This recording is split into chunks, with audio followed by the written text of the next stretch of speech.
Hello, my friends. I've got an opening gift for you. Are you ready?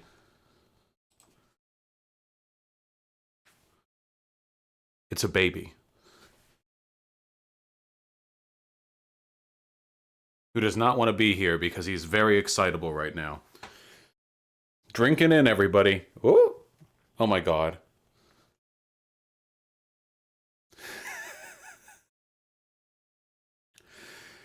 Drink it in now while you can, because we are going to be having ourselves an excitable stream today. Look at how excited he is. So we're getting our baby criteria out of the way early. Yeah, I love you too.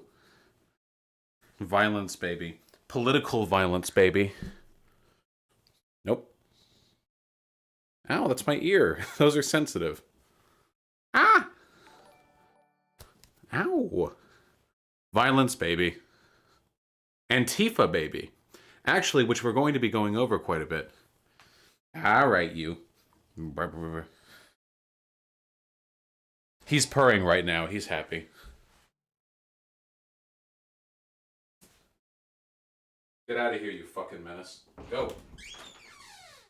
Skedaddle. Yeesh. Gotta trim his claws again. Every fucking week. Gets so goddamn sharp. How are we doing, folks? We've got a very excitable stream to go over today. Oh, so hype. In fact, don't donate. We will not have time to go over everything if you guys donate. Even a single oh, it's too late. It's too late. That was the dono. Now we're not going to have time to do everything. You might as well just donate everything you can at this point. The threshold has been tipped. Now we don't have time. We don't have time for all of it. We just don't. I'm really sorry, guys. Man, what has been going on? What has been going on in the world today? I am so excited to be sharing this moment with you, in large part because we don't have any scheduled discussions today. We don't have any debates. We don't have any discussions. We don't have any showcases. And that means every single moment of this stream can be dedicated to me realizing I didn't bring my water in here. All right. Almost every single minute of this stream, bar the time it takes for me to get my water,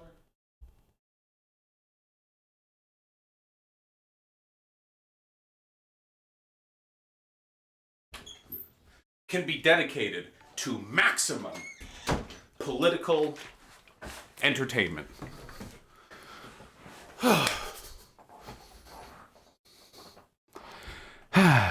My friends,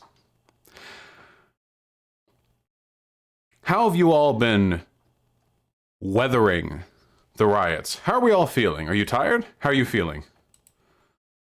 Come on, be honest with me. You can let me know. Depressed, fucking great, exhausted, feeling great, angry and tired. I'm spooked. Doomed, great, drunk, horrible, mixed. We've got a lot of reactions. Got a lot of reactions going on in the community today. Well, okay, sorry, wait. I kind of sprinted there. I'm not in shape, so, you know, it's my little bolt across the hallway and back. Here. Okay. Getting back into it. Here's a mint. Aftertaste of coffee isn't too good.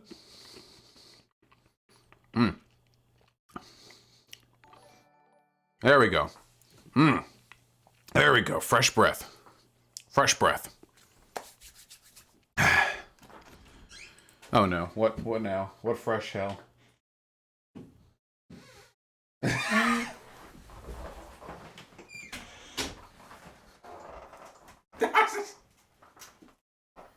Yeah? So as I was saying,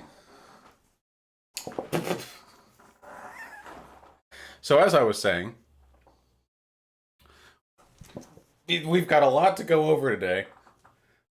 I don't know how helpful he's going to be, but I do love him. Truly an Antifa baby.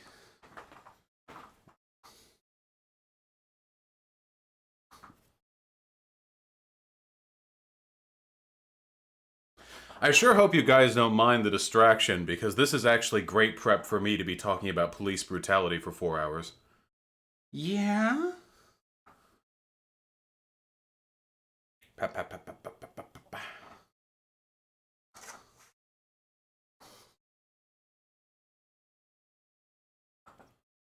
Yeah, nope, I'm too far away, dumbass. Nice try. Oh, so cute. Oh, who here last night saw me go over that PhD lady who was talking about the Sargon debate I had? Worker co-ops, were you here for that? Well, some of you probably noticed, but this this bitch actually tweeted at me. Look at this. I'm working one-handed here. I'm doing my best. Where is it? Here we go. Yo, Vosh, if you want to debate me, put on your big boy pants, send me an email like an adult, and convince me it wouldn't be an epic waste of my time. I don't respond to minions leaving harassing comments. Also, you can call me Dr. Borisenko for these purposes. These fucking people. Alright, motherfucker, you're gone. You're gone for real. Tell him you love him. I love you. Now get out of here. Skedaddle. Bring the basket? Yeah. I'll put him in the basket, and then I'll put him in the basket outside. Okay. In you go. I found him like that. So. Good. Oh no, that's not enough. There. Nailed it. So anyway, kind of a cringy response on their part. Do you want to see something really cringy, though, from this doctor lady? Look at this. So this is like the why I left the left type of person, you know? This is so fucking bad. I saw this, look. So a person who she was talking to on Twitter said, I'm not a dude, because she's not. And Dr. Borisenko said, uh-oh, we've got a live one. Help me, Zuby Music. I call on your experience and wisdom. A massive 250,000 follower MAGA account. Ooh. Ooh.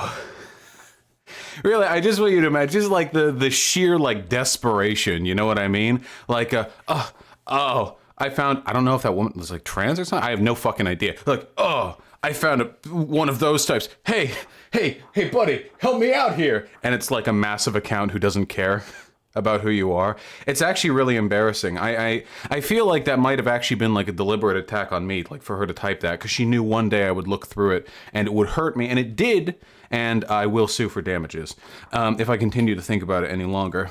With all the nonsense preamble out of the way, before we get to Candace Owens and Project Veritas, there's something very important that I would like to talk with you about.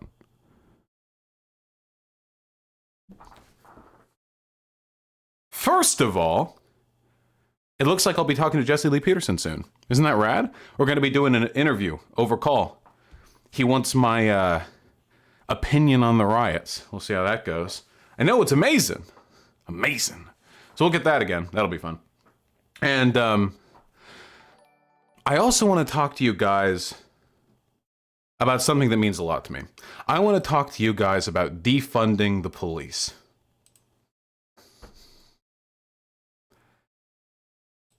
Now, I know what you're thinking.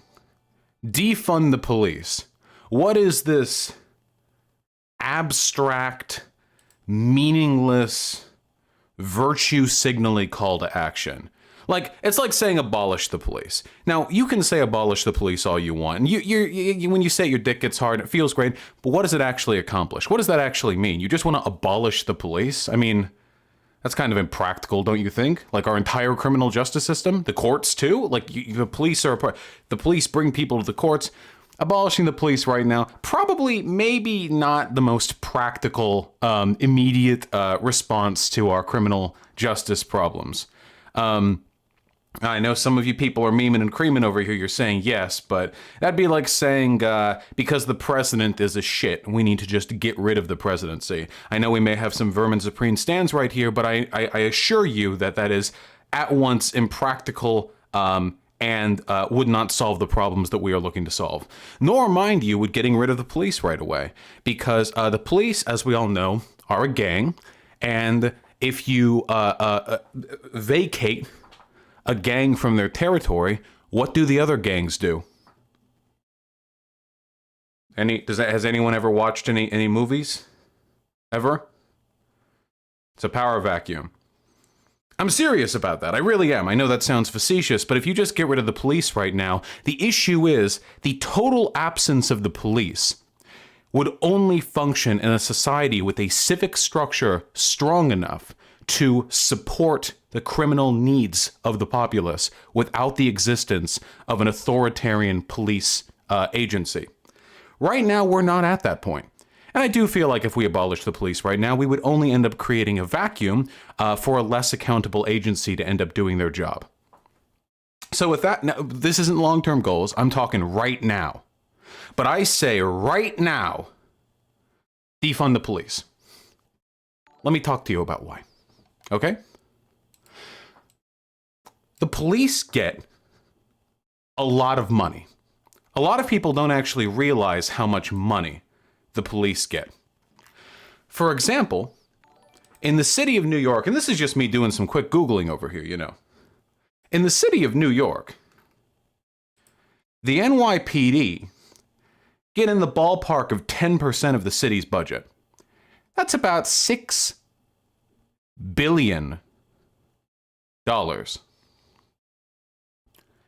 beat. It's a lot of money. Now, normally I wouldn't just show you some off-the-cuff article here. The actual reason I'm doing this is because I wanted to show you this little graph. Why am I showing you this graph right here embedded in the article rather than opening it in a new tab? Well, because the person who made this image and embedded it is stupid. I have no idea what kind of formatting error could possibly cause this. So we're going to look at it in the article. But this is true. I double-checked all this. It's just a nice graph. For every dollar that goes to the NYPD and corrections, other agencies get 29 cents to homeless services, 25 cents to the Department of Health, 19 cents to housing preservation and development, 12 cents to youth and community development, and 1 cent to workforce investment. Weird.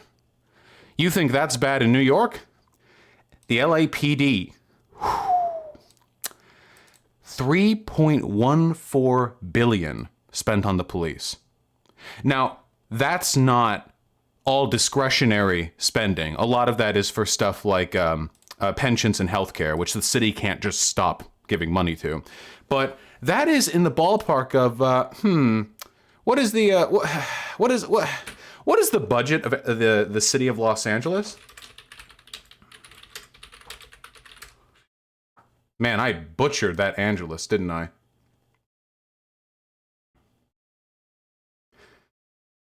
$10.6 billion, which means that the police spending represents nearly a third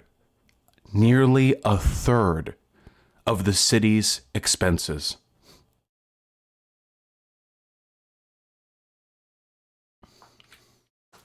Since 1977, the amount that our country has spent in total on policing has nearly tripled, with adjustments for inflation. But what's interesting is the tripling of the inflation-adjusted expenditures for police have more or less kept pace with the overall increase in state expenditures, meaning they're keeping track with the GDP. But I ask you something, my friends, and I am very, very curious. Back in 1977, we spent about 4% in total, with just across the board, state and local governments, on police. And today, it's about the same amount, because the GDP has gone up. What over the past 50 or so years would justify the police budget raising with our GDP? Since the 1990s, crime is at a record low. Violent crimes in this country have plummeted to like less than half what they used to be. So why is it necessarily the case that police spending has to increase proportionally in the way that it has? Well, a lot of the police spending that we have engaged in has not gone to the types of tactics and resources that actually lead to a decrease in crime. For example, one of the largest spikes in police spending over the past 20 years has been police departments buying up surplus military-grade weaponry from our military, following its obsolescence or following its, replacement in, various and ongoing wars in the Middle East. And that's why you've been seeing so many of these pictures and videos going on lately of like police, like literally just like 8 of them riding on the back of like these fucking like, I know they're not really tanks, but like these armored cars that are running down these plated like holy shit. Yeah, APCs or whatever. Well, I got called out in that in stream recently because I said something's an APC and it turns out it was actually a slightly different type of APC. But like we're looking at the protests. We've seen what's happened here. Are the protesters bringing anti-tank rifles? Maybe I've missed the videos. When I look at all the BLM protests, I don't see people like lining up on rooftops with like 50 caliber like explosive rounds that can penetrate through like an APC like car door or something. I don't really see that. Protesters are actually specifically taught to engage in tactics that are meant to minimize police crackdown, which, I mean, for all the good that does, American police don't really need an excuse. So why are we spending that money? Why are we spending billions of dollars on the acquisition of military hardware for civilians? Police are civilians. You realize that, right? They're not military. They're not. They don't go through the same training. They don't have the same oversight. Police are civilians, just like you and me. Police go through about the same amount of training you could expect a plumber to go through. Less, actually. For a plumber, you actually need certification from a trade school, to my knowledge. The military, you have to commit to, not so severe are the restrictions placed on military personnel, and I'm not saying the military is a great place, but I'm just trying to do a juxtaposition here. The military are subject to an entire separate legal system. The court-martial. They have an entire extra set of laws guiding their behavior. They have fewer rights than we do because they have committed themselves to an institution which carries within it the power to do great harm to people, very often without due cause. And there are consequences that come with that. And while the military may not always, be made subject to the consequences they probably deserve for all the fucking war crimes we've committed over the past 30 years in the Middle East, at least those systems exist for the police. They really don't. And yet we give them about the same armaments the military get. We don't even have to rely on these being deployed directly to police. Over the past 48 hours, unmarked, apparently unaccountable military personnel have begun to run through Washington, D.C. Have you seen news reports on this? All these the actual city of Washington does not want these people here. But the city of Washington, D.C., is nonetheless being flooded by these apparently federally accountable agents, these police/military personnel, these mercs, these thugs. Where's their court? I'm sorry, where are their badge numbers? Explain to me exactly. What happens if these people abuse the rights of American civilians? What do we do? What's the road forward from there? The answer is I don't know. And I don't think anyone knows. And I think a lot of people are really scared right now. And fundamentally, a lot of the problems that we're having right now with the police force is that they're not acting like police forces. They're acting like an occupying military force. They're taught to believe that civilians are the enemy. They are made unaccountable for many of the crimes they commit. They disguise themselves. They go undercover. They use unmarked police cars. They'll cover their badge numbers. They'll cover their names. They're given secondhand military weapons, but not given proper training on how to use them. They're not given proper resources on how to de-escalate situations or appropriately respond with force to situations which could potentially be resolved without resorting to violence. All they're given is a gun, a badge, and a fuckload of authority. And an extreme interdepartmental social pressure to not rat out the bad behavior of their compatriots. The police don't need the money they're being given right now. It's not going towards the protection of the citizenry. It's going towards the inflation of the police force into a military force, or I guess a paramilitary force, that every city can use with minimal oversight to resolve any domestic conflicts they have within their jurisdiction. They don't need that money. Here's what I'd like to see when I say defund the police. Let's really think about it for a second. First of all, we probably do not need the number of police officers we have in most cities. I would be willing to bet that is the case. And the reason why I am fairly confident that is the case is because police should be designated towards one specific thing: to bring the hammer of the law down on people where there is danger present. That is what the police should do. And they should do that. If there's a murderer or a rapist or somebody running amok, if there's somebody with a gun in a building holding a hostage, I want the police there. I, an anarchist, I want the police there in this society right now. I want the police right there. I want cop cars rolling up outside that building. I want them all doing the cop thing where they all hide behind the cop cars with the guns pointed, and then the guy with the loudspeaker goes, "Get your hands up!" because they can't talk properly. I don't really know. And then they resolve the situation.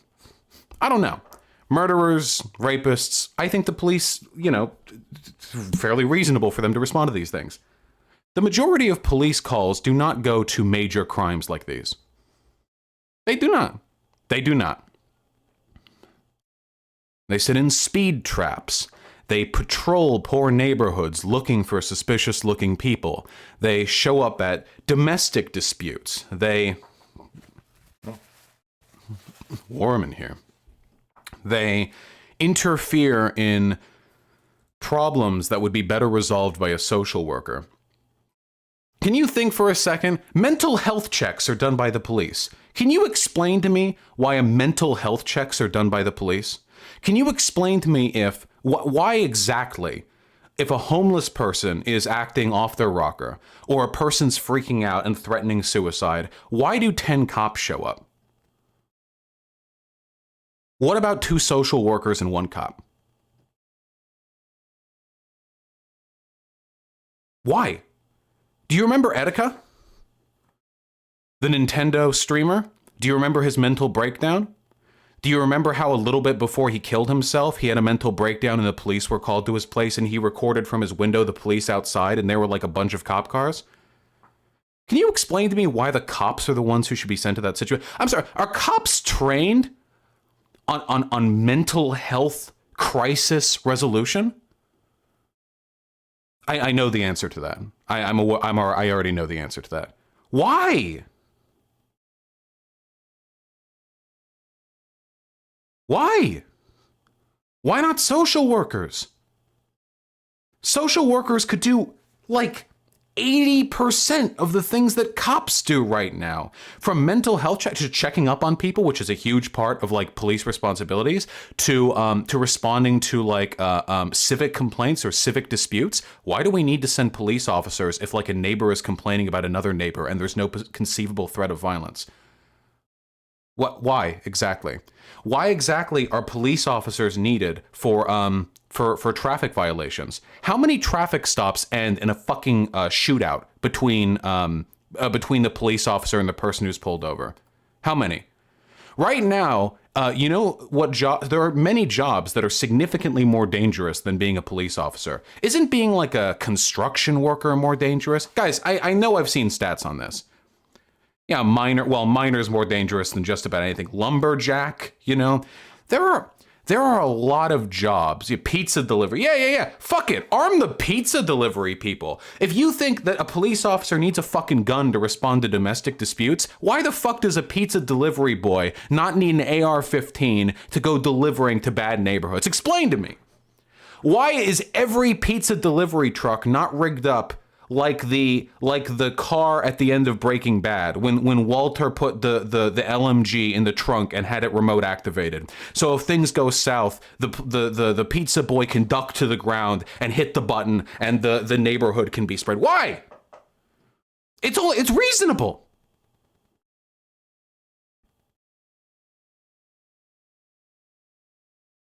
A pizza guy invented the current bulletproof vest. I mean, when necessity calls. So much of the work that could be done right now by social workers, done better, done cheaper, done with better training, done with better oversight, could be done by social workers. So much of the money that goes right now towards the police can go instead towards civic programs that actually reduce the amount of crime going on. It has been proven that, for example, every cent you put into the investment of free contraception in a given area, like having free condoms available at like this government building or that government building, money put into education on the use of contraception, pays back 7 or 8 cents down the line. Do you know why? Because it turns out if you put it's even higher, if you put $1 million into a city to encourage people to use contraception, you save a fuckload of money on all the goddamn oopsie babies that come out 9 months after that program would have gone into action, who then need to, especially if we're talking about poor areas, which means we get tax benefits towards the mothers, which means that the food stamps need to include like the baby now, which means that they're going to grow up and probably be on welfare themselves, and which means they have a high degree of criminality as well, because oopsie babies correspond pretty heavily to dad doesn't stick around, certainly in some communities. Little investments early on in the health of a city contribute exponentially to the health of that city long term, to keep the population healthier, happier, more educated, and to keep our response forces more capable of meaningfully dealing with the problems of the city. But we don't do that right now. We just play the law and order card every single fucking time, even though right now we are going through record low major crimes, record low violence in this country. We just pump more and more money, more and more military hardware, less and less training, into these police forces, and we get nothing for it. Nothing but the constant suppression of our right to assembly and right to free speech, nothing but the vampiric leeching from our tax dollars, nothing but the knowledge that we are contributing towards the development of a police state. So I say defund the police. How much? How about we roll it back bit by bit? How much goes to LAPD? $3 billion, about 1.8 of which is discretionary. How about we roll that back to 2.5 billion, huh? How about we cut down that discretionary spending from 1.8 to 1.3? That's a huge dip. That's $500 million that can go into social programs. How about that? I'd be okay with that. I used to live in LA. I'd be fine with that. I'd go make that argument to the police precincts over there right now. I'd do it. Don't tempt me. I'll fly down there. Some of the cops that I knew from high school probably are still, I'll make that argument. Of course, I grew up in Beverly Hills, which isn't actually the city of LA, but whatever the case may be, these are changes that we need to make. We need to make them now. And I'm happy to say that in light of these BLM protests, there are some mayors who are considering severely cutting down on the budgets of their police departments.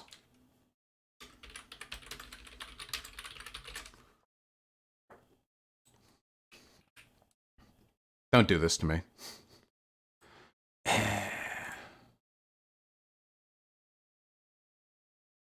Minor point, maybe traffic violation should be dealt with by cops because there needs to be some kind of state authority to back up a fine or a stop. Well, the social workers still have state authority. That doesn't change. If you get stopped by a social worker, they can still put your info and your holy shit, fuck off. What do you... Jesus Christ. If you're stopped by a social worker, they can still put your info down. I don't see why the person who stops you at a traffic stop needs to have a fucking weapon. Anyway, Los Angeles Mayor Eric Garcetti announced he is throwing out plans for a massive police budget hike as support for slashing police department funds grows amongst activists in the wake of George Floyd's death. How much is that actually going to pan out? I don't know, but that's a really good first step. And as somebody who knows a lot of people who still live in the city of LA, a lot of them are poor, I can tell you for a fact that any step towards the defunding of the police is a step that they would very much be in favor of. I thought a hike was an increase, throwing out plans for a massive police budget hike. So the plans for a hike are being thrown out. There we go. We've cleared up the misunderstanding. Do you guys remember back in 2014, 2015, after the Eric Garner killing, the New York Police Department, like a spoiled group of children, more or less striked? Police can't actually strike. They're not legally allowed to strike. But they were like, well, we're not going to go patrolling. We're not going to do any more proactive policing. And then nonviolent crimes went down. Do you know what proactive policing is? Follow-up question. Have you ever seen the movie The Minority Report? Or is it just Minority Report? Is it The Minority Report or just Minority Report? What does proactive policing mean to you? Just Minority? Okay. Really think about it. Proactive policing. So you're policing before a crime is committed? Is that a good thing? Is that something we should be doing? Maybe? Possibly? Proactive policing is the philosophy of settling in a neighborhood like an occupying military force and doing everything in your power to scrape from that community every conceivable offense you could possibly arrest somebody for. Proactive policing is having an income of $26,000 and stepping outside of your townhouse in the shittiest part of New York every single morning and watching as a police car rolls by and a fat white man with hairy arms rolls down his window to stare at you as he mows by at 15 miles an hour. That's proactive policing. Proactive policing is the philosophy that the people who you are policing are an enemy force, and it is your responsibility to extract from them the greatest conceivable number of criminal offenses you can possibly record, to have no regard whatsoever for the health of the community, but instead to care only about the number of arrests you can brag about and jerk off to the memory of at the end of every month. It's cringe. It really is. And the New York Police Department stopped doing it, and nothing bad happened. So maybe we shouldn't be doing that. And hey, listen up. If New York City's crime rate didn't skyrocket with the NYPD not engaging in proactive policing, it'll work in other cities too. Because New York City is a fucking hellhole. New York City is a goddamn crime bonanza. Huge city. But why did it go down? Violent offenses, major crimes like rape, arson, grand larceny, murder, that kind of stuff, those didn't go down. The police would still respond to the police being called. But people... If the police are only coming when they're called, they're only going to be called for major offenses for the most part. But many of the minor offenses police would arrest people for were offenses the police would go out of their way to look for. People don't call the fucking cops on some kid smoking weed like outside the door in the apartment block next door.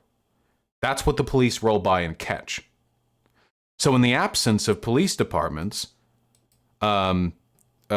squatting on these communities to look for offenses, fewer people were arrested. The fewer people are arrested, the less damage long-term is done to the community. And seeing as how the occupation of the police hasn't seemed to have had any effect on these minor crimes they keep seeming to catch, it doesn't seem to me there's any benefit in engaging in police practices which increase the arrest rates for those offenses.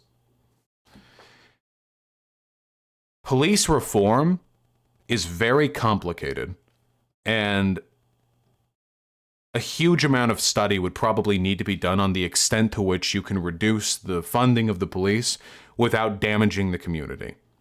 And I'd be interested in seeing that.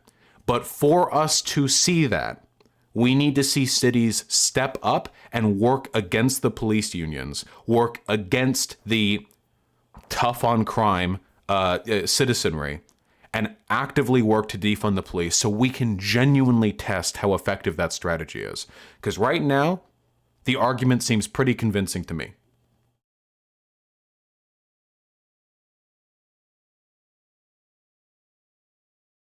I have a fucking eyelash in my eye. Also, segment over. You all can say the N-word now because we're off YouTube. I mean, actually, we're still on YouTube, so don't say the N-word, but... Jesus, it's really up in there. My God.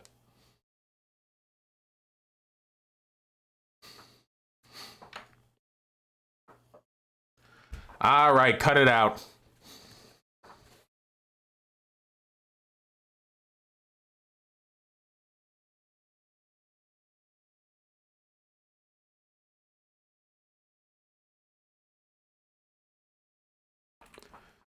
Why do police have unions anyway?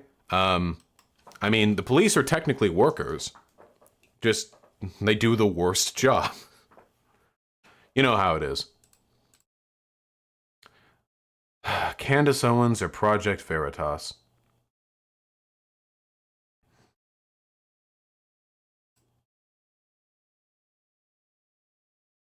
I think Veritas is probably more immediately important.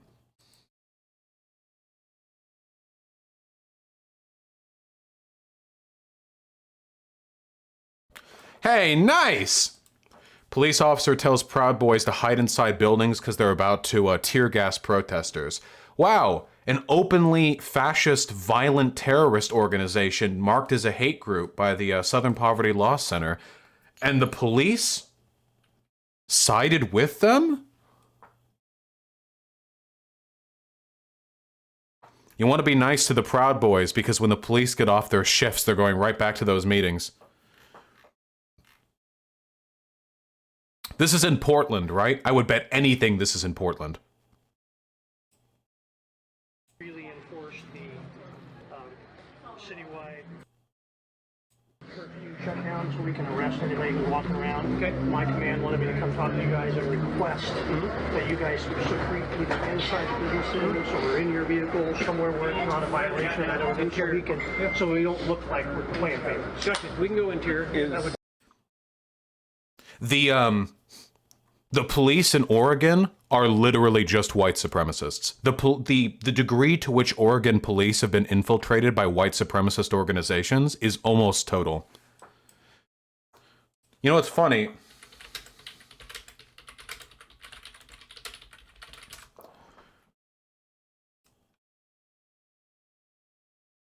Wait, where's that article in the FBI? Yeah, here we go. This is from 2016, which means that 10 years ago was in 2006. I know a lot of people probably aren't inclined to this because the FBI are scumfucks. The FBI are more of comrades than the police are. Like, by a massive degree. Do you know why?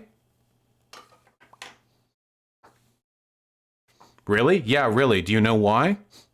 Because the police are just whatever scumfuck pieces of shit were willing to sign themselves up for $60,000 a year to beat down on some black folk. FBI are agents of the state, and their job is to preserve the state. A degradation into fascism does not serve the interests of the state. The FBI is immune to populism. While it may protect a fuckload of incredibly bad practices on the part of the state, and while it may do horrible fucking things abroad, they aren't susceptible to the same populist influences that you get from the police department.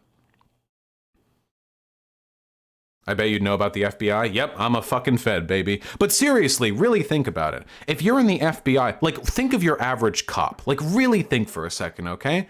What are you imagining right now? Oh, sorry. I'm sorry. I thought FBI, not abroad. I was thinking CIA. My apologies. Really think about it right now. What's a cop? Okay, mouth breather, white, crew cut, sunburnt, low IQ, high aggression index, currently stomping on a minority, no self-control, beats his wife. Yeah, like, let's really think about it, okay? So paint the portrait in your mind, okay?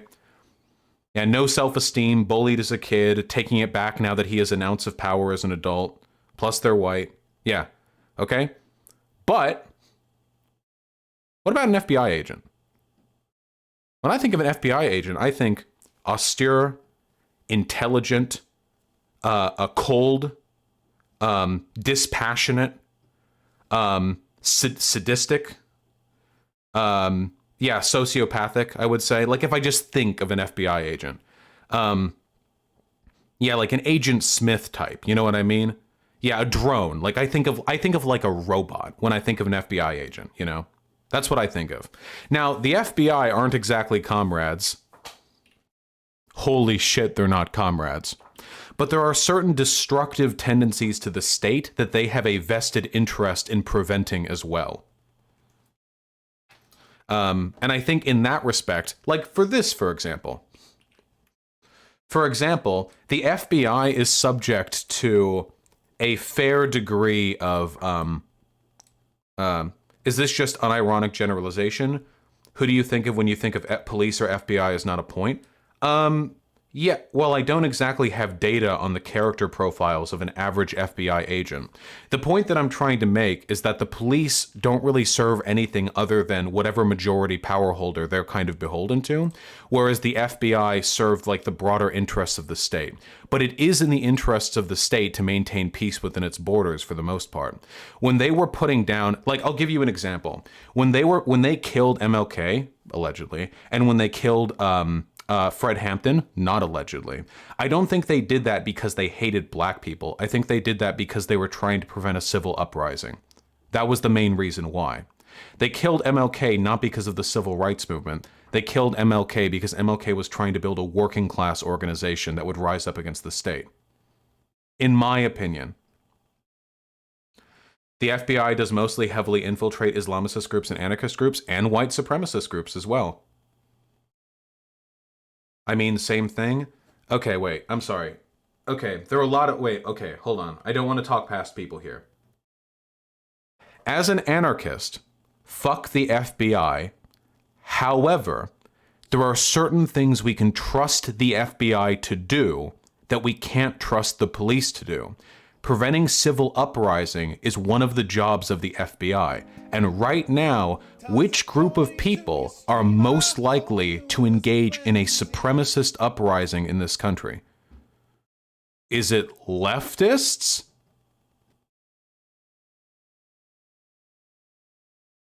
There's a correct answer to this. It's not, okay. Never mind. Never mind. I take it all back. I can't talk with this about you guys.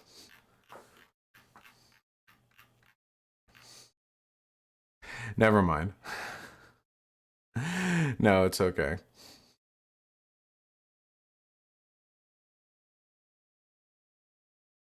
I get your point because I'm old, yeah.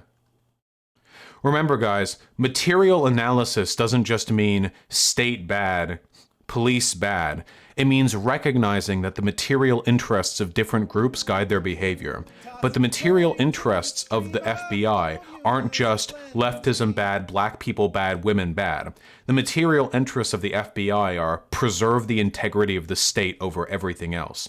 And white supremacist and fascist organizers are a threat to the state, because their populist radicalism has led to far more terrorist deaths and far more anti-state organization than anything we've done in the past decade.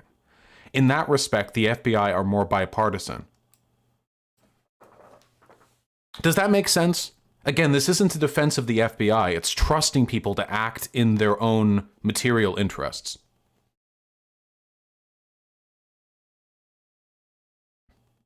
Whereas the police aren't like riding around thinking like, I will preserve the peace and the integrity of the state. The police ride around acting on the biases that are integral to the police force. But those don't necessarily serve the interests of the state. They serve baser interests.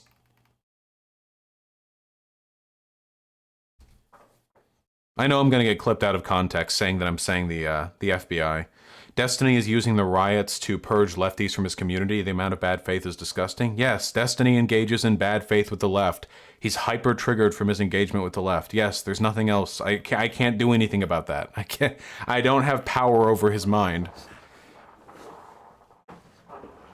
If he wants to be stupid about this, that's his prerogative. We live in a free country. Mind control time? We'll work on it, okay?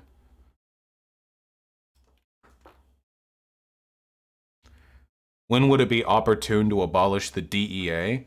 The DEA... Is there anything good the DEA does? I'm genuinely asking. Is there a single thing the DEA does that is defensible? Like, is there anything that they do that you could, like, look... You could think, like, I'm genuinely asking. I'm genuinely asking. Yeah, DEA, Drug Enforcement Administration. Yeah. They got Walter White? No, they didn't. The white supremacists did. The Nazis did.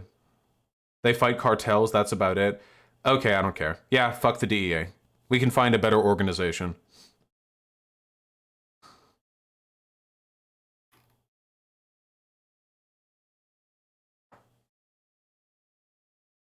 Fuck the ATF.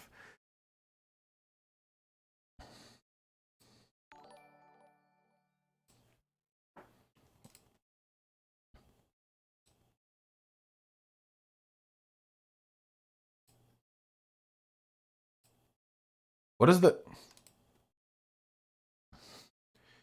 the comparison being made here? So Ollie releases a video and he says cops beat people who threaten capitalism. Okay, that's consistent with the material analysis of this country and history. And Destiny is mad. Okay.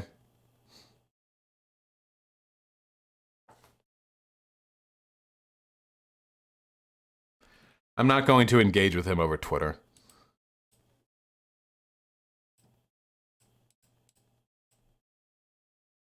Well, limited threshold for cringe, okay?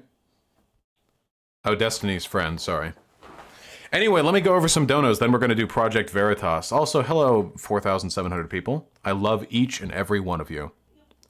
Destiny says it's justified to defend burning police cars and stations. Yeah, that just doesn't excuse his ridiculous behavior against lefties.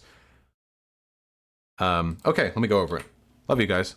We gotta run fast if we want to have any chance of getting through all the shit we have to talk about today, because we've got a very, very exciting day. Horrors me with the $2. Possibly. The Imperium might also be fucked up because they live in a fucked up situation. Can you please cover GADSAD last video? We need to put a spotlight in this professor's sheer dishonesty. Maybe. Email me a video and we can take a look. Inedible trout with the $10. Some of us that want to force us are the same ones that burn crosses. Never heard that before. Actually, yes, I have. But I respect the sentiment. I love you.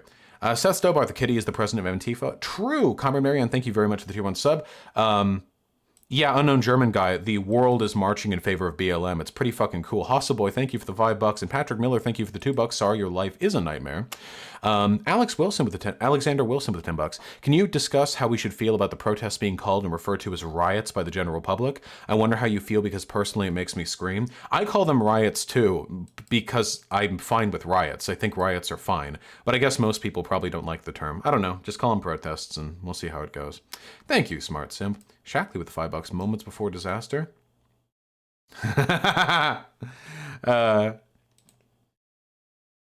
He's so mad. Look at him. Toss a coin to your streamer. Little fucking violence, baby. He's so fucking cute, though. He really does love the playing. Every time I wrestle with him or whatever, I'll set him down, he'll be purring and like he'll run up to me and like lick me or something. He's so goddamn cute. Why is he always mad? He's just feisty. I taught him to be feisty. I just wrestle with him all the time. Tamati Baka, thank you for the 15 bucks. I did watch Mandalore's video on Total Warhammer 2. I did not watch it on stream, and I cannot post reaction because I don't know if most people would give a single shit about my opinion on another person's review of a Warhammer game. Thank you, chaps, and thank you, Patrick Miller. Colby Covington with the 10 bucks, just started watching your channel a week ago and I'm addicted, so keep up the good work. Thank you, that's really generous of you, comrade. Wait! Guys, I have a question. I check my analytics pretty often because I am really invested in the growth of this channel, and I noticed today that since waking up, holy shit, since waking up I've gotten like 200 subs, but it's only been like 3 hours, which is an anomalous amount of growth. Did somebody make a video about me? Usually that happens after somebody has made a positive video about me. Does anyone know if there are any large content creators who made a video that shouted me out? Paul? I don't think it was Paul, because that happened yesterday. It wasn't Destiny. Was it TikTok? Wait, guys, was there another popular TikTok that blew up? Contra talked about you in stream? That might be it. But it happened in the past 4 hours. But, so nothing in the past 4 hours. Okay.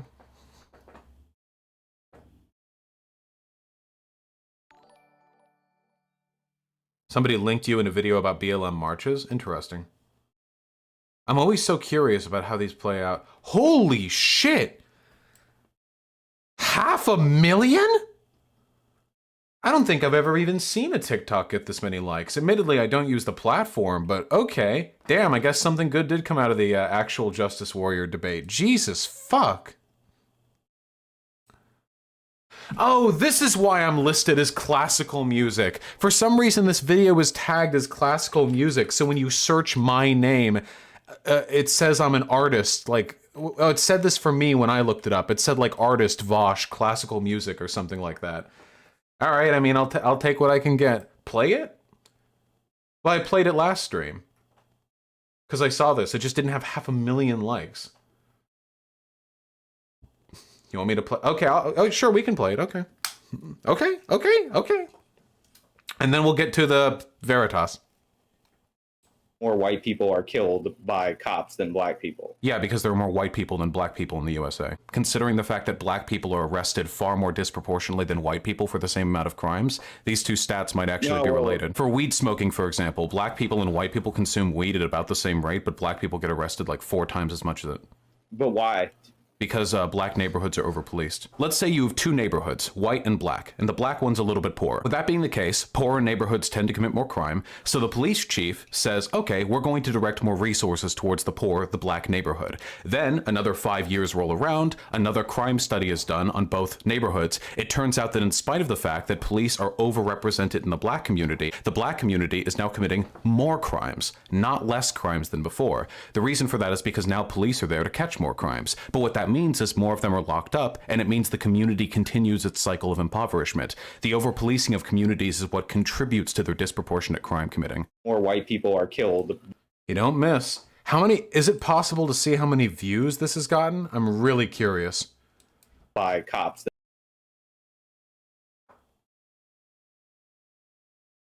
1.7 million? Jesus Christ. That's more than the Candace Owens video we're about to look at.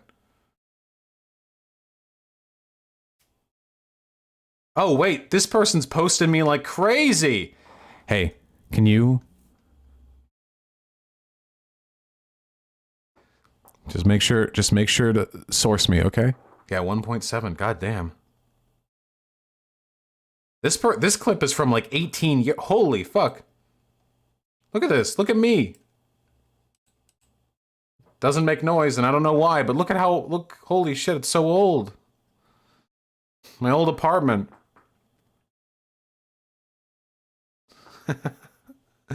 Well, glad something's good is coming out of it. Oh, wait a second. This is like a whole album. Look at this.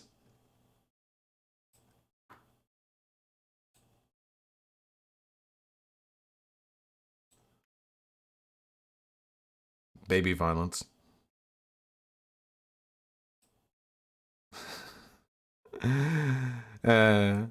Yeah, Vosh's greatest hits. All right, let's not waste any more time. Candace Owens can wait. Are you excited, folks?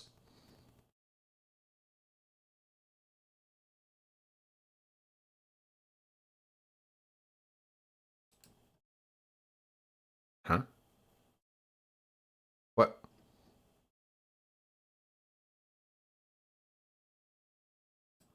YouTube has been acting very strange for me. Hello, everyone.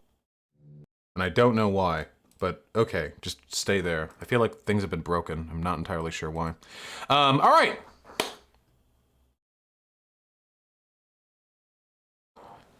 My friends, Project Veritas, baby. Remember Project Veritas? Remember Project Veritas? The deep, undercover journalistic organization that lies about everything they do. Remember that? You remember Project Veritas? I remember Project Veritas. Remember when they did that expose on Planned Parenthood and it turns out they manipulatively edited their footage of talking with that representative and that the full clip made them look fucking horrible, but they just edited it? Remember how the last time they had a little stunt, they did this giant, like, Bernie Sanders lead organizer pushes for violence against conservatives and wants to send all Republicans to gulag. And they literally just found one random guy out of, like, the tens of thousands of organizers and volunteers that worked for Bernie Sanders who was fucking crazy. And they got him drunk and he said some cringy shit. Remember that? We've got a new one, baby. We've got a new one. And I'm really excited to see how they uncover our, I mean, Antifa's deep undercover tactics. Antifa is like the ultimate boogeyman of the snowman, snowflake fragile right. The Antifa is everything to them. It's everything. Antifa is being funded by Iran and Russia and China and Venezuela. Iran is fascist, but it's also far left. But the far left is fascist.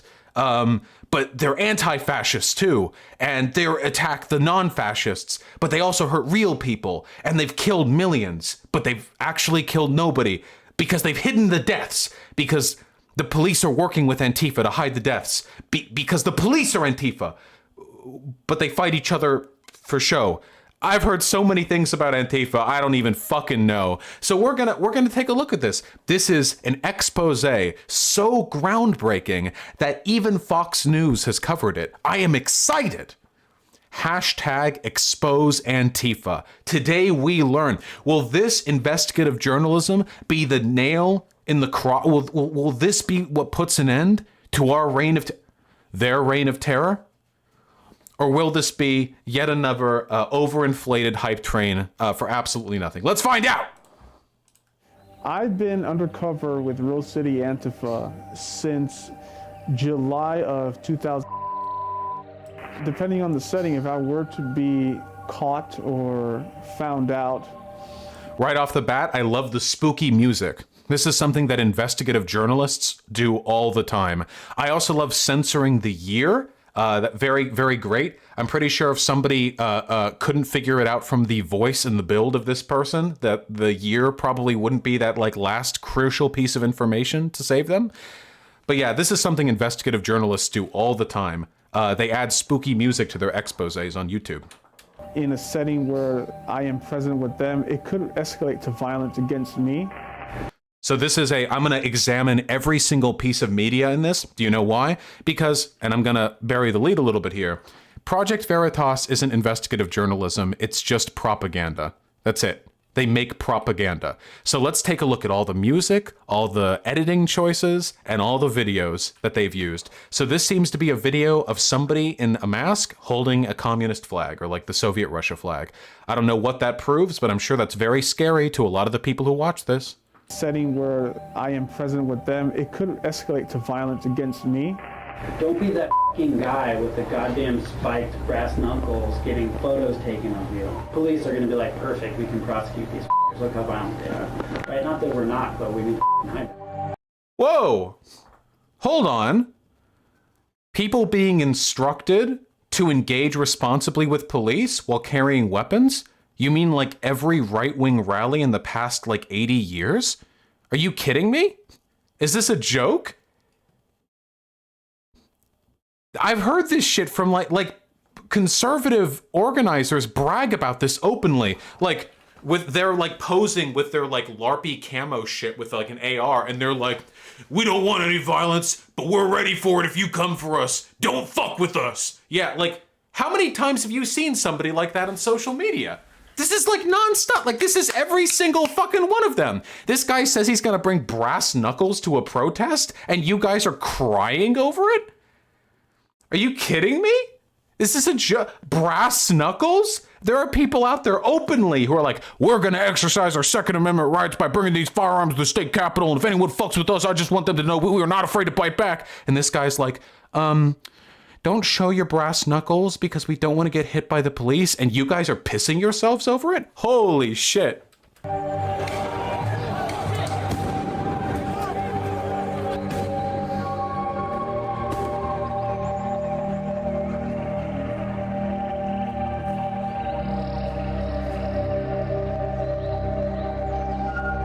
Ooh, really nice spooky clip there.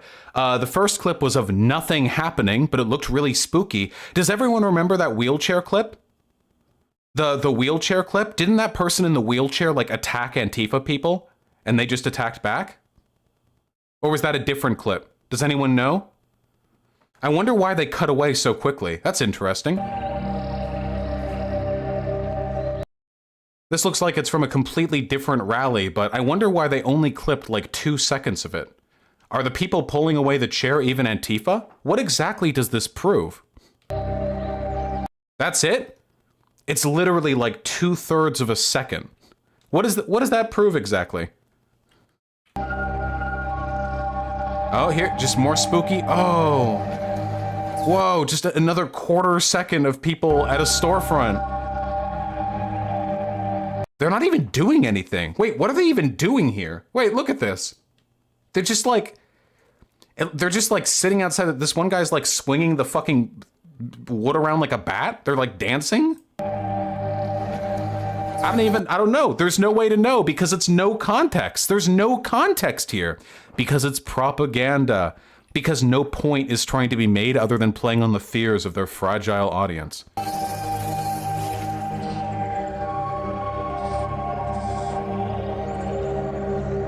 Whoa. Whoa, what does that mean? Somebody got pushed? Was that Antifa? Did the other person start the conflict and then run afterwards? We have no idea. It's impossible to know.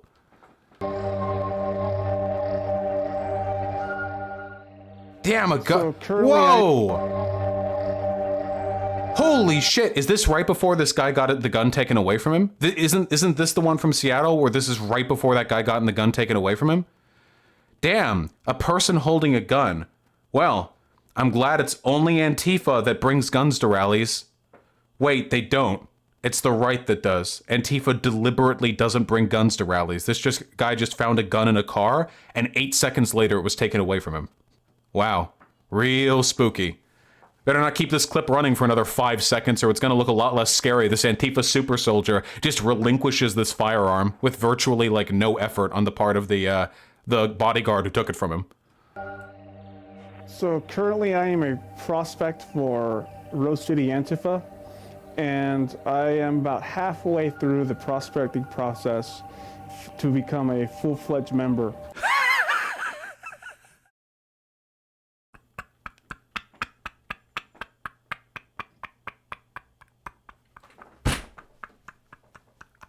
Have you met with the CEO yet? Full-fledged member. Like they have fucking trials. Like oh yeah, show me your membership card, dumb fuck. Where's your back tattoo?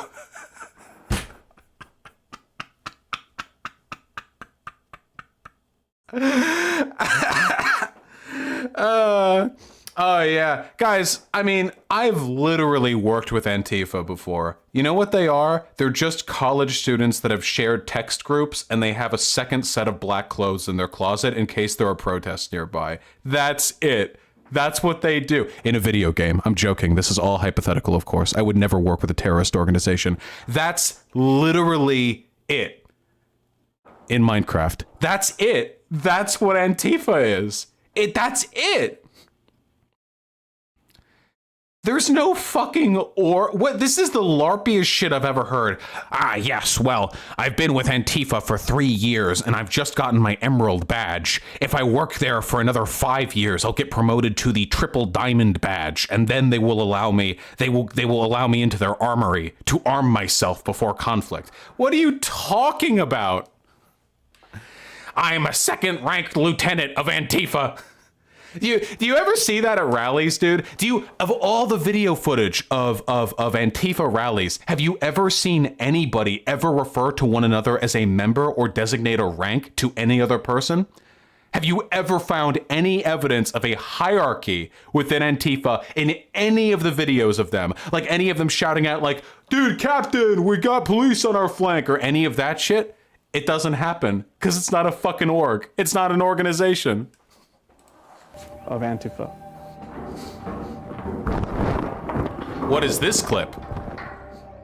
If you ruin their day, if you like heckle them, Oh shit, undercover footage. Oh fuck, this might blow us open. you make them feel like they look ridiculous, you make them feel outnumbered, and therefore their whole Look at these guys like meeting in like a conference room in your local library. Like, oh man, these fucking elite terrorist orgs. Do you think this is how the Taliban meet? Like they all just cuddle like in their local fucking like their fucking Baghdad library, and they're all just like, okay, listen. yay yay America Trump thing is going to go by the wayside. They reached out. Wait, what did that prove? Make them look ridiculous? We're gonna get rid of Trump? Oh God. What? How are people scared by this? Oh no, they're gonna make us look ridiculous. Out to me through Proton Mail, and It's going to go by the wayside. they reached out to me through Proton Mail, and How? How do they what? They reached out to you? Like you just got like it was like a hacker movie? Like you just got like a pop-up? One encrypted message can access through Proton Mail. Decrypting, 8 minutes remaining. The green numbers are flashing by the screen like in the Matrix. Decrypting. The screen goes black. In green text, words begin to track across the front of the computer on the monitor. We need to meet you.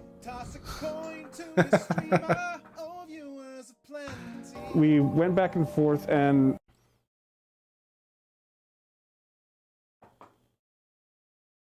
What is this? Well, I'm trying to look at the email titles. there was Important updated interview. Wait, didn't they censor the year this guy was supposed to have joined Antifa earlier? But it says right here, updated interview, August 2017. For this fake thing they've constructed. If they've made the fake, yeah, they literally show his email address, but they hide his identity. Is this a joke? Holy shit, they're so stupid. If this was actually information being revealed by actual investigative journalism, they would have blurred the email address and the everything. But they didn't. Because they made it all up. They didn't need to because they made it up. They just forgot to pretend that it was real here too. Is this satire? Is this a joke? What? Hey, if you're faking all of this, why not go farther? Like this email can be titled like bomb making instructions, need supplies, ? And the next one can be like political prisoners captured, execution or torture. Like why not? Like if we're already just making everything up, why not go like the full fucking 9 yards? an interview set to meet up in Portland. So to verify that it was me, they had me wear a white shirt and have a water bottle. What? And show up at a Starbucks. What? Where a person was going to ID me and approach me and asked who I was, and I told them, and I followed them to the destination where the interview was going to be held.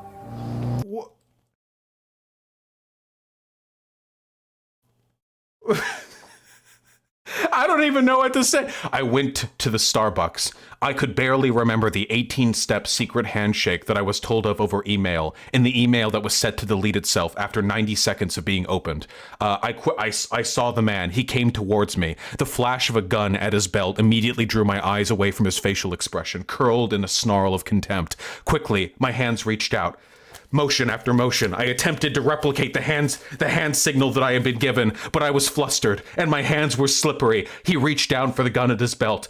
I quivered with fear, but in an act of sheer desperation, I guessed the last three combinations of the Sharingan fucking ninja secret code, and he breathed a sigh of relief before holstering his weapon. What the fuck are you going on about?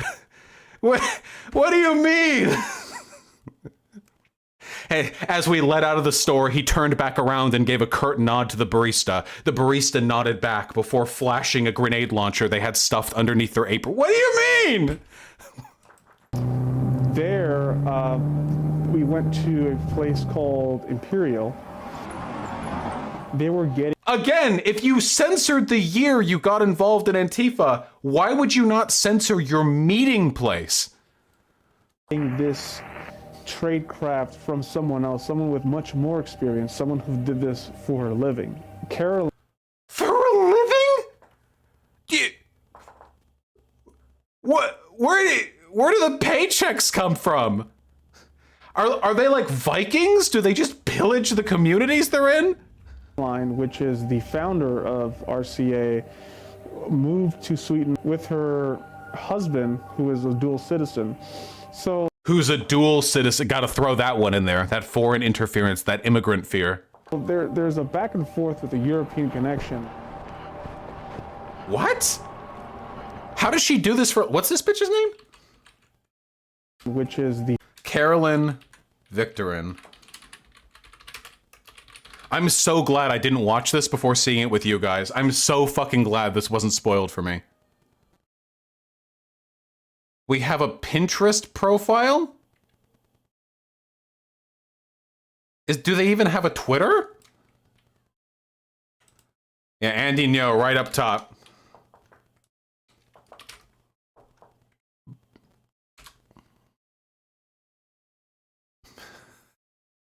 Yeah, I don't know, guys. Oh my god, they mentioned a name, Carolyn Victorin, and her profile page just closed a few minutes ago. Fortunately, I'm still able to grab some info off Google. Huh, I wonder why this random civilian would close their Facebook page after being listed as a deep fucking super soldier by a massively publicized propaganda hit piece. I wonder what could conceivably have led her to maybe close her Do you have any idea how much hate mail this person's probably gotten? How many death threats this person's probably gotten in the past 24 hours? Oh wait, I didn't even make mention of it, but I really, really like how they also screenshotted the green card fund. Like, it's very scary. This guy's an immigrant. Is showing docs TOS? No, this is information that's already publicized.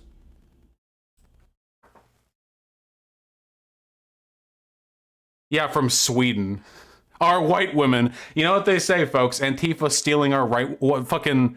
Antifa Swedish super soldiers stealing away our whites. Rose City Antifa holds required lectures for prospective members in secret at, in other words, bookstore before they open. And as part of their security culture, they require us to put our phones in the bathroom next door. This bathroom is not only away from the main room where the lecture is taking place, but also has a fan that muffles any sound from the room. What? A fan that muffles any sound from the room? So it's just a bathroom fan. They have a fan in the bathroom.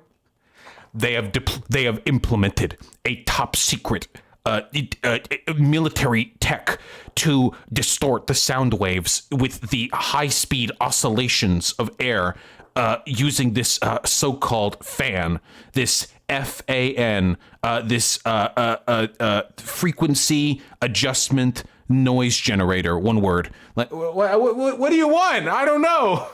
The whole goal of this, right, is to get out there and do dangerous things as safely as possible. Okay, well, hold on. Let's go over this. This is the whole...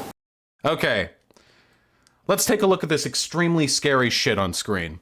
Keep an eye on their buddy's emotional state, try to calm them down, comfort them when necessary, leave with your buddy if they want to go for any reason, provide support if your buddy gets arrested. This could mean passing on their details to a legal support person or arranging for somebody to meet with them if they get out of the police station.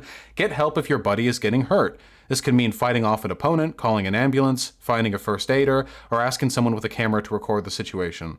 This might make it all seem rather formal and difficult to maintain. In reality, it's not. It's just a way of everyone making sure no one gets forgotten in the confusion of an action and everyone has a friend to look out for them. Holy shit. What fucking fascists? Goal of this, right, is to get out there and do dangerous things as safely as possible. Yep, protesting is dangerous. I don't know why that's being put out there like it's scary. How violent is Antifa or RCA in particular? Practice things like an eye gouge. It takes very little pressure to injure someone's eyes. They do not... Wait, what's wrong with that? That's self-defense tips. I learned that in Krav Maga. Yeah. If you're being attacked and you have like a set of keys, you put the key between your ring finger and your middle finger and you punch them in the face so you gouge out their eyes. Yeah, if you're being attacked by a person with a weapon, yeah, 100%. That's like they would teach you this like in any self-defense course. Hesitate. Notice how they didn't clip the beginning and the after of that? They just clipped that right there. To either push back or incite some kind of violence. In our classes and in our meetings, before we do... Wait, where is this? This is in the same location. Is this just like a bunch of adults in a circle? Any sort of demonstration or black bloc, you know, we talk about weapons detail and what we carry and what we should have. What is black bloc? Well, this is black bloc right now. The term is used to a tactic in which individuals conceal their identity to look uniform so that no one can be identified in an act of a crime. Well, no, it's so no one can be identified, so fascists like the people who made this documentary can't dox the people. That's probably why they don't allow phones in their meetings, so you can't dox the people. I love the filter that's been added here. Yeah, look at the camera filter they've added. Look at this LARPy shit with the fucking focus lens, the battery icon in the top left, and these fake as fuck like black, the black like camera lens frame. Holy shit! Like they were like, this footage doesn't look scary enough. Let's add like the UI from Outlast. What the fuck? With RCA, it seems much more... Look at this, look at that. You can't see it because I'm blocking it. Look at the fake sound tracker down here. And oh, it's in both corners. It's the bottom left too. Structured, almost like a company. Or much more structured, almost like a company. Or like a business.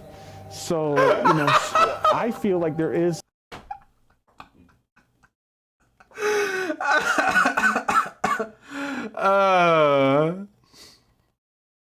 It's too much. It's too much. I can't. Some type of outside funding, influence, and resources being used. Any proof? Oh yeah, Antifa needs tons of funding for their black hoodies, bandanas, and like sweatshirts. Oh yeah, Antifa. Where is Antifa mustering the resources necessary for them to get so many black tight jeans? Skinny jeans are at least $35. At Ross, there's no fucking way they're getting this money together without foreign influence.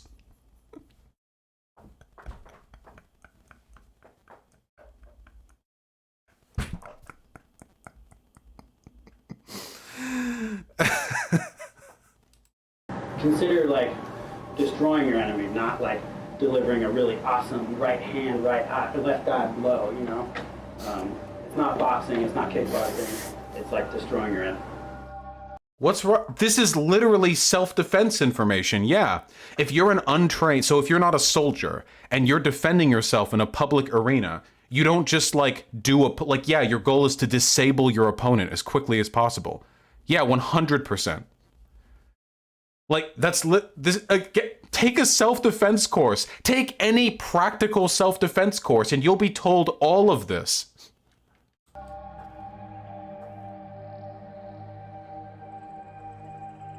What do they mean retired with like quotation? What does that mean? What, retired? What the fuck does that mean?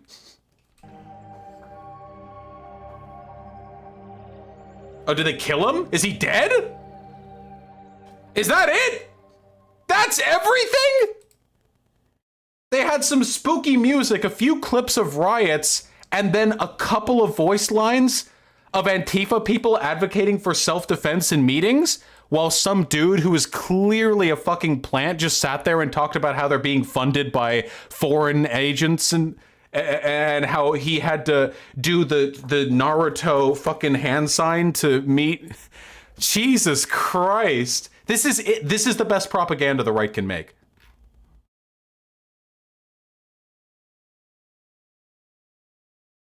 Antifa stands for America's New Terrorists Inciting Fights and Arson.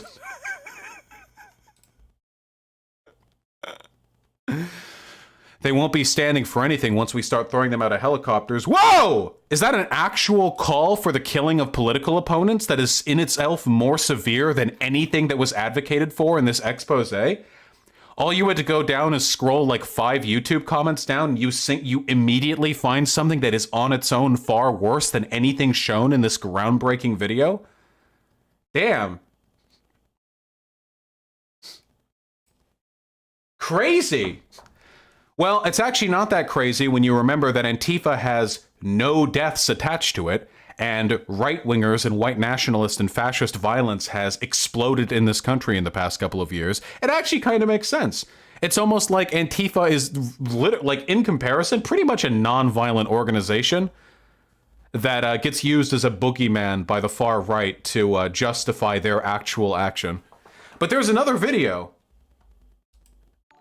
Hashtag expose Antifa part 2. New York City Fight Club training. Quote, break one of the floating ribs, ... end quote. Oh shit. Are you ready for 4 more minutes of people giving practical self-defense advice?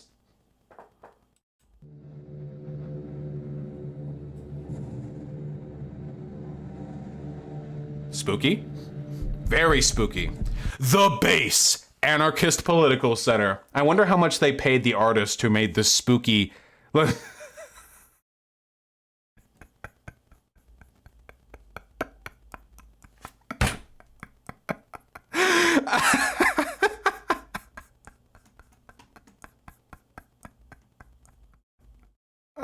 Wait, so you can just do that now? You can just make shit up for the people you're doing exposés on? That's what investigative journalism is. It's having an artist go like, okay, now make the spookiest, like, oh wait, hold on. Let me make the Project Veritas official badge.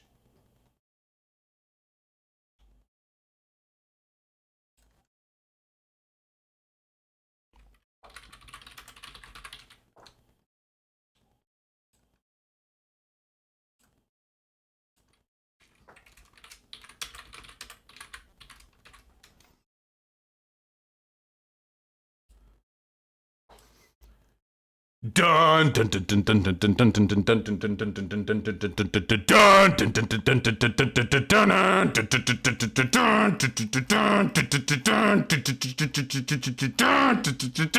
dun dun dun. They like rape. Exposed.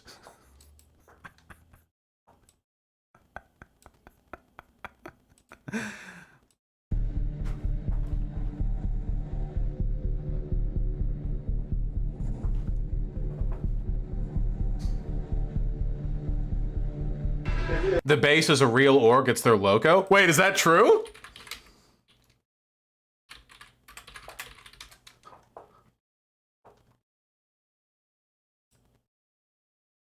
Oh no! You know what? My logo is real too. You can't prove it's not.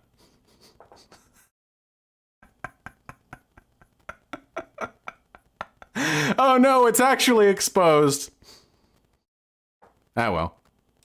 It would have been funny. My logo's still real. If you get a good liver or kidney shot, it's pretty much crippling. You're going to be doubled over and in a lot of pain. If you break one of the floating ribs, which are small right down here, Those are also very painful. It's hard to move after that. It's hard to catch your breath.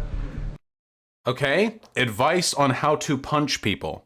So one good body shot could potentially give you all the time in the world to run away while they're doubled over in pain. Right. Or really put a beating on them after that if you really don't like the person.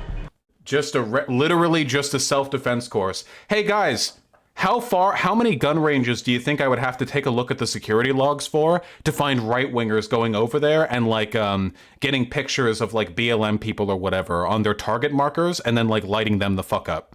How far do you think I'd have to go before I found something like that? Yeah, 1, maybe 2. We just kind of wanted to, in the space, reframe the idea of self-defense as not simply you're being acted upon by an aggressor, but it's a kind of a decision you make to fight back. In a lot of ways to say, I'm human and I occupy the space and I'll be not Wait, that was it? If people attack you, defend yourself? They were real happy about that clip. That's because they put in the video like, hey guys, if you're attacked, defend yourself. Antifa exposed. My nose, side of my head.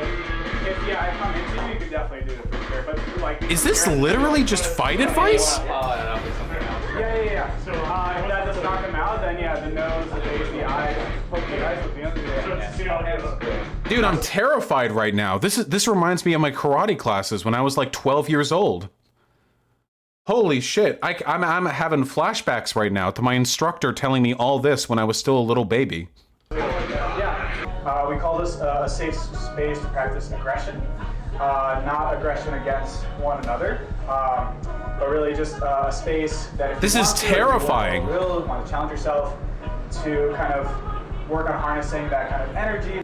That's the language of a terrorist cell right there. Like, let's all meet in the basement of our local community college, and this is a safe space for aggression. We're practicing, you know, and just don't be mean towards each other, but like really, you let your feelings out. These guys are like quivering in fear.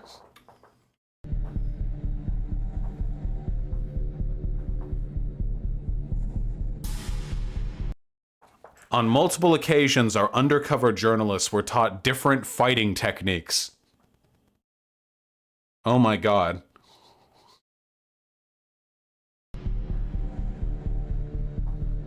Seems like more people are using like bats and batons. Yeah, which like we can totally do defense against blunt objects, but it's hard to do defense against blunt objects when someone's holding a shield. Yeah. Because defense against blunt objects involves like, just try to hit me. Like that kind of shit. Mm-hmm. If you've got a shield, like what? Then you just bash them. So the main takeaway from C-Bill was just stay away. What was the problem with that? Dude, right-wingers literally bring firearms. Yeah, what was wrong with their ass? I don't know why they kept pixelating that. Right-wingers literally show up in military equipment, and this guy's like, yeah, we carry a bat so we can like defend ourselves, like fuck off. No, bouncers like to choke people from the back. Yeah. Rear naked choke. Oh shit. That is used all the time. Like someone will just come up behind you. Or the other thing. The bear hug. It's super simple. You just drop your body weight, right? Crazy simple. So yeah. This is just defending against it. This is literally defense training. This isn't even aggressive. This is literally you're attacked in this way. Here's how to defend yourself. Everyone who goes to a protest should know this. The idea is you step to the side, grab the person. This is it. That's just the choke that you were showing earlier. You know, it's like should be right underneath their chin, and then you take it flat. And then they say how to do it themselves. Whoa! What is that? What was that noise?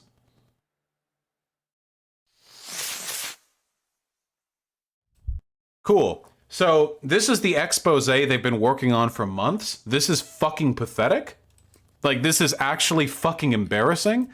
I actually cannot believe this is the work. I can't believe propagandists with hundreds of thousands of dollars at their disposal were able to come up with this. That this was it. Like, this is what they were able to get. All this, in addition to the fact that not only did we literally not see anything there that was wrong at all, but the right does everything that is done here worse. Everything that we've seen here, they do with guns. And they say a lot of shit. Fucking President Trump has been going on Twitter like, we will destroy them, our military personnel. They will not like it. We will use the infinite power of the military. They will be very nasty. Like that shit. Like Trump's going like domination, the right wing, they'll like light up fucking target mats that look like little black kids. Fucking police officers will do that shit too. They'll show up with a bunch of guns. They'll fucking post on Facebook with their fucking vertical film like footage of them and Billy Bob and the other 8 fucking siblings they have all wearing like military LARP gear, screaming about how if anyone comes near them, they're gonna fuck them up and don't you tread on me. That kind of shit. And all that's totally fine. But self-defense classes by Antifa is not. I noticed there was no proof provided whatsoever of any pay coming from top down to Antifa people, no evidence whatsoever of any actual hierarchical organization, no logs, clear faking of that Proton email shit, clear faking of that person's involvement in Antifa because they were selective and inconsistent in their decision to protect that person's identity. Not to mention the stories they come up with were fucking hilarious. Man.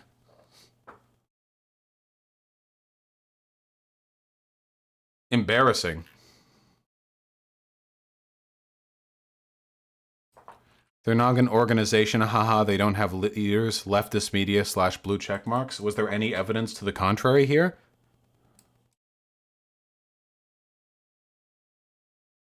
Once again, Project Veritas shines a light on these terrorists. They are the true journalists. The fact that people watch Project Veritas videos and are convinced by them is evidence that democracy might not actually be like a viable form of government. Whenever I see people like look at this shit and they and they like watch and they're convinced by it, I actually think like, holy fuck, there are like depths of intellectual depravity that cannot be like overcome. Yeah, these people are gonna make me tanky. Holy fuck. Jesus Christ. As of 2019, their revenue was nearly $9 million, and their expenses were nearly 10. Were they in the red? They were in the red for 2018. This is just a ploy for their leaders to get rich off this. There's no denying it. Where the fuck are their expenses coming from? How? I could do a better expose on Antifa. This is just a fucking money laundering scheme. Jesus Christ.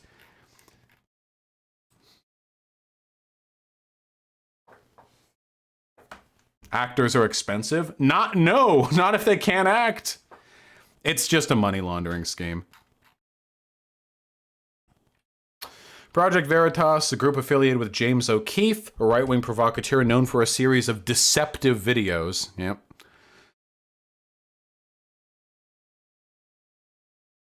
Failed Washington Post sting. Project. Notice how news and controversies is the entire article because all they do is lie. They're like the Dinesh D'Souza of like investigative journalism.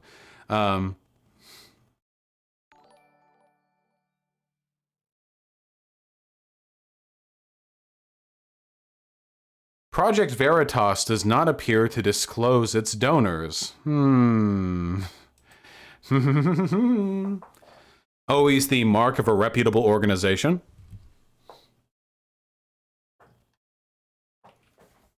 I love it. I really do love it, folks. It's so good. It's so consistently good.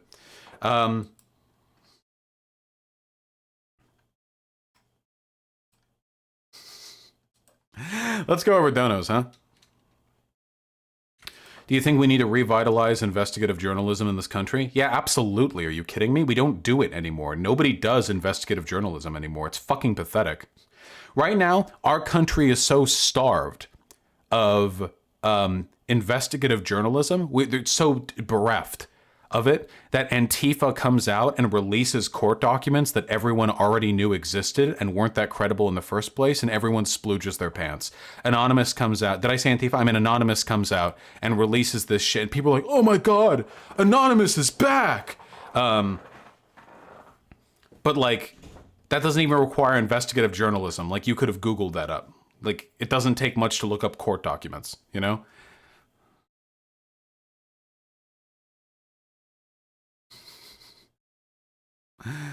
Did anyone really give a shit about that? Yeah, because people are like, these soy people are like really excited, like, finally, Anonymous is back to take back the streets from these people in power. Like, dude, we just need credible journalistic organizations.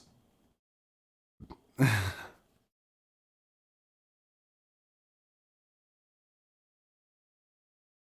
don't know. Hold on, let me go over donos. That seems like a fun and awesome thing to do. That is how I make my money. Why is my website taking so long to reload? We good? We cool?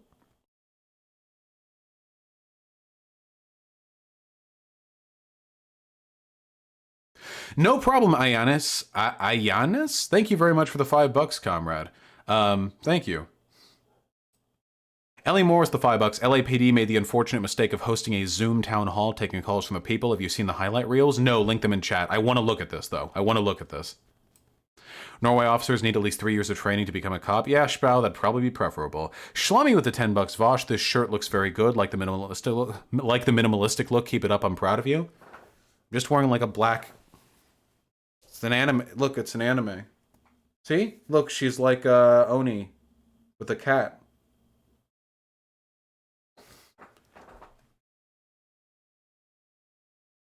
Okay, I've got the links, thank you. Sad Boy Socialist with the $5. When I was committed to a psych facility for attempted suicide, I was thrown in a squad car for a 3-hour drive with cuffs on my hand and feet so tight. Yeah, probably not the best, not the best path towards, you know, betterment, I would say. My ex witnessed a coworker fall into the concrete grinder. He died instantly. Thanks, Stub DTO. I don't... That sucks? I'm so... That really sucks. I'm sorry. Jeez. True the Sosplay, and thank you for the 2-2 sub. And also true, Tetrarm 633. Sorry, for the $6.33. Protesting does do a lot of good. Jackie Dang with the $5. I wonder how many pro-2A New York City cops would feel if New York City gun laws were expanded, allowing for citizens to carry. Depends what's the color of the citizens. Somnio Static with the very generous $25. Didn't they have to admit that the government killed MLK in court with one of his children or something? Nah, it's a little more complicated than that. It was a civil case against the state, and for damages done. And while they did end up getting awarded a settlement, there are many people who say that there was a fuck ton of contrary evidence that was never presented in court because it didn't meet like the threshold for like criminal court. So I wouldn't like I don't think it's like it's not substantial enough to, I think, like definitively argue that MLK was killed by the state. But we'll say he was anyway, because why not? Thank you, comrade. And Access Audio with the incredibly generous $45 donation. I really appreciate that, comrade. Did you see the FBI report exonerating Antifa's role in the protests? Yup. Pretty fucking nice meme. Oh, no, no, no, no. Yeah, Juan Carlos, of course conservatives have a lower IQ than left-leaning people.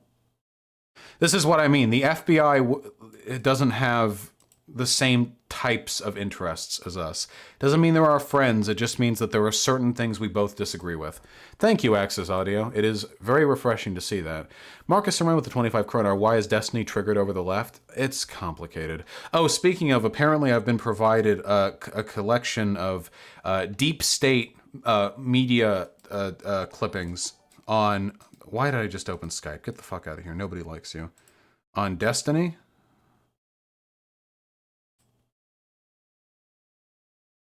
Oh yeah, I think I saw this. I think I saw this. So apparently there was a scuffed podcast last night that Destiny wasn't brought onto, like a big podcast on Twitch where they were talking about the riots, and Hassan and Felix from the Chappa Boys was on, and Destiny was spamming in his chat, and he seemed a little upset, I guess. What a fucking loser. Go back to Turkey. Fucking retard. Is he joking? Hassan Felix, too mad to engage, too beta to engage. Malding over his example. Look how fucking malding he is, lol. Literally watching his hair fall out in real time. Hassan reading logs in Discord right now. Look, there goes another hair, lol. He's scratching his chin. Fuck, am I losing hair here too? I haven't bitten my nails in like 10 years, holy shit. Is destiny going to turn me into a stress eater? Am I going to turn into Greek God X? This is a surprising level of emotional investment in the state of Hassan at that given point in time. Wrong, what? What a fucking loser. Fualkdisk asked fakal fujwa eljfwa. Get me out, fuck these dipshit socialists. They treat the news like they treat their socialist theory. They can only read the fucking title headline. Amy had nothing to do with the fucking failing to prosecute of that cop. It's just a blatant lie. Lamau, kill me. The funny thing is, this piece of evidence right here, that Amy Klobuchar did not actually have any involvement in the prosecution. Amy Klobuchar did not actually have any involvement in the decision not to prosecute the cop who killed George Floyd. Destiny actually believed that too. I saw him on stream realize that wasn't the case. So he also believed this falsehood, but he seems very like upset by other people believing a false thing until he learned. So I don't know. A little weird. A little strange. Mind you, since I've been on a little bit of an anti-Chapo arc lately, I'm not defending the Chapo boys or Hassan's approach towards the news, because I have plenty of disagreements as well, but I do think those logs are a little cringe. Slightly cringe, perhaps, possibly. Somlik with the $10, please don't lose your faith in nuance because your chat is excited. When chat gets excited, I appreciate nuance even more, because I have to be very careful with what I say, or people are going to misinterpret me. That's just how it is. George Joris Zymika with the $5. Hey Vosh, can you please cover Gad Sad? Yeah, you'll have to email me, comrade. Gentleman Jew with the incredibly generous $50. Discuss conservatives being more open than ever with direct dialogue when including info the right isn't getting. Hardcore Trumpers are actually listening. Why would they be... I'm not entirely sure if I buy into the premise here. Why would conservatives be listening more than ever before right now? My experience is the opposite. Is that, do you have information? If you do, you should email me. Yeah, you're gonna have to, I'm gonna need some information on that, because my understanding is that conservatives are more closed off than ever, because they think they're like fighting off a race war or something. Maybe ASD. Gray Stairs, the tier 1 sub. Yee. True. And Somnio Static with the $25. Thank you. Hey, I think you're wrong about Caleb Malpin, and he's actually super cool. Debate me on why you should be more class reductionist. Somnio Static, I know you're memeing me right now, so I'm gonna let that one slide, okay? I'm gonna let that one slide, baby. You ain't ever going to take me. I ain't getting baited. Nice try, but thank you. I have not, Marcus Wren. Antonio with the tier 1 sub. Thank you very, very much, comrade. Fuck absolute monarchy. Sir Doug with the $5. What's the motivation for police not to police brutality? Also, why are they funded so much if crime is low? Great questions, comrade. There really isn't that much of a motive right now because there aren't consequences. Bernie Sanders has suggested that police precincts that routinely regulate or violate human rights should have their funding stripped. Seems like a decent first step.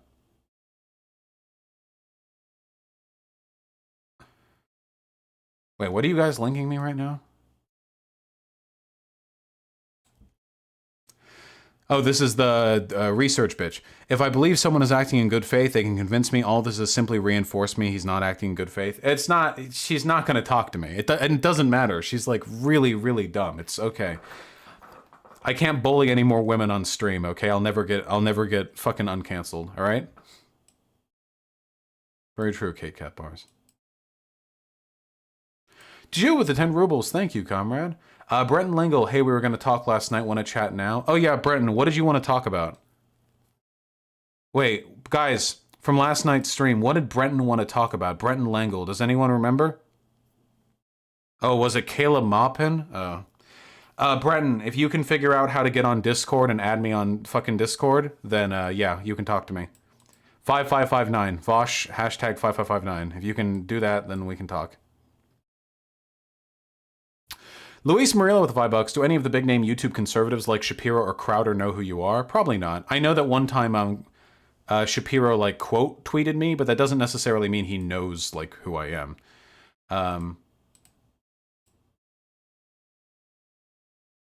Yeah, he said he knew Malpin.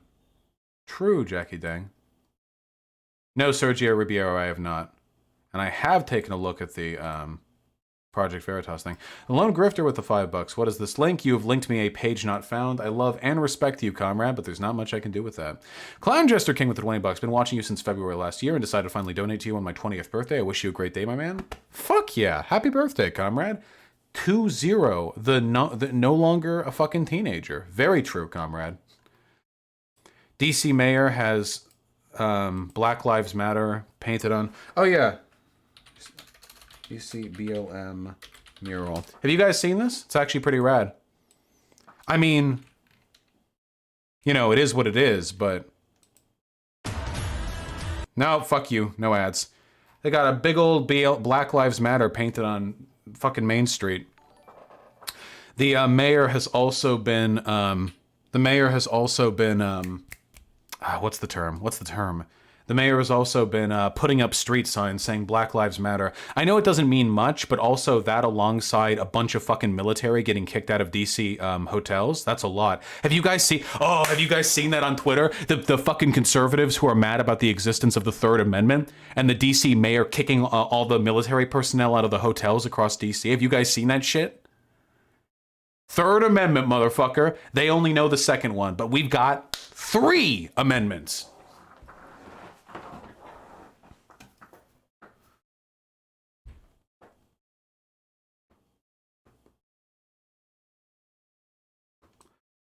I wish I had opened this at the time. Apparently the place where Rose City Antifa holds its secret candlelight vigil fucking meetings has been closed since 2018. Damn.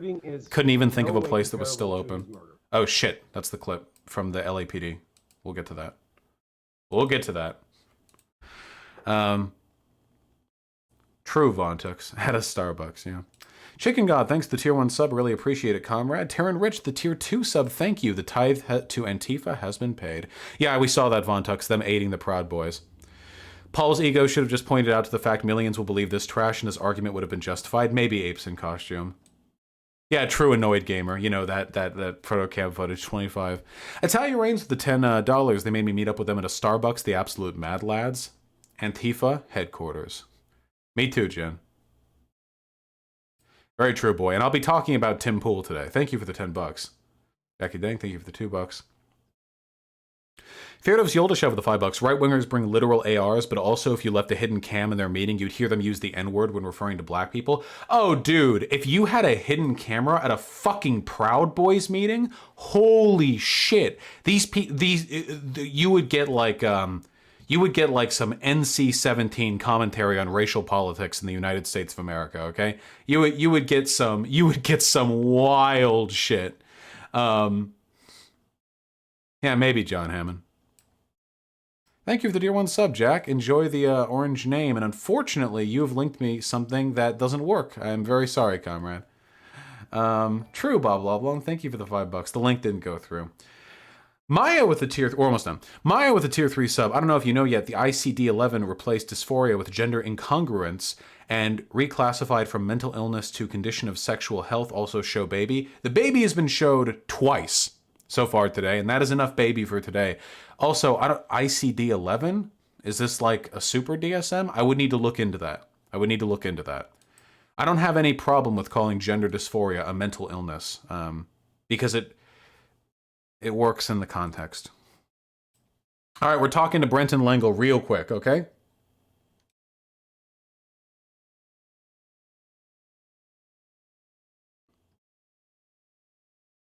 Brenton, which of these Discord names is yours? Just type in YouTube chat. You don't need to donate. Just type in YouTube chat.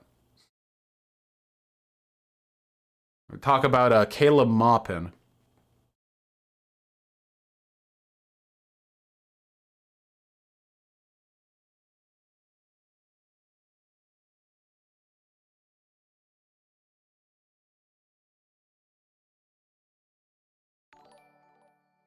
Yeah, it's Caleb Maupin. He's coming back. I would love to debate him again. It was a lot of fun.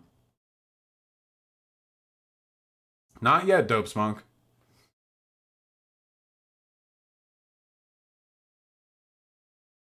There it is. Renton Lang. There we go. It came through. All right, I'm calling. Let's do it. We're talking about Caleb Maupin, I guess.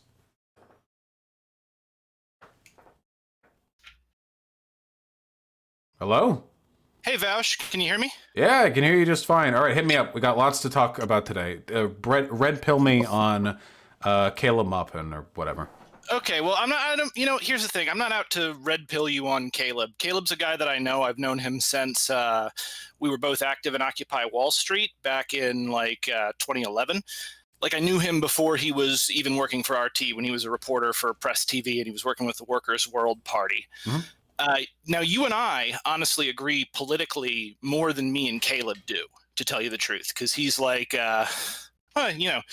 I wouldn't call him a tanky, but he's more the Marxist variety.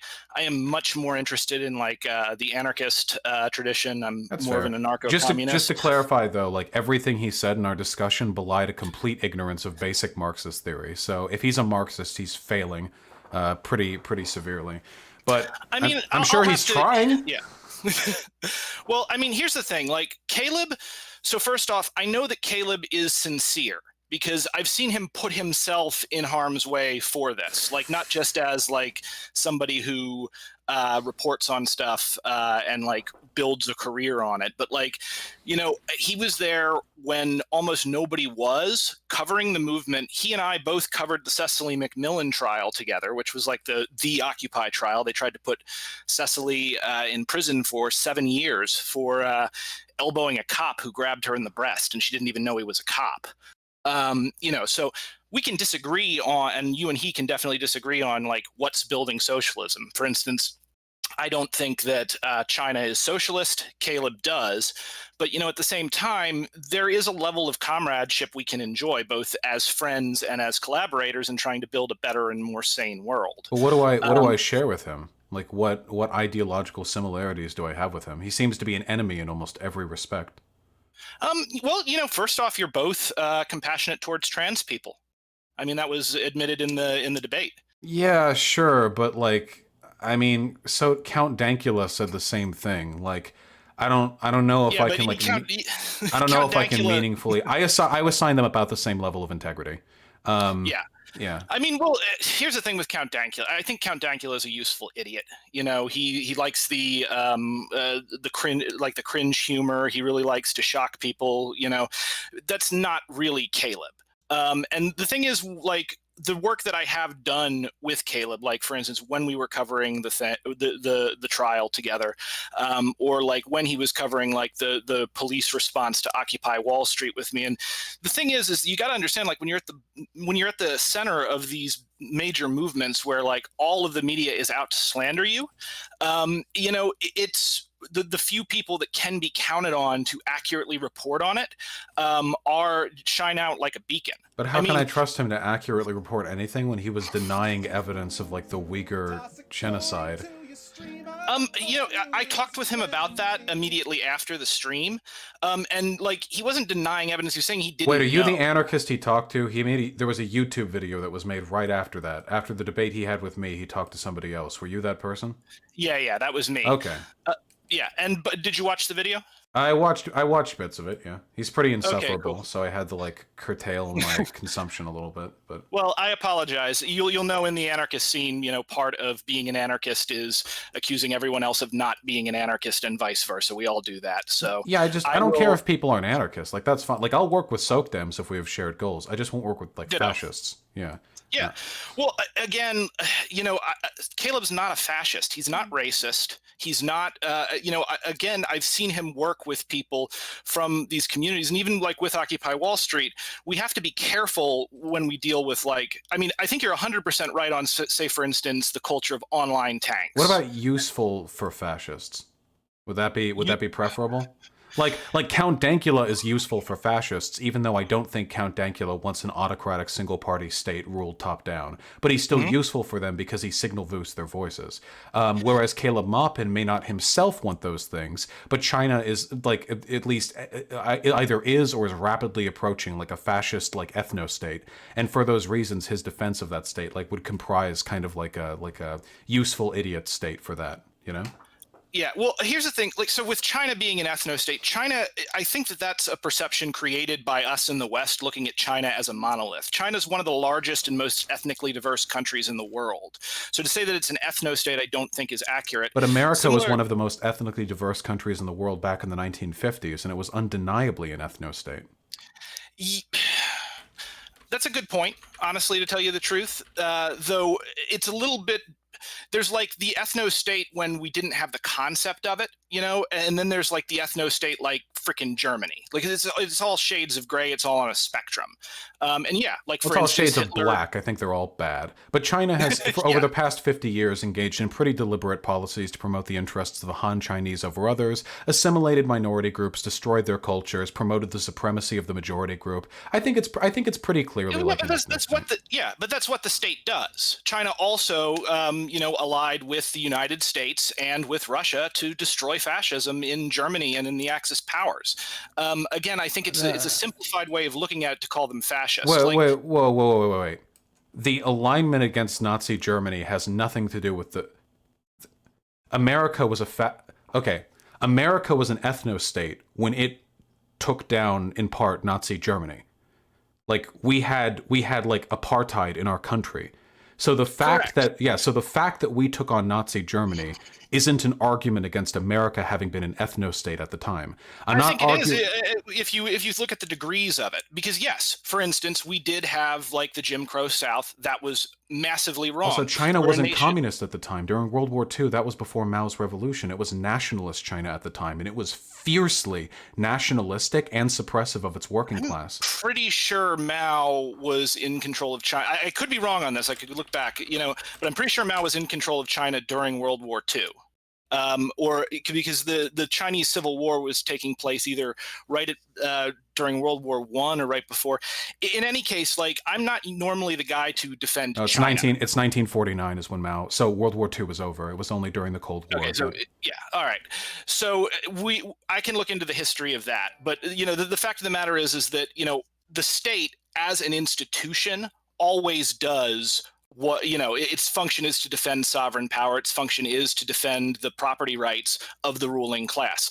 If that ruling class is heavily ethnically homogenous, it will naturally tend towards an ethno-state variety. But that's different from being an explicit ethno-state. No. China is an explicit ethno-state. They are literally bowling over, assimilating, and destroying the culture of other ethnic groups within their borders.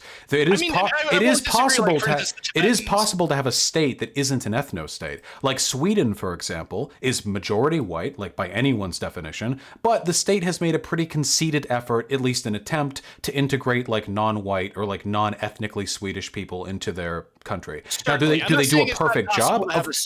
Right. Do they do a perfect job? Well, the problem is you're using the existence of a spectrum to deny like the heinousness of somebody at the far right of that spectrum. Just because every state engages in ethnic suppression doesn't mean it's okay for China to do it extensively to the point of engaging in genocide. Certainly, but you wouldn't say, for instance, that there was no difference between the U.S. and Nazi Germany, for instance. I would never make that claim and have never made that claim in the reverse.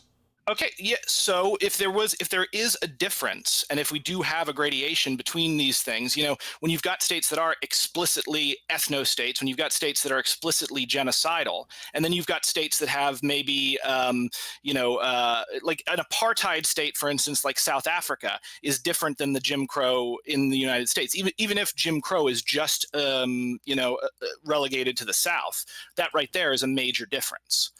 Now, I've never said there aren't differences. I'm just saying that they're both bad in similar ways. I've never said there's no difference between modern China and Nazi Germany. I made the argument that his denial of the Uyghur genocide was comparable to the argumentative tactics that Nazis used to deny the existence of the Holocaust.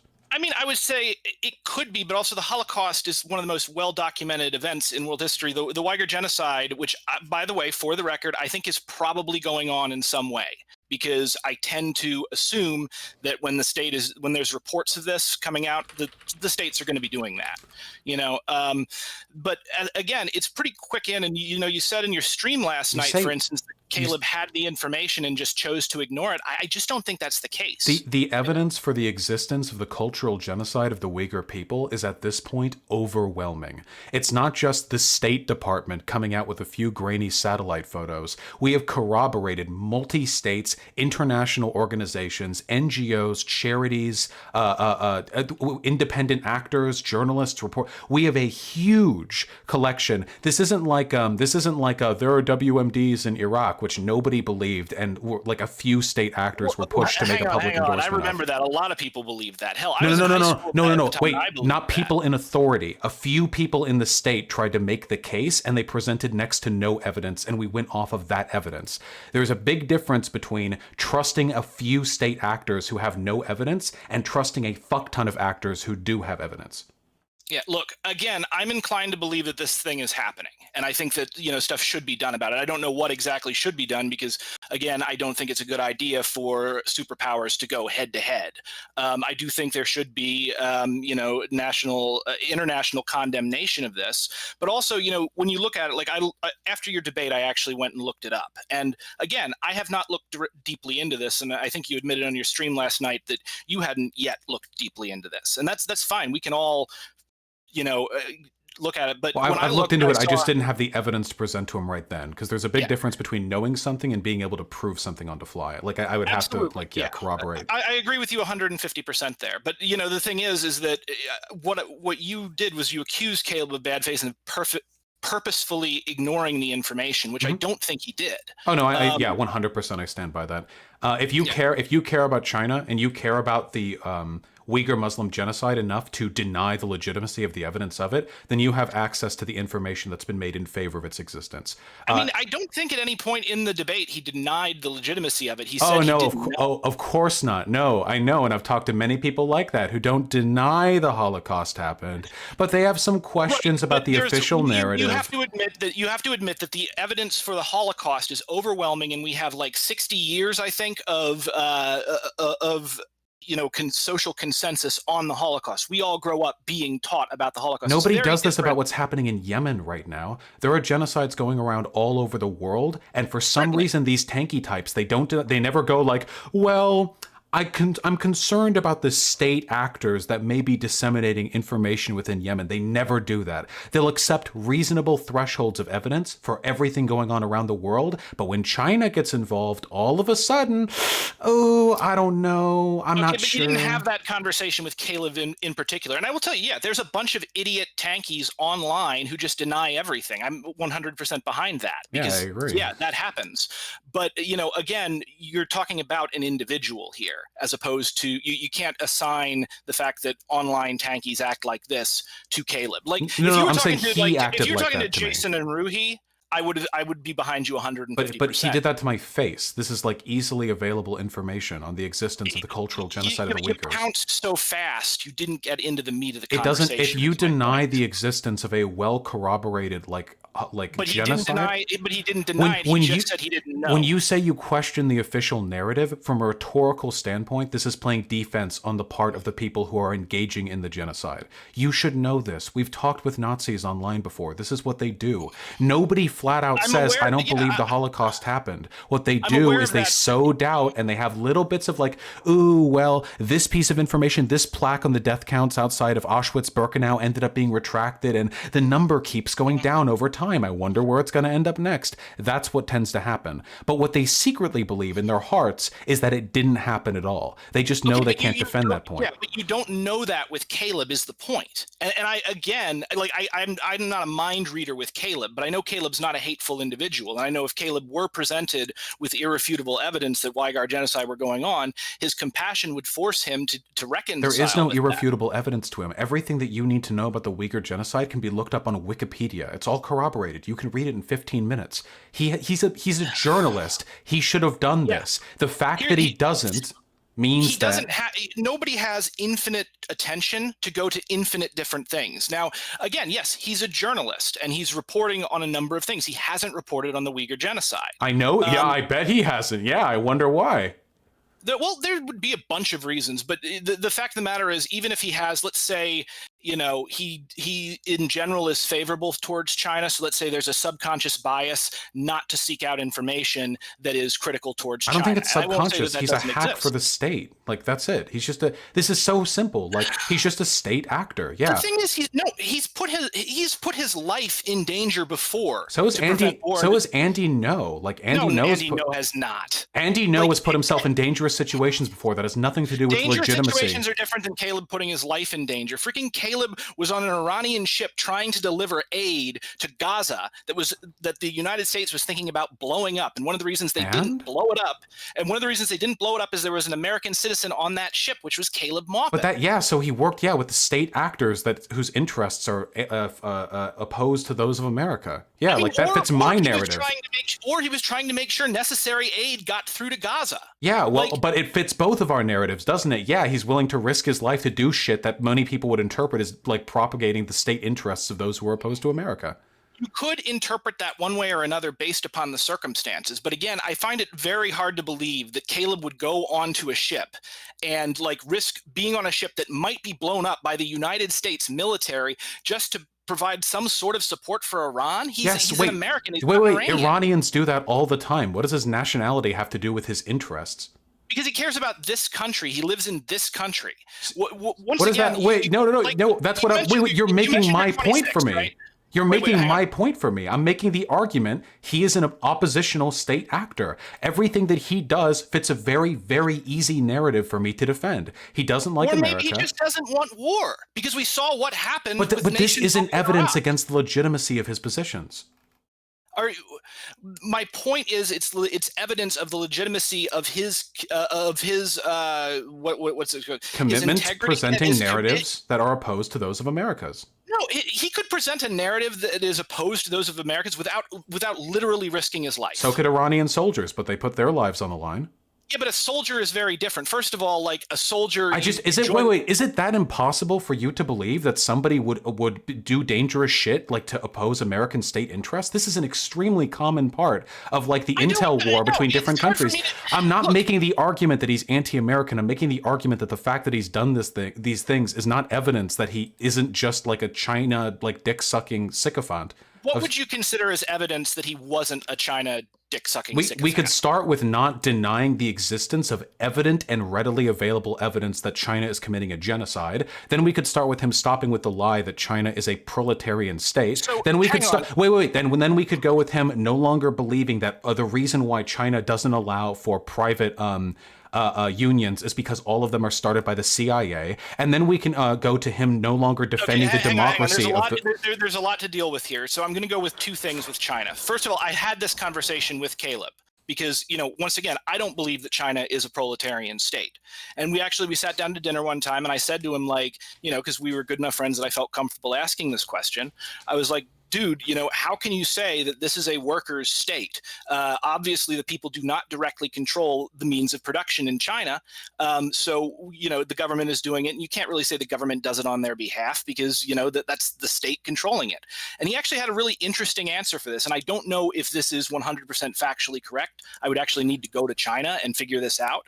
But according to Caleb, one of the things that China does that the United States doesn't do is that it works very hard to get as many citizens as possible involved directly in the government. Yeah, they have a one-party state and they have the Communist Party of China, but they're working to bring as many people as possible into the process. So did Nazi Germany. I'm not sure. Yeah, Nazi Germany had a civic system designed to rope every single citizen into the functionality of the government. Civil service was one of the cornerstones. No, not civil service. Actually taking part within the decision-making process. What decision-making process? Well, for instance, there's no democracy. This is something that I have not looked into because, again, I'm not a huge China stan. Yeah, he just lied to you. I don't think he lied to me. No, he did. There's no democracy. What decision-making process would they be getting involved in? Which state-approved actor gets to represent them with no democratic representation or oversight next year? Wait a minute, that's what the United States does. No, we can pick. No, we can pick our candidates. Anyone can run in the U.S. Yeah, anyone can run in the U.S., but we don't actually have the ability to get to those heights without support of a major party. Wait, yeah, you can't. There are independents who have run, and also having a difference between two. Well, I can't. Wait, you're an anarchist, and you're defending China picking which candidates are allowed to run? I'm not. I'm trying to explain to you the way Caleb thinks about this. Okay, I don't care. Wait, and Caleb's wrong. Look, I'm not 100%. I need to look into it. I'm not sure he's right on this. But my point is that you're assuming bad faith when I'm just simply trying to get you to. He literally, you just presented a defense on his part that is identical to offense a fascist could give for civic involvement in their society. Yeah, we have Hitler Jugend, and every day we have council meetings to decide where the rations are placed. And like, dude, you could do the same. Okay, but you could do the same thing if we talked about anarchist GAs. We did the same thing with Occupy Wall Street, where we used direct democracy to make decisions. There is no direct democracy in China. Yeah, I know, but again... So that's the difference. Civic involvement without democracy is just aiding the state. With democracy, it means... Look, I don't disagree with you on this, and I think that's a good criticism of what's going on. It's not it's a foundational rebuke of everything he believes. Seriously, how deeply have you looked into the political structure of China? Apparently more than you and him. Okay, I would say definitely neither of us have looked into it as much as he has. I have read everything on the CCP. I am knowledgeable of every single thing that has ever happened in China. No, you're not. Yes, I am. Yes, I am. You can challenge me on every point, and I'll be able to find a better response than what Caleb can give. You may be able to find a better response, but look, the point of this is I'm just trying to explain to you a thought process that he may have. That's wrong. It's a fascist thought process. That's my issue. It's not a fascist thought. Okay, and this is the other thing, this hasty equivocation with fascism. Like, veneration of the state, class collaborationism, lack of democracy, civic involvement in the processes of the other, defense of an ethno-state, overlooking genocide? Okay, so first off, look, we can talk about all this stuff. But my point, again, is that, like, you can put that label on just about anything that you talk to. No, I could. Not the United States of America. Nope, we're a lot more democratic and a lot less fascist than China. 100%, yeah. Okay, so we have the appearance of democracy. No, we are. Oh my God, I can't believe you pretend to be an anarchist and you're giving me these takes. There's a reason why. I don't pretend to be an anarchist, dude. I've been doing this for freaking 10 years almost. That's now. Unfortunate then. How can you possibly make the argument that America is in any way, shape, or form like as democratic as China? I would say, I'm not saying it's as democratic as China. I'm saying the United States has, for instance, 2 political parties that are viable and more political parties that are not viable. An independent nearly made it to the presidency of the United States of America through an unprecedented grassroots campaign despite opposition from the majority parties. I agree. You find me that happening in China. I don't think that would happen in China, but in China, they might have somebody, for instance, coming up within that one-party system who is more proletarian and on the side. Bernie was working within the confines of the system that he was given, which is why he didn't run as an independent. He ran as a Democrat. And his ideas, nonetheless, got farther than anyone else who represented those ideas ever in the history of this country. In China, officials are only allowed to be voted on after they've been appointed by the state. So no candidate could ever oppose the state because the state has to approve them before they're voted on. The state has insulated themselves from responsibility or accountability. I'm not defending China here. But you're doing the same thing that happens every time. You're saying, well, China and America are both pretty fucked up democracy-wise, and then I say, I agree, but China is infinitely worse in every way. And you're like, well, I'm not defending China. Yes, you are. By equivocating. So to say that it's infinitely worse in every way is no, that's ridiculous black and white thinking. Find a way in which China's democracy is more functional than ours. One system, one way in which China's democracy is more functional than ours. Again, I am not educated on China, so I'm not going to. Then why would you challenge my point on that? I'm not challenging your point on that. I'm challenging your point on Caleb being earnest. You're pivoting again. We were talking about the equivocacy of democracy within China and America. I'm making the argument that America is vastly superior with our democratic representation than China is. You said that's ridiculous black and white thinking. I said prove it, and you said I can't. No, you didn't say vastly. You made a statement that it is superior in every way. Democratically speaking, yes, that is what I said in the beginning, in the initial statement. I would say overall, comparing what I know about China's government, and again, this is like I would have to go in and do in-depth research on this to figure it out. I probably have to visit China and talk to people about it. That's not how you if get I wanted data. To be educated on this. Wait, the people in Nazi Germany in 1937 would tell you they have a flawless state. Getting the anecdotal evidence of people in authoritarian regimes. First off, no, that's not correct, because the Nazis never had they've never even once, even at the height of their power, ever won the popular vote. That idea that everyone in Nazi Germany? Oh yeah, correct. they did. Never, do you want to look up approval ratings during the height of Nazi Germany? I guarantee you it's more than 50%. I'm not talking about approval ratings. I'm talking about the actual votes. Because they stopped never voting. Had a majority. Because they stopped voting after the Nazis took control. No, they didn't. After the Nazis took control, there were still elections, and the thing is that again, Nazis. They killed all the members of the other political parties. Are you kidding me? How could they possibly vote for non-Nazi? They didn't kill all the members of the other political parties. Wait, are you saying that in Nazi Germany there were elections? I'm saying there were elections. Find me any evidence of that claim, and I will take all this back. I didn't expect to. Okay, hang on. Let me. Any evidence of there being an election between different political parties during Nazi Germany's reign? Nazi Germany. Okay, let me just Google this right here. 1936 German parliamentary election referendum. Let's see here. 99% turnout. This is going to take forever, so I can send this to you later on. But my point is that not everyone, and not even the majority, was on board with the Nazis, even at the height of Nazi power. I know that for a fact. They were, because the ones who weren't on board with it would have been killed. They didn't know, because again, they would have had to kill more than 50% of their people to do that. Or shut them up. Yeah, or shut them up. Exactly. So I remind you, if you go to China, their opinions on the viability of their state are not a good argument in favor of China, because they live in a one-party state that suppresses dissenting political opinions. The opinions on their own are not.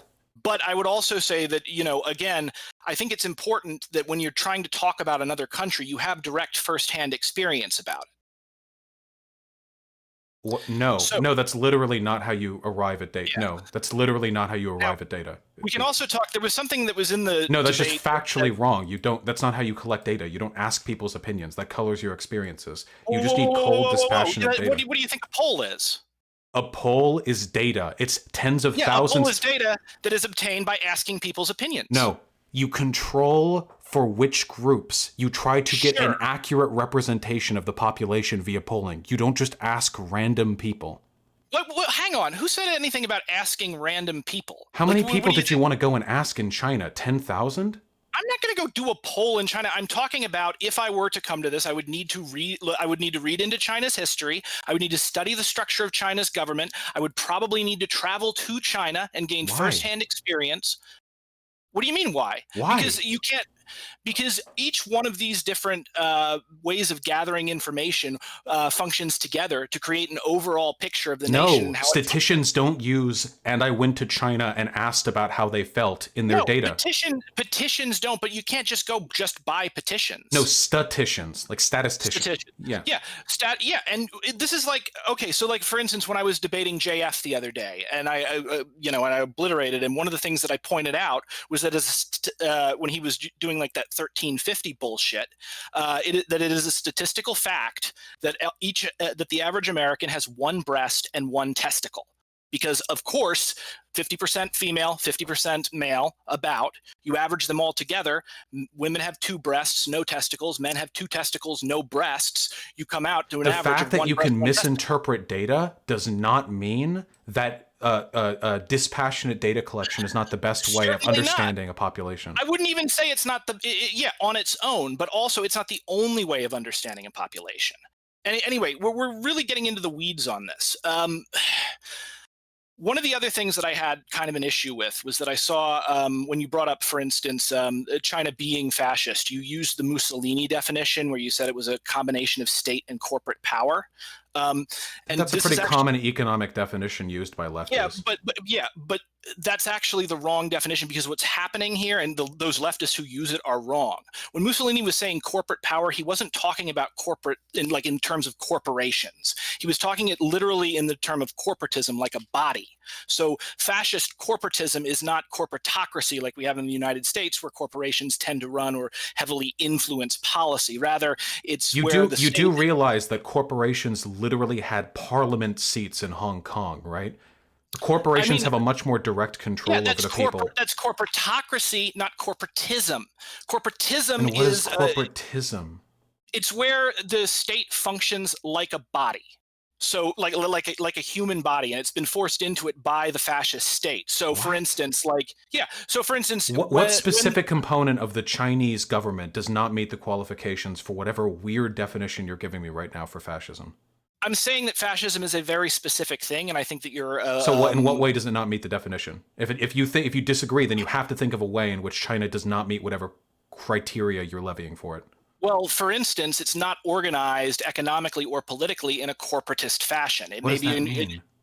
Well, for instance, corporatists will, the way this was explained to me by a friend of mine who's an econ PhD, is that imagine you've got your government, you got a big round table, and at the table there are seats, and there's one seat for engineers and one seat for teachers and one seat for clergymen. That is essentially the way you can imagine a corporatist way of approaching things. And there are non-fascist corporatist governments, and there are fascist corporatist governments. Okay, so was Germany not fascist? No, Germany absolutely was, and that's okay, how because Germany was government first, and then they worked closely in line with corporations, which were deferred state authority and state power through the state. But they also forced class collaboration through terror. Which they do in China. Again, I don't think China is, at least from what I have seen out of China. We've jumped 6 definitions right now. So now we're not about it being like a body, we're about class collaborationism. Yeah, the only labor union you can join in China is the one operated by the state. The state is the one that dictates a lot of the control and architecture of the corporations. There's a direct union between the state and corporations. Yeah, and that's a problem. Yes, and what Caleb was antagonisms against corporations are synthesized with antagonisms against the state because the state controls many of the corporations and dictates their behavior. Ergo, there is class collaborationism in China. Anger against the corporations is suppressed. Fascist class collaborationism. Wait, I'm sorry, my apologies. So we've backed off from it's not class collaborationism to actually it's not the right type of class collaborationism. What criteria isn't being met? No, I haven't backed off from it. My point is that you're always going to find some element of class collaboration within any system whatsoever. Where there are classes, there will be class antagonism and class collaboration. Yeah, well, good thing here in the United States of America, we have a vibrant democracy where the corporations are actually beholden to the laws set down upon them, and the government doesn't directly control corporations, and we can form... You damn well know that's not true, and that's why you're a socialist. That is 100% true. Just because there is a toxic incentives between these groups to mingle does not mean the exact same thing as the state literally controlling corporations and keeping people from engaging in labor unions. Again, I don't think the state should literally control corporations. I mean, again, what we need to have is a separation of powers. I think you and I would agree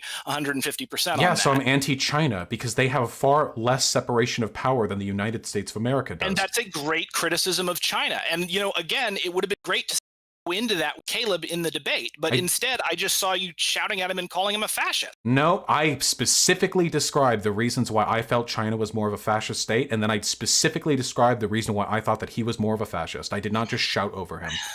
Yeah. Okay.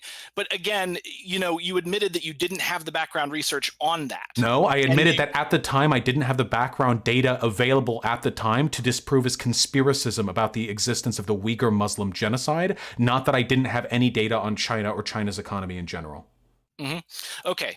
So again, and once again, I don't want to get into this too much because I do actually agree with you more than I agree with Caleb on this particular issue.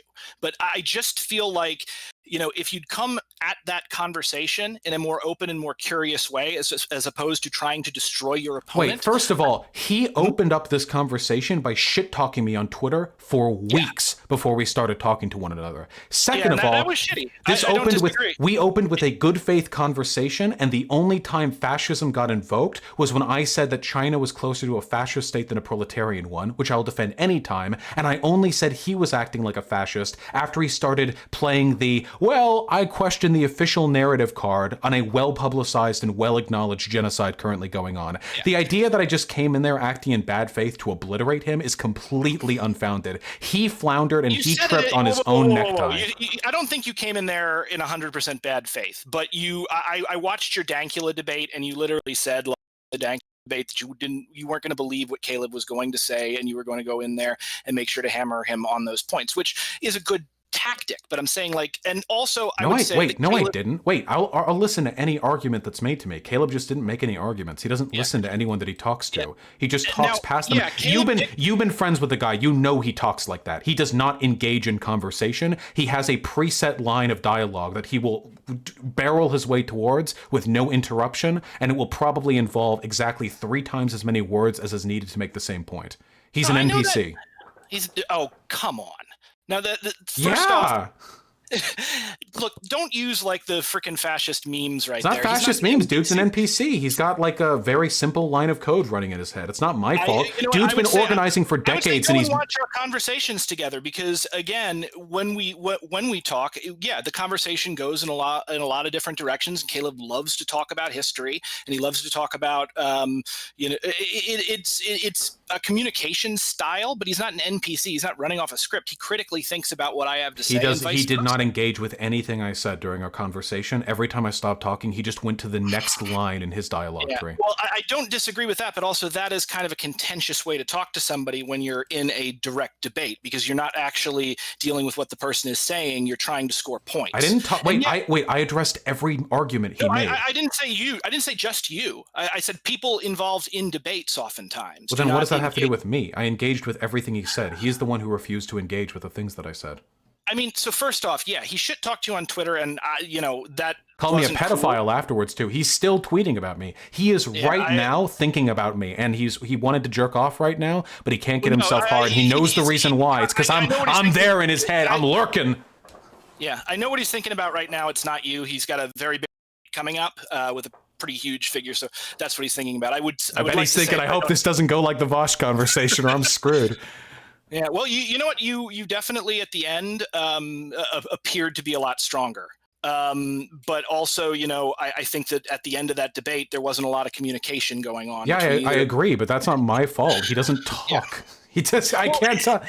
When you pull, again, like I said, and maybe there should be a better way for you guys to engage in like a lower where you're just talking as opposed to doing it for an audience or in a aggressive stance. I think that would be a really good idea. But I didn't come in there aggressive. Well, here's the thing. Have you never wanted to like talk to somebody or something online? People a lot of times will pick a fight with somebody on Twitter or whatever so that they can just get their attention. I can tell you how difficult it was to get your attention. I didn't pick a fight with you because, well, one, I like you. And two, I debate people who email me all the time. If Caleb had a disagreement with me, he could have just emailed me. Following that black nationalist drama, I talk with multiple people. All they had to do was show up at the right time. Here's the thing. I tried to find your email address. I couldn't. Okay, I get too many emails, so that's deliberate. Yeah, I know, and it's fine, but I couldn't find your email anyway. Like the convoluted way that I was able to get your attention was through the Discord. I really think the aggression that I saw was a desire to debate you, it was a desire to get your attention. And then when you guys debated, I think, you all were at loggerheads from the beginning and not looking to come to some kind of understanding. I mean, you say that, but I engaged with everything he had to say. I opened up being conciliatory. I mean, I said that I felt as though his descriptions of my positions were uncharitable and I didn't agree with how he described me. I didn't even call him a tanky or impugn him right off the bat. It was only after we started switching the conversation to China that things got heated. The idea that we both came in there heated is not true. I've heard other people say that China is one of the areas that Caleb is weaker on. I don't know. Yeah, I bet, because it's indefensible. China than I do. Yeah, because it's indefensible, because he's a fucking cuck for the state, because he'll say or do anything to defend the interests of China, even if that means being selectively ignorant to extremely well-publicized genocides. So let me explain sort of where I think this attitude kind of comes from. And this, Caleb touched on it at the beginning of the debate, but right-wingers will come up to me and say, why aren't you so critical of the Muslims who are, horrible towards women? You're a feminist. How dare you not denounce the Muslims? And, when I was living in New York, for instance, one of the big stories that we had there was that a soldier, I guess he had PTSD or was just out of his mind. He had come back and he was with a cab driver and he asked the cab driver if he was Muslim, and the guy responded assalamu alaikum, or whatever you're supposed to say, and the guy then slit his throat. The thing is that when I get asked to attack and denounce Muslims, I think of that incident. I think of what is my voice and what is my particular my particular rhetoric. How might it be used by someone to advance a very negative narrative? And so I'm really careful about, even if I have issues with stuff like China, for instance, and what does that have to do with China? I'm trying to get you to understand why he might be more protective of nations that are not the United States, China, Russia, Iran. Wait, the minority here, you just defended Muslims. The minority here are the Muslims that are being genocided by China. You can't cite protection of minority groups as a defense to avoid criticizing China for genociding minorities. It's not protection of minority groups. I completely agree. I think that's correct. But what I'm saying is that, both me and Caleb were around the same age. We're about 10 or 11 years older than you. I think Caleb may be a little older than me. My point is that having grown up with what happened with the Iraq War, and when the Iraq War happened, I was a conservative. I was in high school. I was 100% for it, because I thought that we could go in there and we could topple Saddam, who was a bad man, and build. This has nothing. I don't advocate state action against China. What the fuck does this have to do with lying to defend China? Right. I'm not going. Wait. I'm not going to let you go into some protracted fucking boomer retro zone where you can talk about how the American interests have been aligned against other countries in the past. I need a specific answer to this. What does this have to do with holding China, the second most powerful country on the planet, accountable for the behavior that they engage in against protected groups? Have to do. Which of our two parties is extremely hostile to China? The answer is both. Well, the Republican Party is probably a lot worse, but yeah, I'd say they're both pretty bad. What does this have to do? And how close were we to war with Iran a little while? Moderately to severely close. We'll never go to war with China. Yeah, I don't think we will go to war with China either. But the thing is that what is it? You're not answering my question. What does this have to do with not holding China accountable for the shit they do to their minority groups? When someone who is working as a counter voice in that narrative turns around and starts criticizing the nation, that can give ethos and rise to more dangerous voices that want, that want war. And that was what Caleb was talking about. So you're actually okay with overlooking a genocide because you don't want to get Americans? Certainly not. That's literally what you're defending right now. No, I'm not. Because again, the point is, as I'm trying to explain Caleb's thought process, or at least what I think his thought process. Okay, defend points. Don't say okay, well, I'm not actually defending these points. I'm just representing somebody else's. I'm just trying to help you understand it.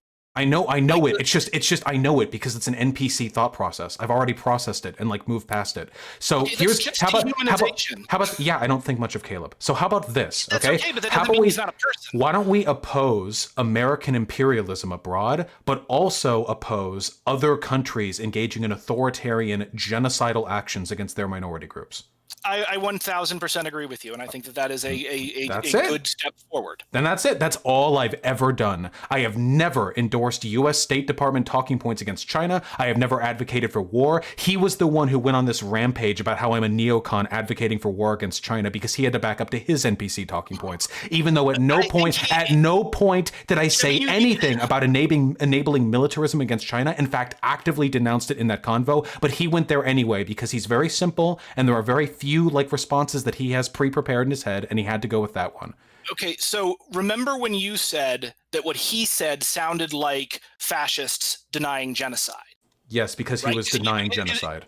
because he used a similar terminology. No, wait, are you about to draw an equivacy between him saying, I question the official narrative when there's a ton of evidence for the existence of a genocide, and him saying, I'm a neocon when I say I don't endorse state action against China, but genocides are bad and we should prevent it? Are you actually going to say there's an equivacy there?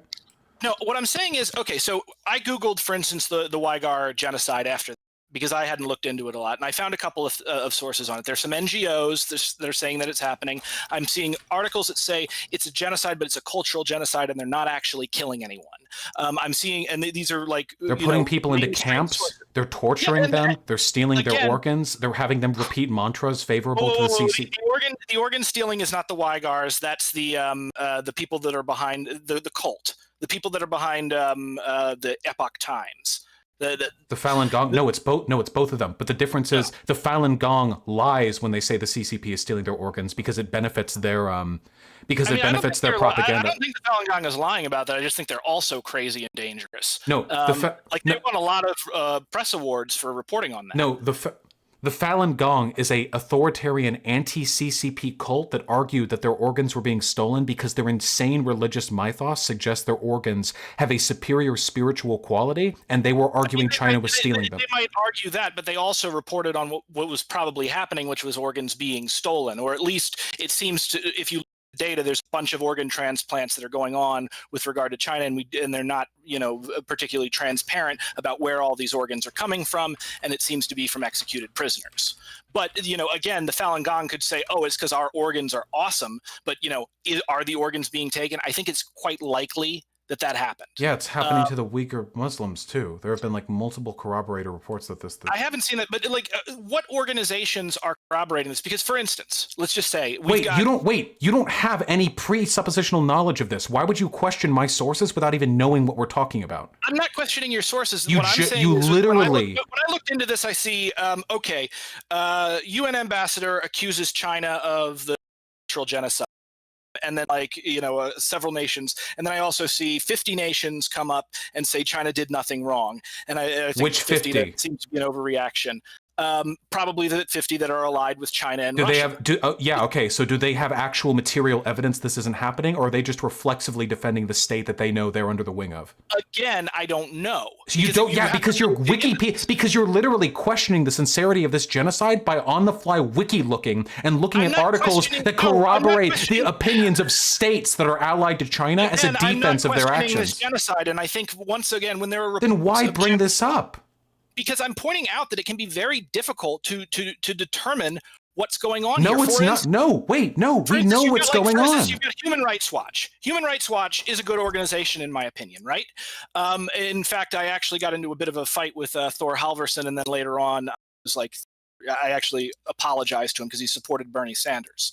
Thor Halvorsen he and the people that run Human Rights Watch, they do good work, but also they're a libertarian organization, like a right libertarian organization, and they're interested in presenting a case against... You're doing the Caleb Maupin argument. It's all Western propaganda. I'm not saying it's all Western propaganda. I'm saying there's a huge amount of Eastern propaganda and a huge amount of Western propaganda. Also, they're not right libertarian. They're just liberals. No, they're right libertarian. How? In what way? Dude, look at they're one of their primary goals is to defend property rights. Yeah, that's that's literally liberalism. Property rights are literally one of the defining tenets of liberal thought. I'm telling you, it's a libertarian organization. I was even on HuffPost Live when we were talking about this with Thor Halvorsen. That's just liberalism. Libertarianism is I would say that right libertarianism is basically a very radical form of classical.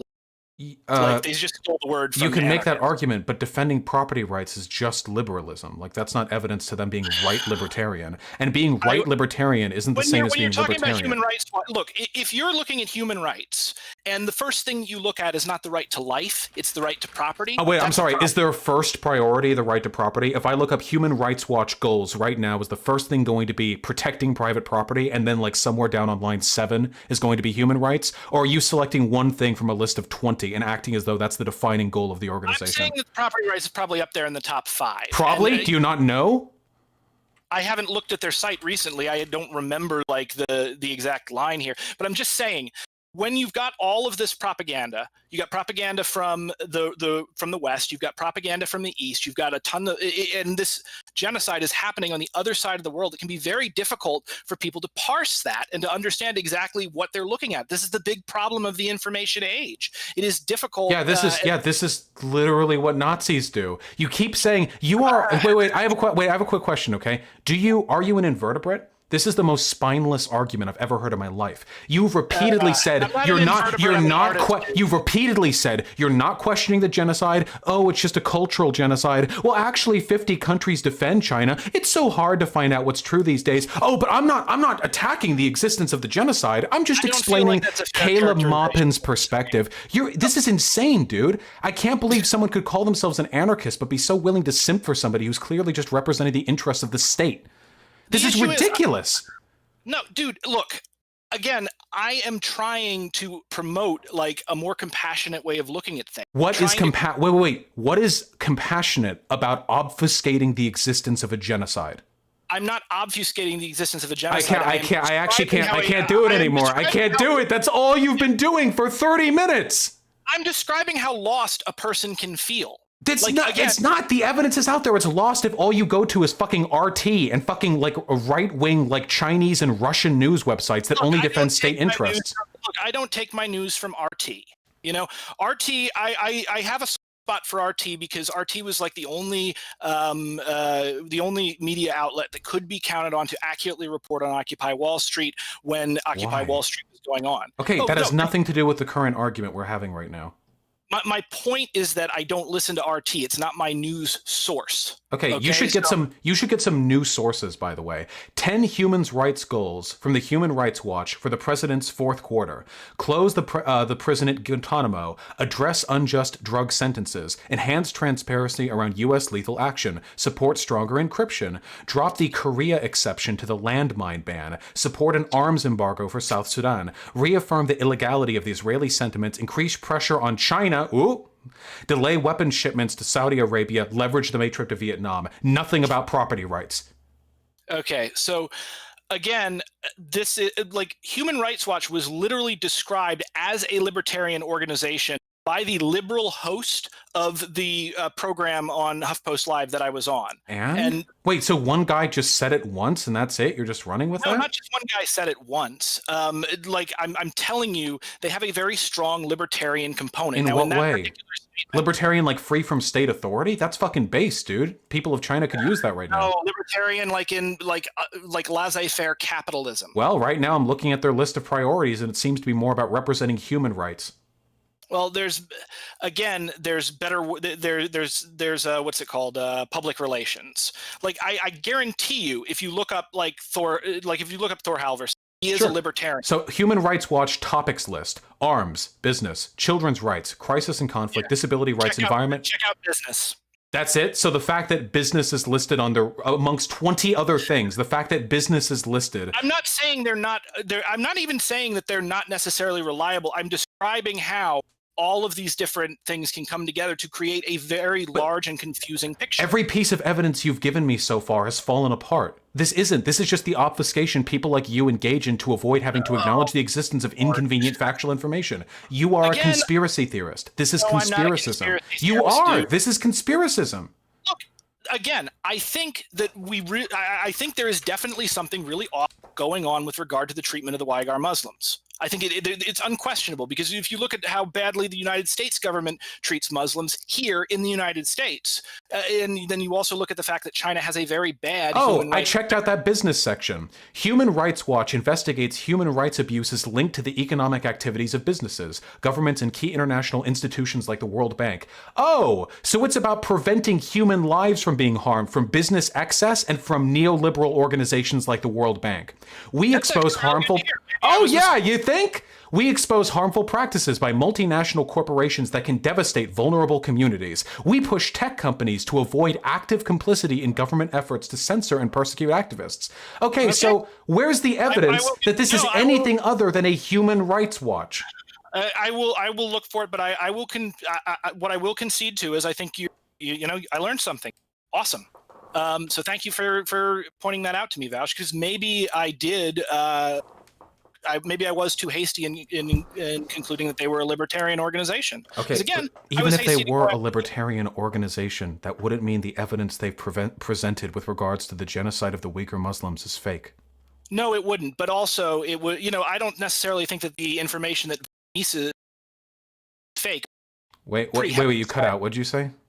I said I don't think necessarily that all the information that von Mises Institute puts out is fake, but I know it's going to be slanted and it's going to be lying by omission. Yeah, but you can't but you can't just assume data you're looking at is untrue because of the source that it comes from. You have to corroborate. Certainly not. I agree with you on.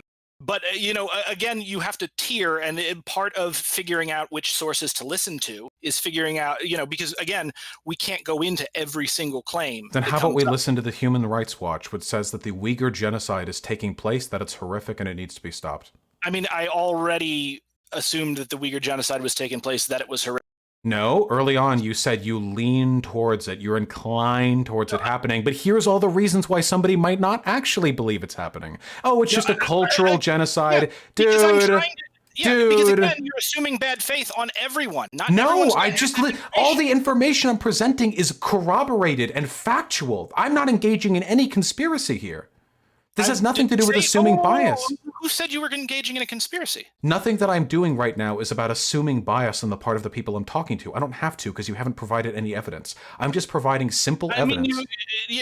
Okay, so I didn't say you were engaging in a conspiracy. I was trying to help you understand how Caleb can have that if a person is a liar and a conspiracist, they might not believe the evidence. Yes, I know. I'm aware. If a person is stupid, they might not believe it. I knew that from the beginning, from which I must inevitably come to the inductive conclusion that Caleb Maupin is lying or stupid. He can be one or the other. He can be both, but he is one of those two because the evidence in favor of the existence of the Uyghur genocide is significant, overwhelming, and unreproachable. And the fact that state actors have lied in the past is not a justification to sit by and allow the persecution of millions of minorities today just because it's happening to a country whose geopolitical interests are opposed to the state. The level of defense you've engaged in over the course of this conversation from, well, we don't want to enable any state warfare against China to, well, it's only a cultural genocide is genuinely disgusting to me, especially when you tried to conflate me saying his actions of genocide denial were similar to those of a fascist and you saying that was similar to me making the argument that China was bad and that makes me a neocon. The idea that you could ever call yourself an anarchist is actually fucking unbelievable to me. So first off,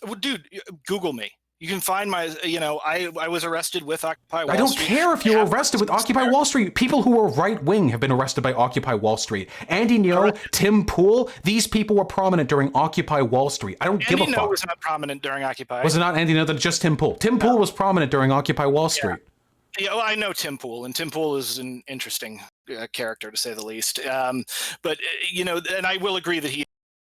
But like, the thing is that I feel like, for instance, like when I was bringing up the neocon, I was saying like the phrase that Caleb used sounded like a phrase that fascists use, and it triggered you to go into what we might say is a line of dialogue. Yes, it was him. It was him defending people doing genocide. Yeah, similarly, you use the literal words that you use, the phrases that you use, sounded to Caleb like the words that neocons. Yes, this is the yes. You're doing the thing I just told you I found disgusting. The equivocacy you're engaging in right now. No, I'm not Look, I'm not equivocating. Do you know what equivocating means? Yes. Okay, you're equivocating. Basically saying that two things are the same. But yeah, so you're saying me hearing a genocide defense and launching an anti-fascist attack is similar to Caleb Maupin hearing me criticize genocide and thinking I'm a neocon.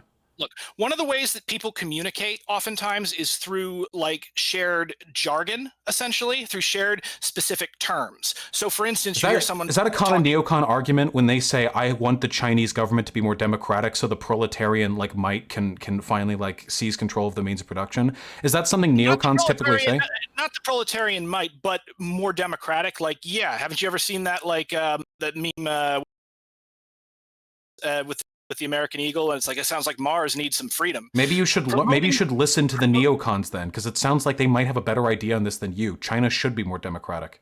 China should be more democratic, as should Iraq. But the thing is that promotion of democracy abroad has also. I'm not saying we invade. I've never said that. No, and I'm not saying you're saying that. Then why would you bring up Iraq? Well, because Caleb didn't say the Holocaust didn't happen. No, he just said I'm questioning the official narrative, which is what Nazis say. Yes, because... Okay, wait, hold on, wait. We're running in circles now. Do you have any final memes before I talk about Candace Owens and make fun of her? Please continue to make fun of Candace Owens. What I'll say is thank you for the conversation. I do think that we shouldn't... I do think that you're wrong about Caleb, but also I appreciate the work that you're doing. I know I've got friends who said, like, you know, when I was 15, Vaush would have reached me and I would have come to the political conclusions that I have come to, you know, much more than I otherwise would have, much earlier. So I think you do good work, Vaush. And I do hope that, you know, you and Caleb can get to a point where you can actually talk in a more open manner and maybe come to understand He will never each talk other. with me in an open manner because he's a bad faith NPC with no real arguments other than those he's been trained to use to defend his preferred states. Okay, but you know, what's the thing? If you meet somebody who's awful to you, you met an asshole. If it is awful to you, you're the asshole. I'm just saying, and I'm not calling you an asshole. I'm saying. Wait, then what are you calling me with that analogy? I'm saying you have a frame in which you are, engaging with people that is naturally combative. And I'm saying, you know, not really. My conversation's open in really good faith. The reason people accuse me of being this super antagonistic dude is because they're mad at me for blowing them out. Just like with Caleb Maupin, I opened in a very civil way, and then things got really heated. I think that I understand that you feel that way. I will say that I think you did open in a more good faith way, but I also think there was a certain way you thought that conversation was going to go. Anyway, if you could though, thank you for that, and thank you for your help with JF. Like I blew him out of the water, and part of the reason why I did was because I was able to watch your debate with him. Please keep fighting the good fight. Yeah, you know what really helped me with my debate with JF? What? Being able to recognize fascist talking points obfuscated through a level of like plausible deniability. Yeah, and fascists do that all the time. Again, yeah, I agree. They do it pretty often. Yeah, and they're, you know, in fact, actually, in our stream, that was one of the Caleb said he was so freaking pissed that fascists were doing what they were doing because what happens is not only do they advance a fascist narrative, do it, but they actually poison the ability for people to engage in good faith narratives as well. So yeah, I completely agree. Like how all of my interactions with tankies these days are defined by their insane presumption that I'm a fucking federal agent. Yeah. Well, you know, or hey, you can call Caleb Maupin out for calling me a pedophile on Twitter after he was upset with Upsetty Spaghetti after our argument. That's pretty interesting. I did tell him that I didn't think that was cool. Okay. You know, the internet makes you stupid sometimes. Okay. But I thought he was a hardened like reporter who could like, you know, duke it out with the worst of them and survive going on Iranian boats to deliver aid to Gaza at threat of U.S. foreign intervention. But I guess like getting blown the fuck out by like a 26-year-old on YouTube was too much for his composure. I don't think he got blown the fuck out, but I do think that like again, I would actually like to sit down and have like rather, I wouldn't even frame it as a debate. I'd have it as like a dialogue, to tell you the truth. But you know, the thing is Vaush, like I really like your content. I hope people can check out mine, Brenton Lengel. Just Google my name. I'm Brenton Lengel on YouTube. You know, I did have a quick question for you though. So, you know, you're an important influencer and you've been doing a lot of good work online. Have you thought at all about going like into the street and experiencing like, you know, obviously don't put yourself in any danger, but like, and COVID complicates this, but have you thought about getting involved in like person to person, you know, leftist organizing, like in meat space? Nah, it'd be a huge waste of my time. I can reach thousands of times more people doing this here. Also, I'm just not very good at it. I don't like going outside. I get sweaty, okay? My giant fucking dick gets all sweaty and it rubs against my thighs. I'd rather just do stuff in here and try to fundraise for people doing like work out there. It's the best I can do. Absolutely. Well, please do keep doing that. By the way, at some point we should talk, because I do want to talk about but I would love to have a conversation with about your co-ops and your actual ideas, because it sounds a lot like anarcho-syndicalism, and I see some ways that it would be really functional. I also see some potential pitfalls for it. Like, have you heard of the co-op war that happened? I've heard rumors of it, but I need to do more research. I've been doing more research on co-op shit recently because I came across a video of some Karen who took issue with my arguments with Sargon or something. There's a great podcast called The Dollop, run by Dave Anthony. It's kind of comedic, so it's fun to listen to. They do a deep dive on the history of the co-op war, and it is nuts. Spoiler, like basically people go in, they do the co-op thing, and then suddenly factions break out. Some of them become tanky, some of them become anarchists. They start like, I think at one point someone throws a Molotov cocktail at somebody else. And then finally in the end of it, they find out that the whole thing was a cult, and the guy running the cult was freaking CIA. Man, spoiled it there, didn't you, at the end? I mean, I apologize for the spoiler, but like it's still willing to like the story. You should still experience it, right. And that's why you can pay more attention to the. You know, like they say with like movies, people can actually enjoy them more if they've been spoiled because they can take in more of the movie rather than worrying about the narrative. Yeah. Yeah. So check that out. Just check out the Co-op Wars, and I would love to again about your ideas on like mutualism and your ideas with co-ops. I lean more on the anarcho-communist side. I'm mind that we need to move beyond using money, and I would like to see us maybe run the society on something closer to swarm technology. Would you be up to have a conversation about that sometime? I can't commit to anything. My schedule is always super packed, but I'd have to look up all this stuff before I knew whether or not it'd be interesting enough to discuss. Okay, yeah, but please do. And no need to. I will just tell you for anyone who why I became an anarchist. It's because I hiked the Appalachian Trail, Maine to Georgia, and living like as a thru hiker for 6 months on where money wasn't a major factor. You bragged about how little you had, and you had so much purpose and community related with that. That's my vision of an anarchist. Well, one of the things maybe we'll get to discuss it someday. Okay, all right. Yeah. I got to talk about Candace Owens. Don't get caught in one of the Chinese political dissident black cells where they torture you for believing in a different thing than the state allows you to believe, and make sure not to form any private unions over there because they get really mad. I definitely won't. By the way, look up yellow unions. Their unions are great, but bosses have created fake unions specifically to control, both in the United States and yeah, Spain. I've heard rumors of Presidents for Life also creating statewide single unions that they use to make controlled opposition. All right. Absolutely. All right, you have a good day, and dude, kick Candace Owens' ass. All right, I'll try. Thank you for the conversation. No Bye. problem. I saw how mad you guys were getting towards the end there, so I had to stay. Ugh. You guys were getting real mad towards the end there, man. The tanky arc might never end. Am I larger than all the tankies yet? I know I'm larger than Caleb Malpin and the other guy. Am I larger than all the tankies? If I am, I think that means I can just do the tanky arc forever. Now that there's no longer a severe social consequence. You would call Michael Brooks a tanky? Stop it? No, I wouldn't. I'm familiar with Michael Brooks. Oh, man. Toss a coin to your streamer. Oh, viewers plenty. Oh, God.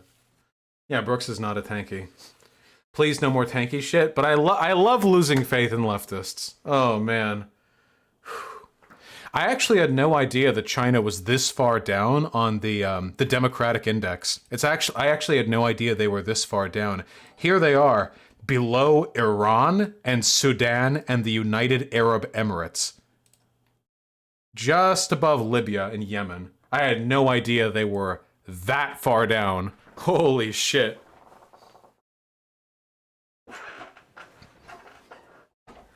Hasanabi is bigger now? Hassan's not really a tanky.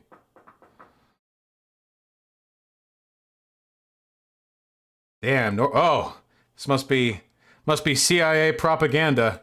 Putting the immortal philosophy of democratic Jewishism down here on the bottom. Brooks talks about China and socialism a ton. You really think Vosh wouldn't call him a tanky? Dude, I've seen Brooks talk about China and socialism. I wouldn't call him a tanky, okay?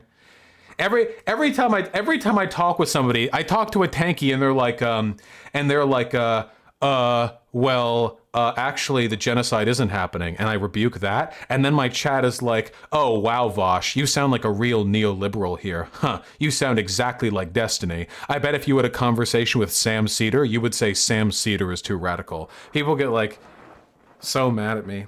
Cuba's 143, that's a bullshit scale. What is the Cuban government? What is it like?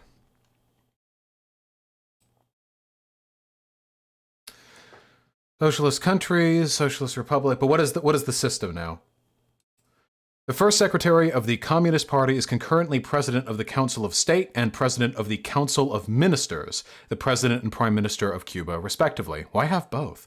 Members of both councils are elected by the National Assembly of People's Power. The president serves for 5 years, no term limit. Is this democratically elected?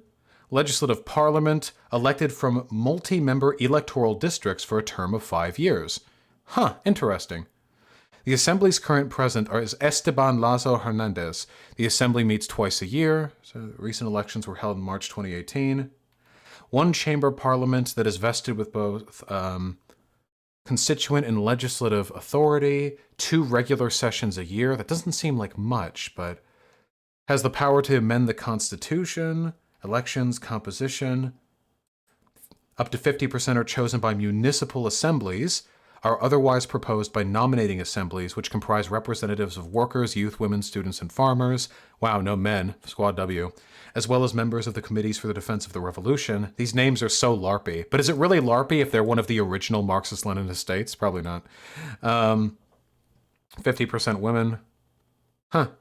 I'd be really interested in looking more into the democracy of Cuba. I wonder if there was some like conflating... I wonder if there are some conflating factors that make it less democratic than it looks, or maybe even more democratic than it looks. On paper, it sounds very democratic, but in reality, it's just a one-party state that manipulates elections. That's kind of the impression that I would get, but I'd need to look at it. I would want to look at it. Vosh, I can email you some good sources about Cuba's system if you want. Nope! Red Democrat, I saw you reading that whole conversation. You're a brainlet, motherfucker. I'm not taking any source. You're gonna send me some goddamn fucking peoplesassembly.ru.com shit, okay? No, that's okay. I'll take my CIA-backed Western sources. They're getting better now that the Castros are no longer ruling? Yeah, probably. Thanks, Sander. I appreciate it. Anyway, I'd be interested in looking more at this, at least in the immediate future. But until then, quick donos, then Candace. Sure didn't expect that conversation to go so long. Woo! Oh, baby. Also, you all have to donate. It's illegal for you not to. After that fucking conversation, I need it. Pump it into my veins. Rarely do I ask for donations, but when I suffer, okay, I need to know I'm suffering for a fucking reason. But don't do it if you have any money troubles whatsoever. In fact, don't do it. Don't ever donate to me. Fake animator, I have not heard of Dan Pena. Very sorry, and wonderful, wonderful, true. I am, in fact, a member of COINTELPRO. Flevier, fantastic. We need more journalists. Seriously, journalists I have a tremendous amount of respect for.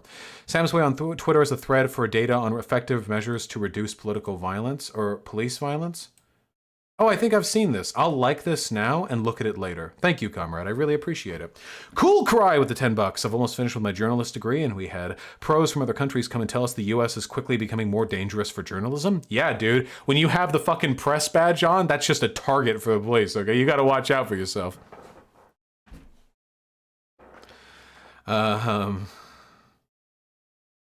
Glitchy Me with the $6. My police friend is helping me handle my psycho alt-right ex. The system is flawed, but there are still good ones. Thanks for this live stream. It is undeniable that some police officers individually are good people, but it is also undeniable that every member of the police force is complicit in an unethical system. But those two things are not, like, contradictory. Yep, Bob Loblong, he certainly has. Very true, Aurora. There will be no end to the narrative. The Lone Grifter, thank you. Found a better link.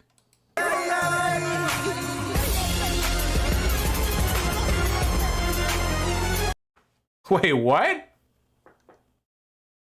God, I wish I could listen to music more on stream. I'm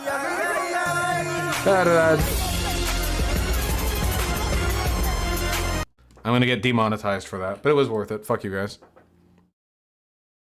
63 Limar with 100 rubles, thank you. I have a parasocial relationship with your politics because it seems we would never have a real election or riots for justice in Russia. Thank you for the stream. Nope! Russia is almost as far down in that democracy index as China is. You guys are fucked.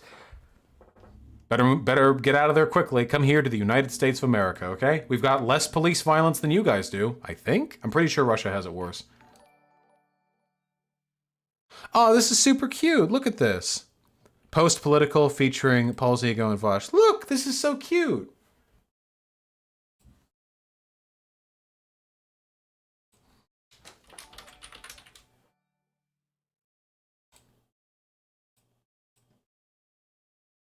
Very cute. Putin's approval ratings are plummeting. That doesn't really matter if he's not subject to the democratic whims of his people. Thank you, Josh the Other. Thank you for the $5. I'm glad you like my work. And Geronimo Roder with the entire $50. Holy fuck, thank you. I'm kind of nervous tomorrow. I go to the mountains to train for my Antifa Second Sergeant Chief General Assistant President position. It's next week. Wish me luck. Good luck, my super soldier comrade, okay? They're gonna say, all right, you know what? Listen, let me give you some advice from my personal experience, okay? If you're going out there into the mountains to train for your Antifa Second Sergeant Chief General Assistant President position, you need to remember, there's gonna be a lot of paperwork. A lot of paperwork and a lot of bureaucracy, okay? Get ready for it. Do you know how to go to a bank or like an airport and exchange like rubles for dollars? You're going to need that too. Very true, Fyodor Zildashev. IBS God, the Discord will be reopening very soon. Italian Reigns the $10. Is this dude a battered wife? Caleb definitely beats this guy, right? That guy called himself an anarchist, but I think he's just, I've seen this behavior from a lot of people. Even if the guy that I just talked to isn't necessarily a bad person himself, I think that defending your friends to the point that you'll defend their bad positions makes you just as bad as them. I don't think defending your friends is a virtue when you're defending them against criticisms of their bad beliefs, you know? But I think that might be like the most likely explanation.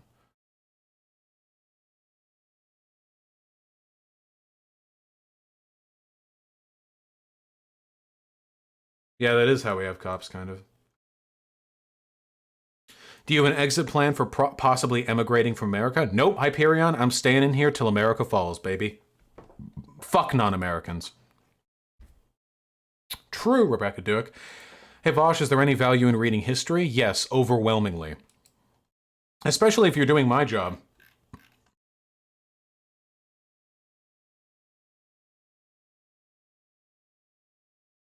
Rooster Girl with the $10. Thank you. China is technically diverse ethnically, but anyone who doesn't look Han Chinese is often characterized in China as outsiders / mistaken as foreigners. Yeah, and the state does actively oppress these groups to a large extent. Keep in mind, America, again, back in the 1950s, 60s, and today still, is one of the most diverse countries on Earth. There is an unbelievable amount of ethnic diversity in this country.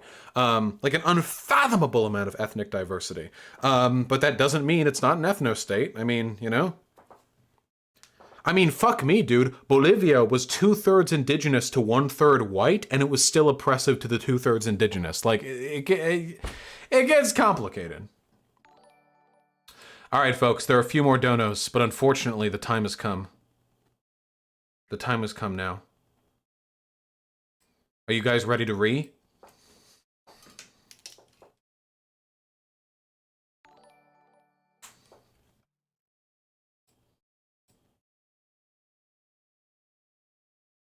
Candace, oh boy, that is an unflattering opening frame. She looks kind of like an alien a little bit here. But you know what? We're going to focus on the arguments made. This video now has 2 million views, and it was posted yesterday. I have not watched it. The title is, I do not support George Floyd, here's why. That's a very interesting title. I do not support George... Oh yeah, 30 million plus on Facebook. Little weird. What do you mean I do not support George Floyd? Like, I'm not sure what that means. You could say I don't support Antifa or BLM or the protests, but George Floyd is dead. Is she saying she's happy he's dead? Maybe. It's Candace Owens. Hello, Facebook family. I have decided to do this video. It has been weighing very heavily on my heart and on my mind as well. And it was something that I wanted to say early on, but there were so many emotions and so much pressure for me to go with the popular opinion about who George Floyd was. And sometimes it can be difficult when there are just so many. Really weird start. Nobody's talking about who George Floyd was. Nobody is talking about that. No, it doesn't matter who George Floyd was. The only thing of relevance to this is the fact that he was murdered by the police and the degree to which the police were justified in their actions, which nobody seems to believe they were. His character is not relevant, except, and I have a feeling this is exactly what this is going to turn into, he was no angel. Even in the most obvious and severe instance of police brutality, still we will obfuscate the morality of the question by asking ourselves, well, he did smoke weed back in 2009. Did the police really do something wrong by killing him? We'll see how that goes. External pressures to say what you believe, and this was an instance where I felt like my silence would have been better in the beginning, but the more that I think about it, The more I think about it, your silence might have continued to be a good idea. realize that we are being sold a lot of lies, and Such as? at the detriment to the Black community, at the detriment to the white community, and Such at as? the detriment to America as a whole. So I want to come out and say that I do not support George Floyd and the media depiction of him as a martyr for Black America. Wait. The media depiction of him as a so George Floyd is by definition a martyr. That's not a media depiction. He has been made a martyr. That's just a fact of what has happened. His death has made him a martyr. That's not a depiction. That's just a thing that's happened. He died. He's Black and he died because of the police. Like that's just a thing that happened. It's not like Hollywood where like, yes, well, no, it's just a thing that happened. I'm going to explain why, and I hope that some of you guys will understand where I'm coming from. I have spent a considerable amount of time reading a lot of Black authors that I think are some of the most brilliant Black Americans breathing. Walter Williams, Shelby Steele, Thomas Sowell. And Okay.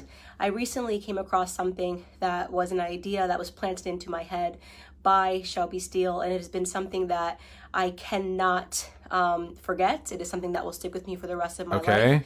And it is something that I hope for the Black Americans that are watching will stick with you for the rest of your life. Shelby Steele said that the Black community is unique from other communities. Our culture is unique from other communities because we are the only community that caters to the bottom denominator of our society. Now, let me explain what that means. What does that mean? Does anyone know anything about the author to whom she is referring? Caters to the bottom denominator. That's a very weird. What does that mean exactly? Caters to, is like the Black community will pander to the thugs or something like that? Is that what we're getting? Like the Black community is the only community that will bend over backwards to defend the worst element. Well, whites in America bend over backwards to defend the police, the worst gang of them all. So it means to say that not every Black American is a criminal, not every Black American is committing crimes, but we are unique in that we are the only people that fight and scream and demand support and justice for the people in our community that are up to no good. Yeah. Justice. Of course. Yeah. Justice for people who are arrested. No shit. Yeah. Of course. That's what justice means. You should get justice for wait, so if a person commits a crime, you just you're just like, oh, I don't care if they get raped, murdered, I don't give a fuck. Like they've committed a crime. No justice for them. Justice is unique as a concept because it is virtuous to apply justice to every aspect of our society. Who could disagree with that? Who would make the argument we should be unjust towards criminals? Justice isn't the same as saying, well, just let these people back on the street. Justice is let's treat them fairly. And that's the argument of the black community, that they ain't been treated fairly. You would be hard pressed to find, a Jewish person who has spent 5 stints in prison, who commits a crime and dies while committing a crime, and that the Jewish people champion and demand justice for.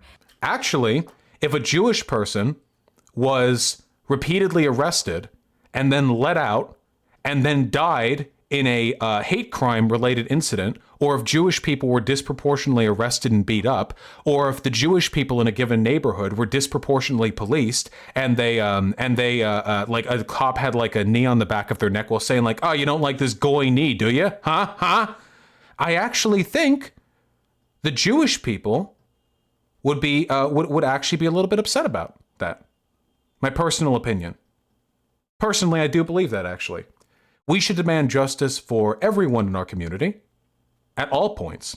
And hey, if you're interested in a little bit of historical precedent, and I know Candace isn't, there were Jewish criminals in Germany and in Poland at the time, during, and a little bit before the Holocaust. Believe it or not, Jewish people, being people, did commit some crimes. And this is going to be astonishing to you. This is very exciting. It turns out the Jewish community didn't just go like, oh, you can take those ones away. Oh, we don't care what happens to those ones, Oh, that guy, he broke into a car. Like, oh, well, you can take him away. They all looked out for each other because, as it turns out, it doesn't matter what crimes you commit. The state should not disproportionately persecute you for your race, gender, religious identity, ethnicity, income, or anything. You will be hard-pressed to find this in white America. You'll be hard-pressed to No, you will not. find this even in Latino America. No, you will not. One of the biggest advocate components of Latin America is defending undocumented immigrants, who are by definition people who are here after having done something, after violating an ordinance at the very least, like 100%. Every community, everyone in this country should have a shared interest in justice for every other member of this community. There is a person that is spent multiple times in prison. You are not going to see a bunch of Latinos coming out demanding justice for this person, even if... Yes, if they died of police brutality, yes. Notice how she hasn't said police brutality? She's just saying, like, they die. As though George Floyd died in, like, the natural committing of whatever crime he was doing. That's the implication she's saying. That George Floyd was, like, robbing a bank and he got shot in the process. In which case, I imagine people probably wouldn't defend George Floyd or eulogize him in his death because he died during a bank robbery. And I want to be very clear, what I'm saying is not any defense for Derek Chauvin. I hope Derek Chauvin gets the justice that he deserves to be, implemented upon him, and that the family of George Floyd deserves justice for the way that Who is TA? Why do people keep saying TA debate? he died. But I also am not going to accept the narrative that this is the best the Black community has to offer. Who the fuck? What the fuck are you talking about? What? Best that nobody's making the claim that George Floyd is the best of anything. Nobody except weirdos like you who are trying to do this he was no angel bullshit every single fucking time a Black Death gets media attention pay any mind to his character. I don't give a fuck who George Floyd was. He was killed by police in an unjustified manner. His city is one in which Black people are disproportionately arrested, disproportionately sentenced, disproportionately policed. There is not a single goddamn part of that that bears any relevance with regards to his personal character. I don't care if he was a serial rapist. He didn't get killed while raping. He got killed because of some check bouncing bullshit, and he died in an unjustified manner. It doesn't matter who he was. It matters that he was killed. For whatever reason, it has become fashionable over the last 5 or 6 years for us to turn criminals into heroes overnight. And it is this has nothing to do with them being heroes. Same old bullshit. Fucking Aunt Tom bullshit. Every single goddamn time. We're turning these boys into heroes. Michael Brown was no angel, Exact same bullshit every single fucking time. Nobody's saying these people are heroes, only that their deaths were unjustified. something that I find to be despicable, and it is something that I refuse to stand by any longer, and I am not going to play a part in it, no matter how much pressure comes from Black liberals and Black conservatives as some token of people wanting you to believe that this is the only way you can be Black, is you have to say this was wrong, and that the unjustified murder of a person by police is wrong. Yes. Notice how she's saying she's not defending the police officer, but she's also saying that you don't have to believe it was wrong. Really interesting hypocrisy there. So I'm not saying that what the police officer did was right. I'm not defending the police officer, but also I just want Black people to know you don't have to believe it was wrong. Well, I mean, the autopsy revealed it was a homicide. Those guys have been arrested. They're being charged. We'll see how that goes. Seems pretty wrong to me. You know, this person was amazing. I won't do that. George Floyd was not an amazing person. And nobody cares. As soon as this video hit the internet, I did just basic searches. Everyone jumped on it and was looking at the police officer, and everyone agrees that the police officer was wrong, and the police officer has been arrested.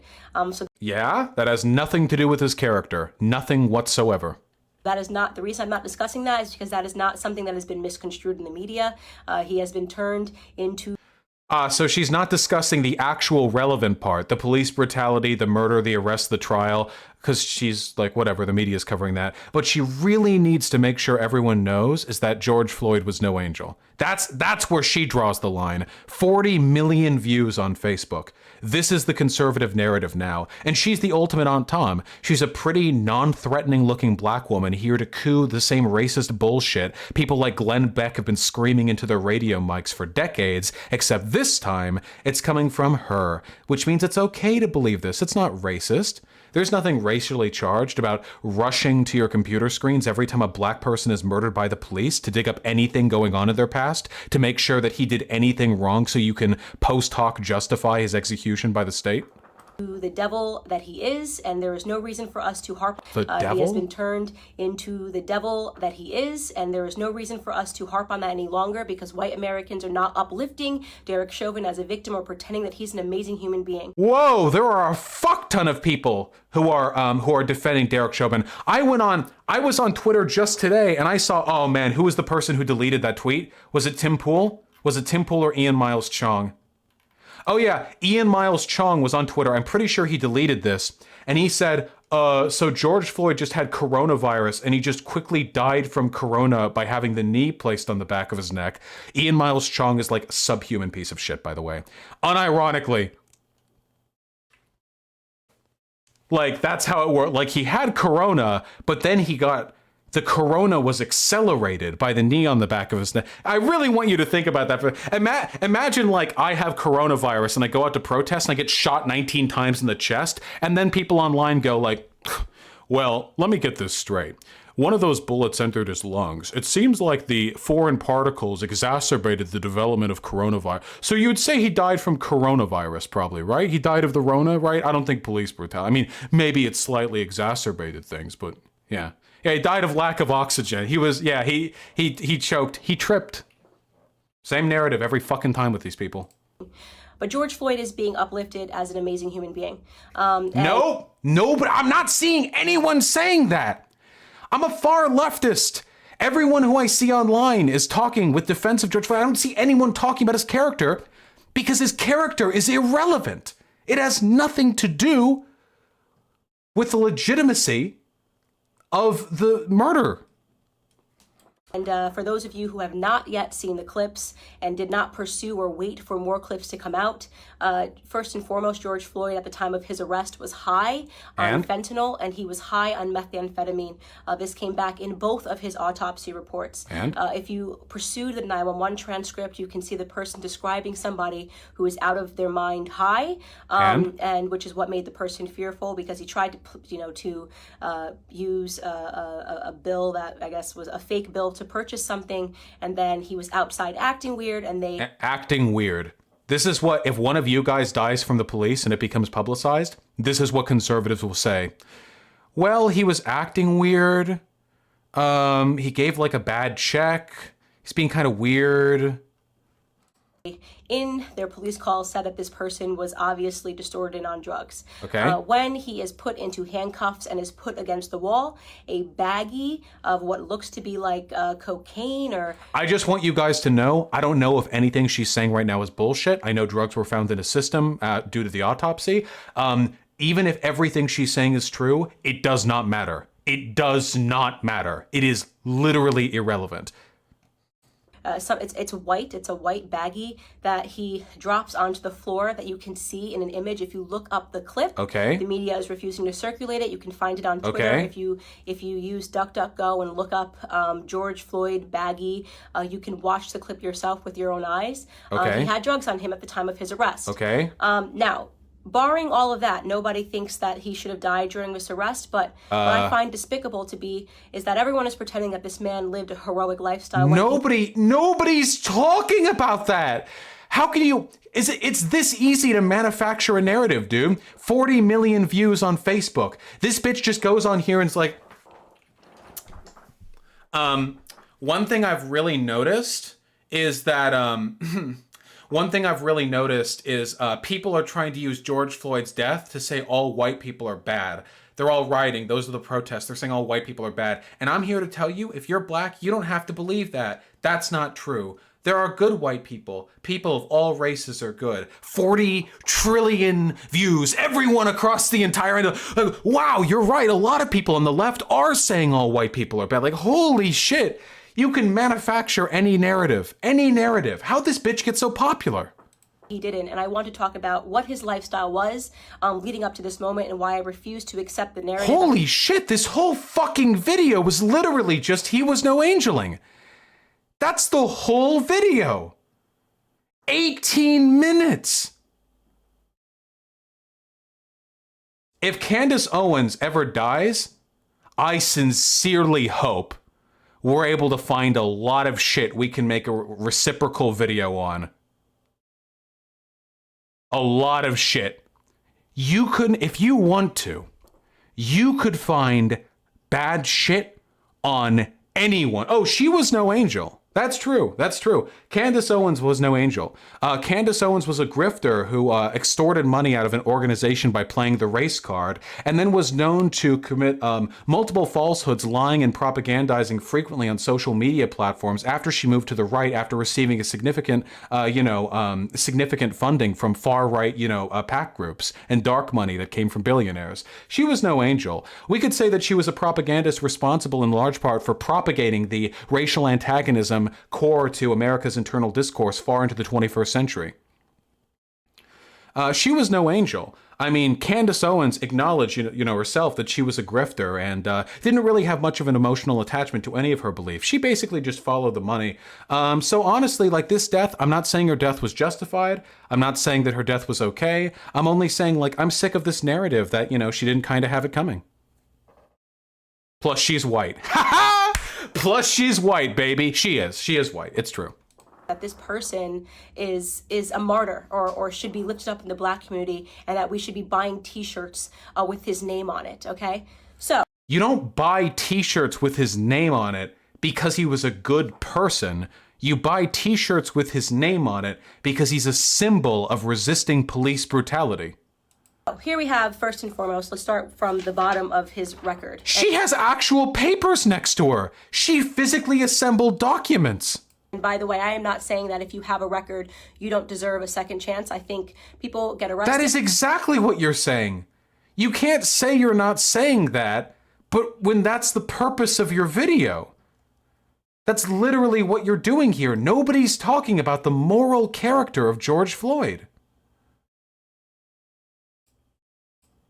And some people can serve time in prison, and I believe in second chances, but I do draw the line when it comes to second, third, fourth, fifth, sixth, seventh, eighth, and ninth chances. Okay. Of cocaine on him again, and instructed one of his drugs to believe that this person suddenly became an exemplary character, but happened to be high on fentanyl. And nobody believed. That's the whole video. Did I just see a statistic? and black people represent just 13% of the population. It doesn't matter what percentage of the population you represent. It matters what percentage of the violent criminal community you represent. And unfortunately, black community commits a disproportionate amount of crimes compared to the white community. Let me tell you, 6% of the population, right? Black men. That's black men. Yeah, black men. 6% of the population account for 44% of all murders in this country, according to 2018 statistics. That is what you call a gap. And yet white people who represent 60% of the population, we represent 13, black men are 6%, only represent 50% of all the murders, right? I like how this video was supposed to be about how George Floyd wasn't a good person, and I skip ahead like 8 minutes, and now we're just listening to white supremacist arguments. I can't believe I have to repeat this, but first of all, it doesn't make much sense to select for black men because men disproportionately commit violent crimes across the board. If we eliminated all men from society, violent crimes would plummet to like less than 1/10 of what they are now. So we'll stick to just the black population rather than black men, because otherwise we would have to notice how she chose black men, but she also chose white people, including the much less comparatively violent white women in the statistic to make the disparity look even more severe.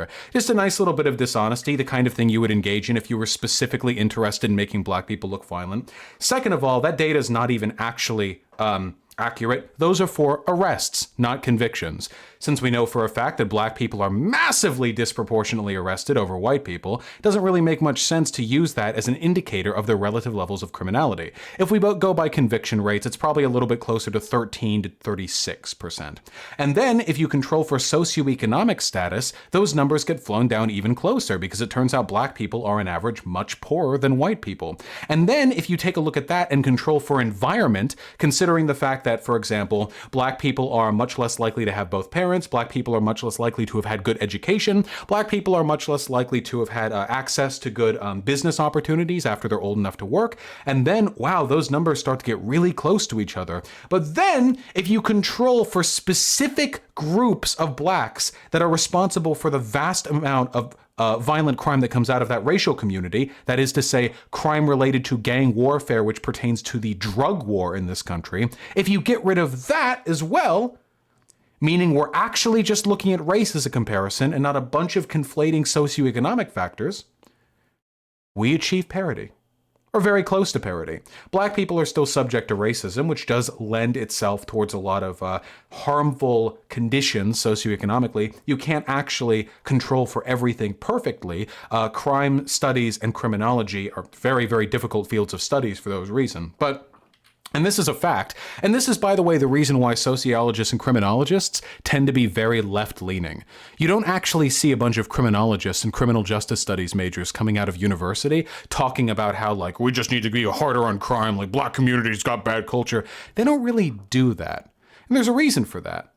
Because if you're educated on these subjects, you recognize that the disparity can be chalked up far more to conditions comorbid with the long-term oppression of black people than the actual state of their blackness or their culture, whatever nebulous bullshit that means. I don't know if you've noticed recently all that gangsta rap that encourages people to be mean to their parents and do drugs or whatever. You know where that's most popular? Really, I want you guys to ask. Where is that most popular? The gangsta rap. Where is that really hippin' and hoppin'? Because let me tell you, it's not fucking black people, it's white people in the suburbs. Weird. And you know who's commissioning that music from the gangsta rap artists? White production executives.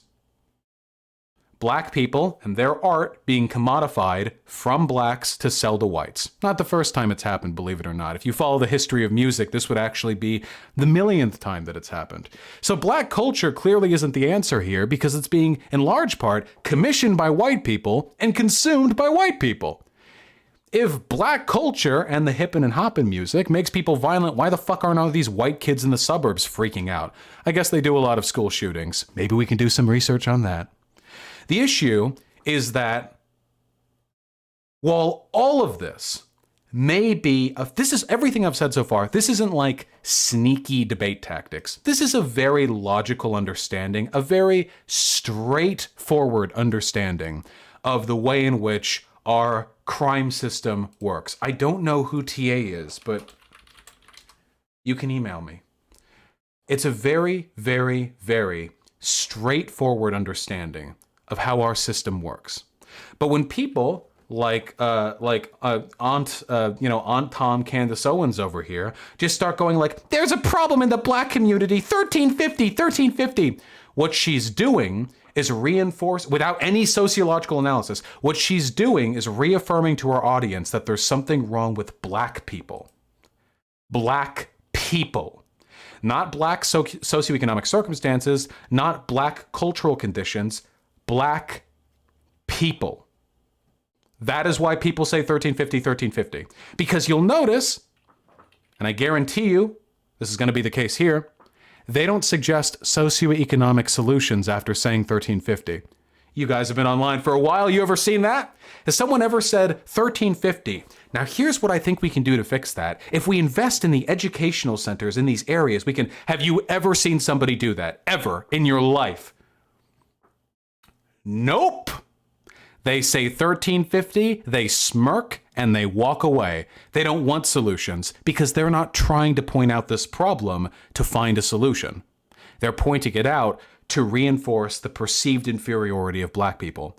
And Candace Owens, a wealthy grifter who admits she has no emotional tie to her positions, caters to this collection of white supremacists because Candace Owens is, and she looks kind of the part right now, a little bit like a Halloween mask, a subhuman monster, a piece of shit who feeds on the racial disparities in this country and profits from the suffering, who bolsters through her skin tone the perspectives of people who would see her put into the dirt.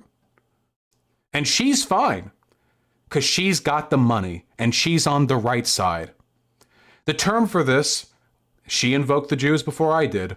The term for this, if I remember correctly, was Judenrat. Wasn't that it? Back during the Holocaust? The good Jews, the ones who worked with the Nazi state to turn in their pals so they could live a little while longer, the ones who would carry the corpses to the crematorium so they could be given slightly more bread the next day.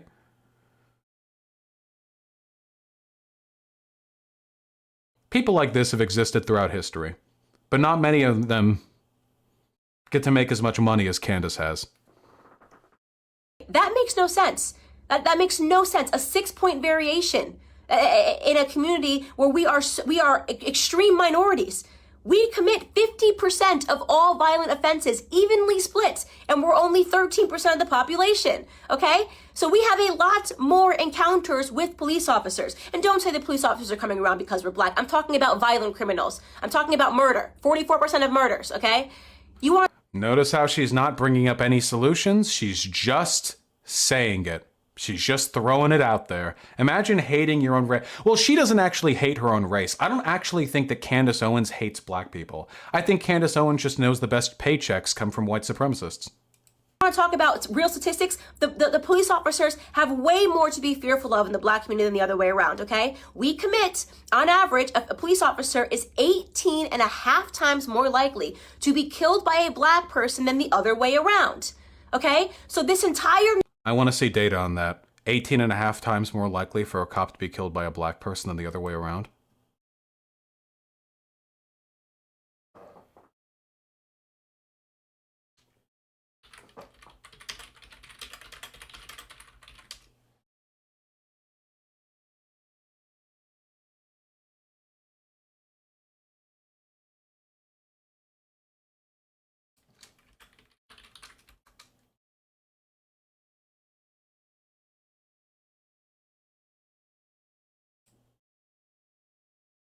Number of people shot to death by the police in the United States from 2017 to 2020 by race. Okay. For black folks, it looks like we're getting about 200 a year. So if there's 18 times more likely, that would mean that how many police officers would have to die to black people every year? About a little bit less than 4,000.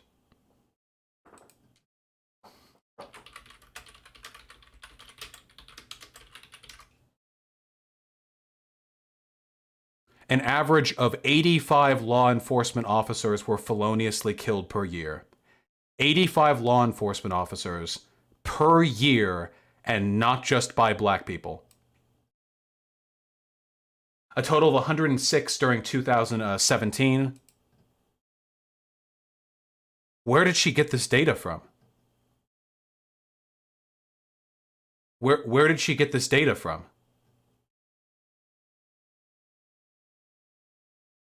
Even if we were to be charitable and say about 100 police officers lose their lives on duty every year, because we're only tracking police officers who die on duty, not police officers who choke to death on a fucking donut. About 100 of them die every year, but about 200 black men are shot by the police every year.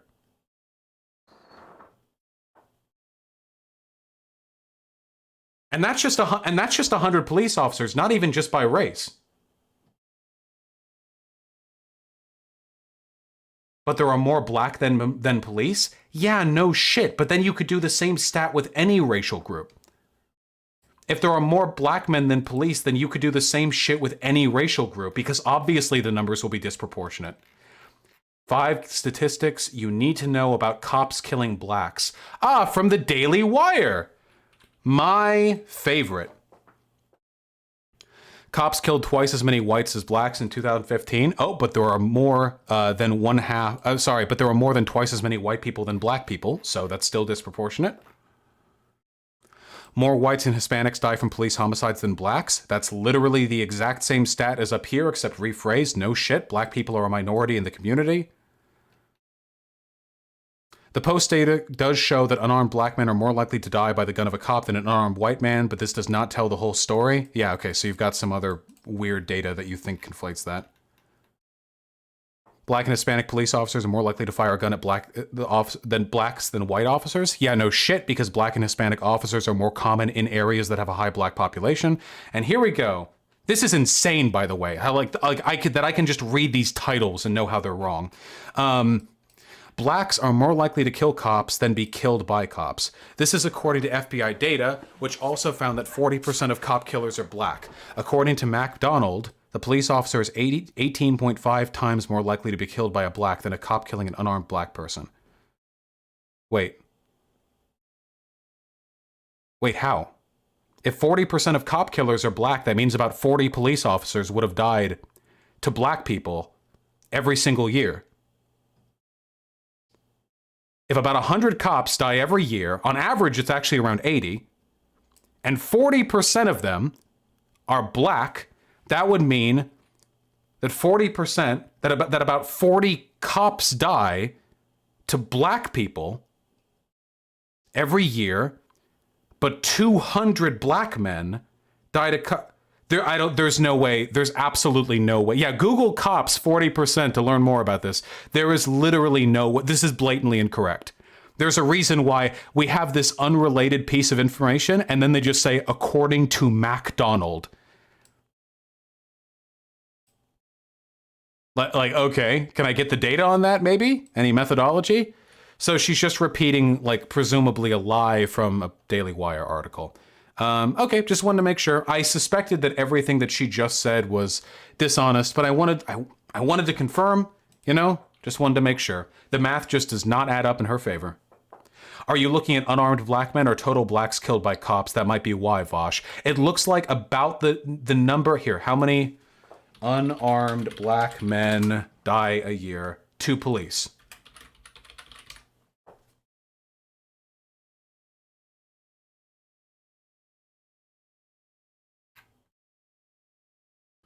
Ad block. These are just police killings in general.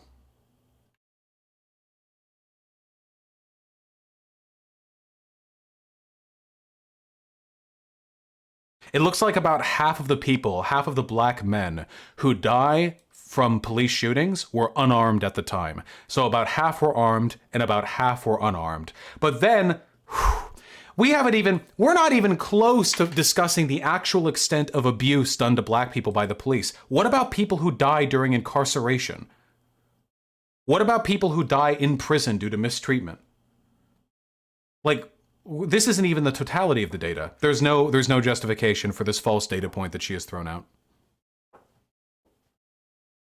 Narrative is complete smoke and mirrors. It's all made up. It's just election fodder. It's white versus black because it's an election year. There's no race war going on right now. The BLM protesters are not protesting against white people. There are white protesters and black cops. This is not a race war. You want it to be a race war because that makes it look better for you. Not because black Americans are suffering at the hands of police officers more than white Americans.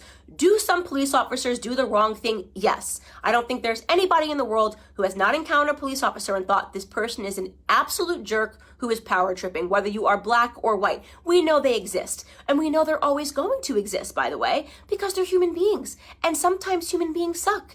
In fact, if you... There's the reductive analysis of the conservative. Yeah, sometimes they're bad because people are bad. Very, very convincing rebuttal right there. Very good. If you want to attack a community for accidental slayings or brutality, did you know that doctors accidentally kill 250,000 people every year because of mistakes? Do they accidentally kill people due to racial bias, or do they accidentally kill people because surgeries are extremely difficult and there's never a guarantee of them succeeding?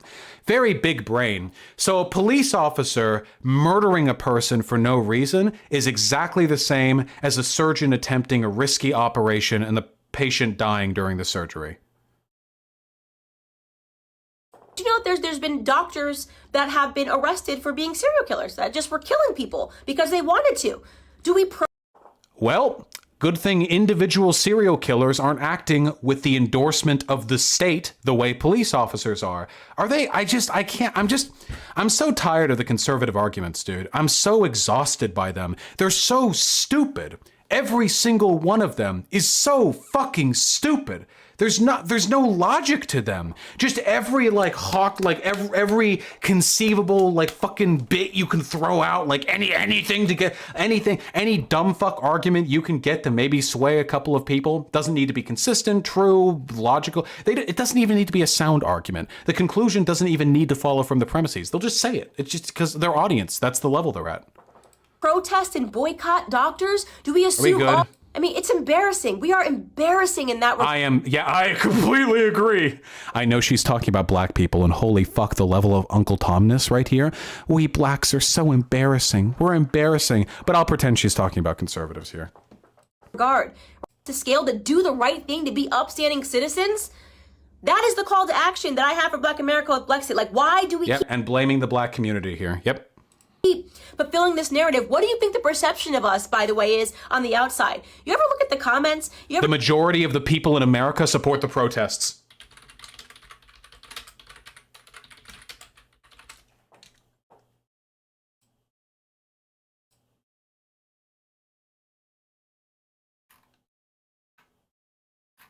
Can I get that data?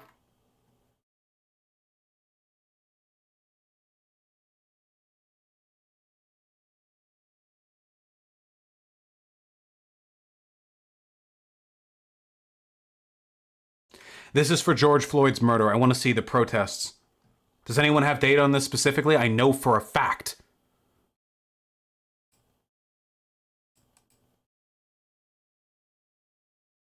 Here we go.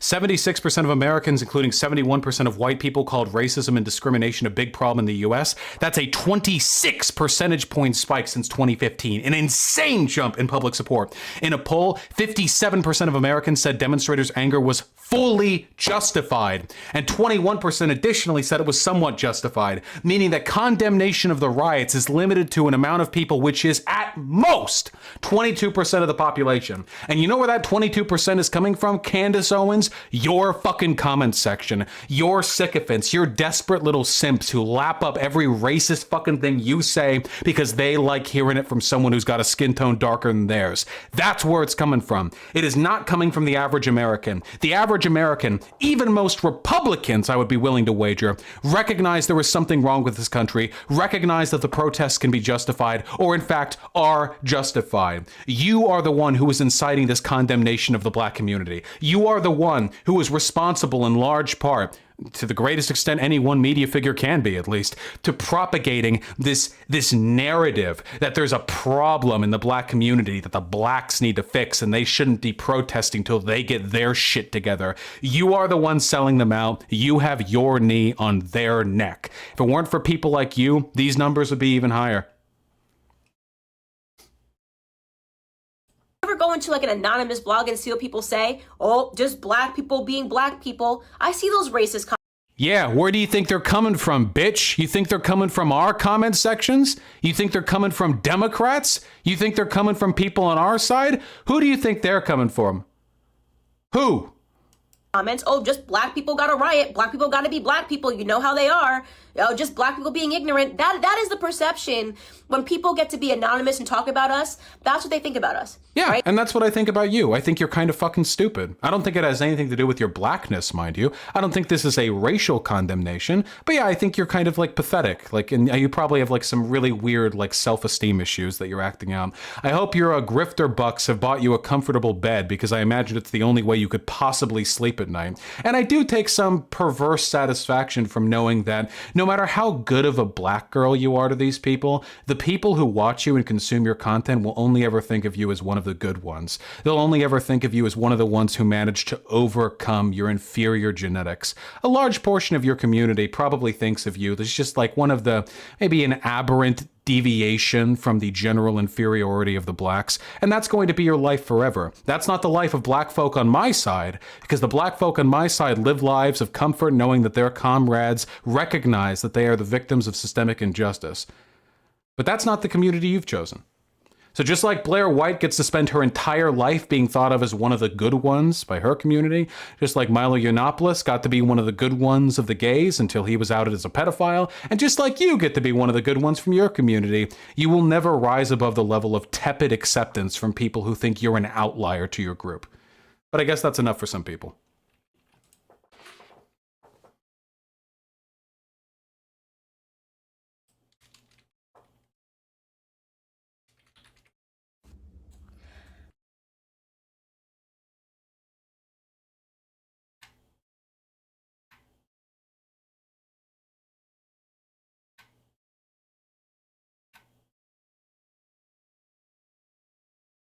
Yeah, we're good.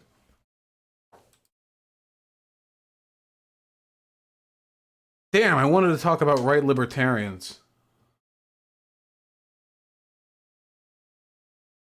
It doesn't look like we're gonna have time for it.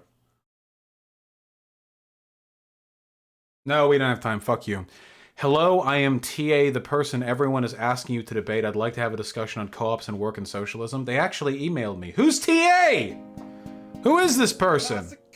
To your streamer, oh, viewers plenty. MacDonald, second paragraph. Okay, I'll take a look.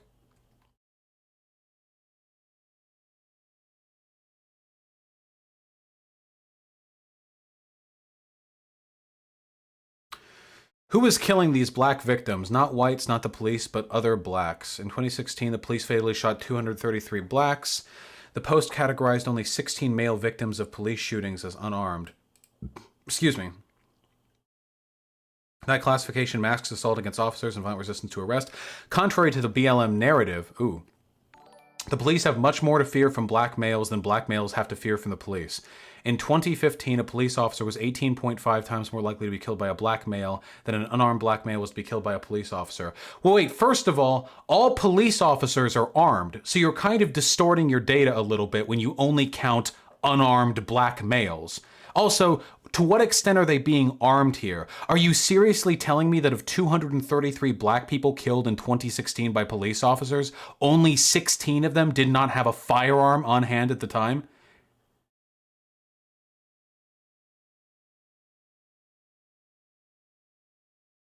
That 18.5 ratio undoubtedly worsened? Yeah, this is bad data. Who's this MacDonald person? This is it? It's not even a fucking statistician? MacDonald is a fellow at Manhattan Institute and a contributing editor of City Journal. Heather MacDonald. Is this person even a fucking statistician?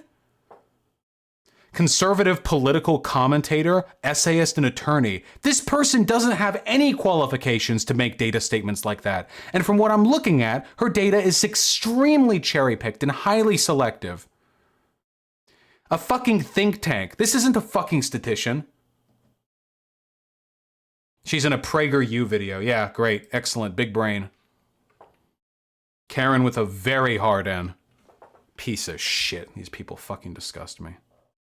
Look at her books. The Diversity Delusion. The War on Cops. Are Cops Racist? Question mark. The Immigration Solution.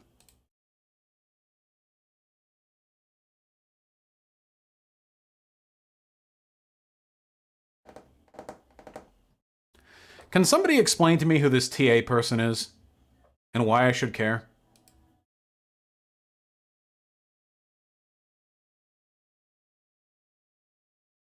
Nobody knows? Gotcha. We're reading donos, baby. Yeah, very true, Imperial General. That friend of Malpin didn't know a single fucking thing about China, but still fought back against every like characterization I made, probably because they were just repeating like Malpin talking points. Chief Keith, thank you for the tier 1 sub, and sorry, Sir Shot. Sir Shot with $5. I've noticed every bad interlocutor says Vaush instead of Vosh. Very true. It's my way of telling them apart. Sausage Boy with the $10. This guy thinks you calling out someone's views is treating them as less than human. It's fucking aggravating. Well, you know, civility politics. Jake from State Farm with the incredibly generous $30. Ow, the wonderful experiences we share as a community. True. Very true. J-Reg's friend with $5. Sorry for spamming the copy pasta. Just saw OP make and it was too funny to let it die. I mean, it's been made for months, but yeah. State mandated donation coming. Thank you, Caesar Cheese. And Addie with the $15. Paul is doing streams on how to organize union and factory protests. It's really informative and practical advocacy. He brought me into leftism way back when. Well, good. Even if I disagree with him on some stuff, that's nice. Dial with the $5. Here, have a treat.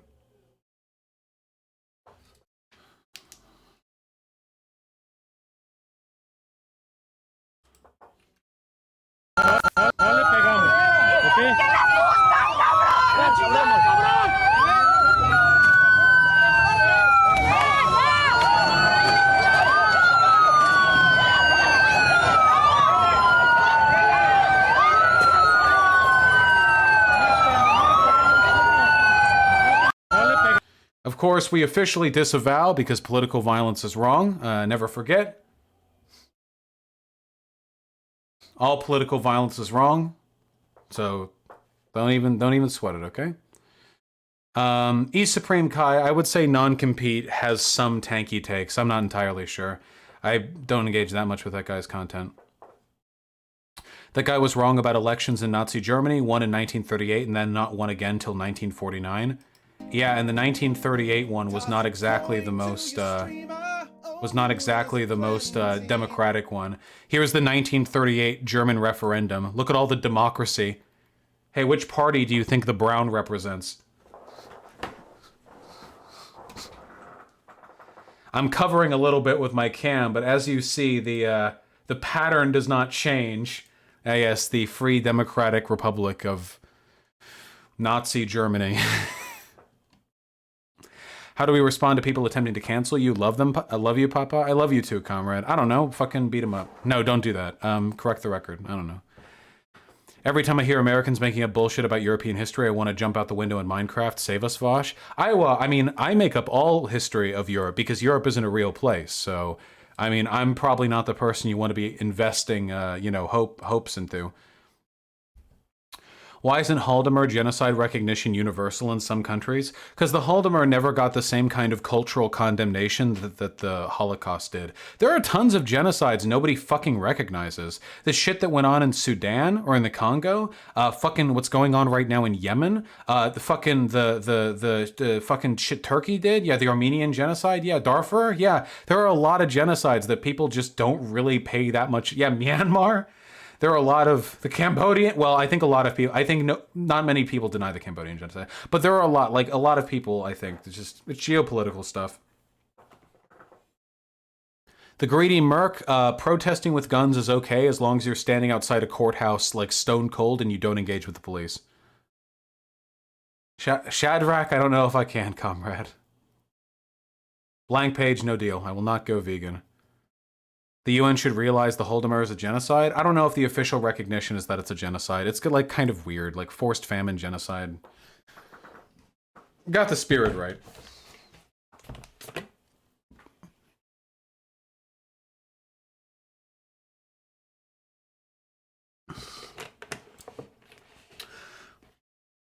A lot of people here in America refuse to acknowledge the Trail of Tears was a genocide and everything else we did to the natives, you know? Good luck out there, Horse-Me. Russia is a spooky, spooky place. Thank you for the tier 1 sub raise. 63 Lamar with 100 rubles. Thanks for inviting to the USA, but New Zealand or Scandinavian countries is a better choice than a land where capitalism runs rampant, dabbing on worker rights.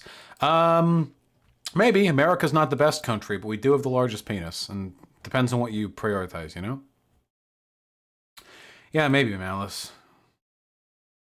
Spooky with the $2. Holy shit, did you see that video's got the 2.1 million views? Yeah, it's got 20 times as much on Facebook. It's terrifying. Rivix the Ronin with the very, very generous $50. If doctors make one mistake, they can have their careers ended and licenses taken away, yet cops can get 18 complaints and nothing happens. We should hold cops to the same standard as doctors. Yeah, we absolutely should. I agree. But we never will. Thank you so much for the $50. And by never, I mean we will soon, okay? In Minecraft, we're going to get there. Jacob Bouchier, what's the actual argument against 1350? I gave it in that Candace Owens video. Did I not? Were you not around for that? I think I pretty thoroughly debunked the 1350 thing, you know? Nobody commits crime because of their race. You commit crime because of other conditions that people are disproportionately subjected to based on their race. All socioeconomics. I'm so glad I majored in sociology, dude. Holy shit. Sake with the $20. Who does a bigger disservice to the black community, Owens or Peter memes? Also, would you advocate for new police to be unarmed for a while before gaining weapons? Maybe. I'm not sure if it's newer police that are the main issue, and I think it's maybe the older police, honestly. Have a good one, Xander. I'll be signing off soon. Anyway, Peter Molyneux. Wait, Peter memes. That's Peter. Wait. Who's Peter memes again? Molyneux? Wait. Peterson, that's right. Wait, which Peterson? JLP or JBP? Is it JLP or JBP?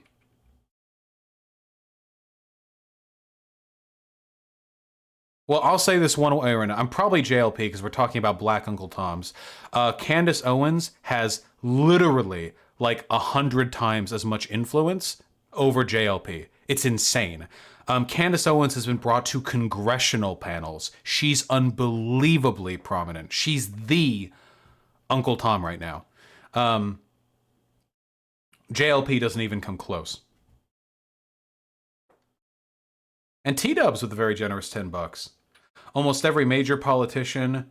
Oh, shit, we got a Mulder right here. Almost every major politician, media outlet, and large corporation has come out in support of the protests in George Floyd. Systemic racism in 2020 is widely exaggerated. Nice meme. Let me explain to you why you're stupid. I'll assume you have a lot of faith in your talking point because you gave me $10 for it, but that's okay. Let's dismantle that. First of all, you can't say every major politician, media outlet, and large corporation has come out in support when the only actual institutions that matter are mayorships, the governor, police chiefs, and the President of the United States of America.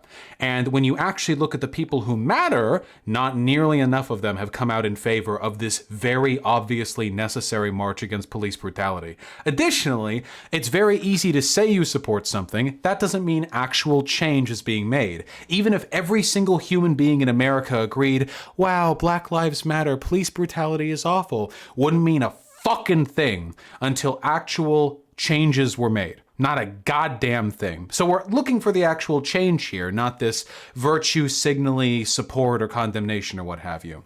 Additionally, systemic racism severity is not estimated by media support. It's estimated by hard data taken by criminologists of interactions between police and different people of different races while accounting for different socioeconomic circumstances. So the idea that like police brutality is being estimated with accordance to how much public support there is utterly irrelevant. Your conflation of these different statistics and points of matter is so embarrassing that I do sincerely hope you know how to do chargebacks on your credit card so that you don't actually have to pay me $10 to have heard your take dismantled, okay? And I, in fact, encourage you to take back those $9.99 because I am exceedingly confident that any contact between myself and money that you have at any point owned will lead immediately to a reduction in my IQ. There we go.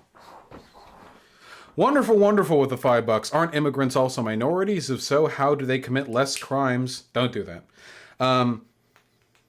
Than those that aren't systemically oppressed like rich and middle class. Because immigrants have other characteristics that prevent them from committing crimes, like the fact that they're on thinner ice. Also, America is an especially violent country. A lot of other places just aren't that violent. When people come here, they're probably like a little bit shocked, I guess, by how fucking gun and like police happy we are here. Also, not all immigrants are oppressed. Many immigrants are socioeconomically selected for to be rather wealthy. But even of the poorer immigrants, you could also have the like New World. Hey, all right. We gotta have a.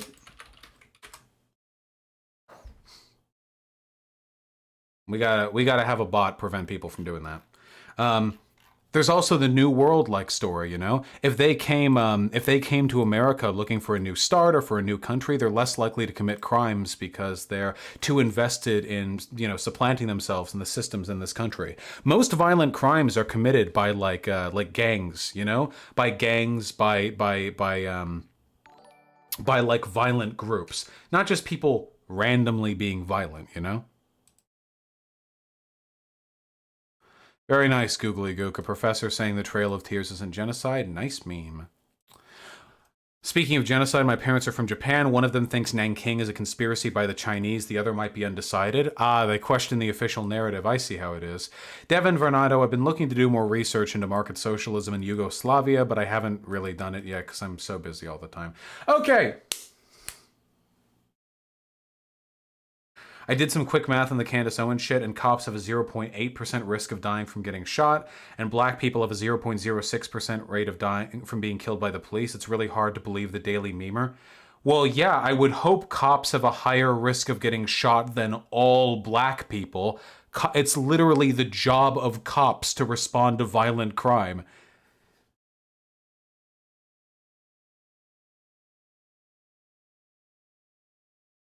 A cop is 77 times more likely to be killed by a white man than an unarmed white man is to be killed by a cop. Oh shit. I was right. You can just fold this back into white people because you're selecting only for an incredibly small section of the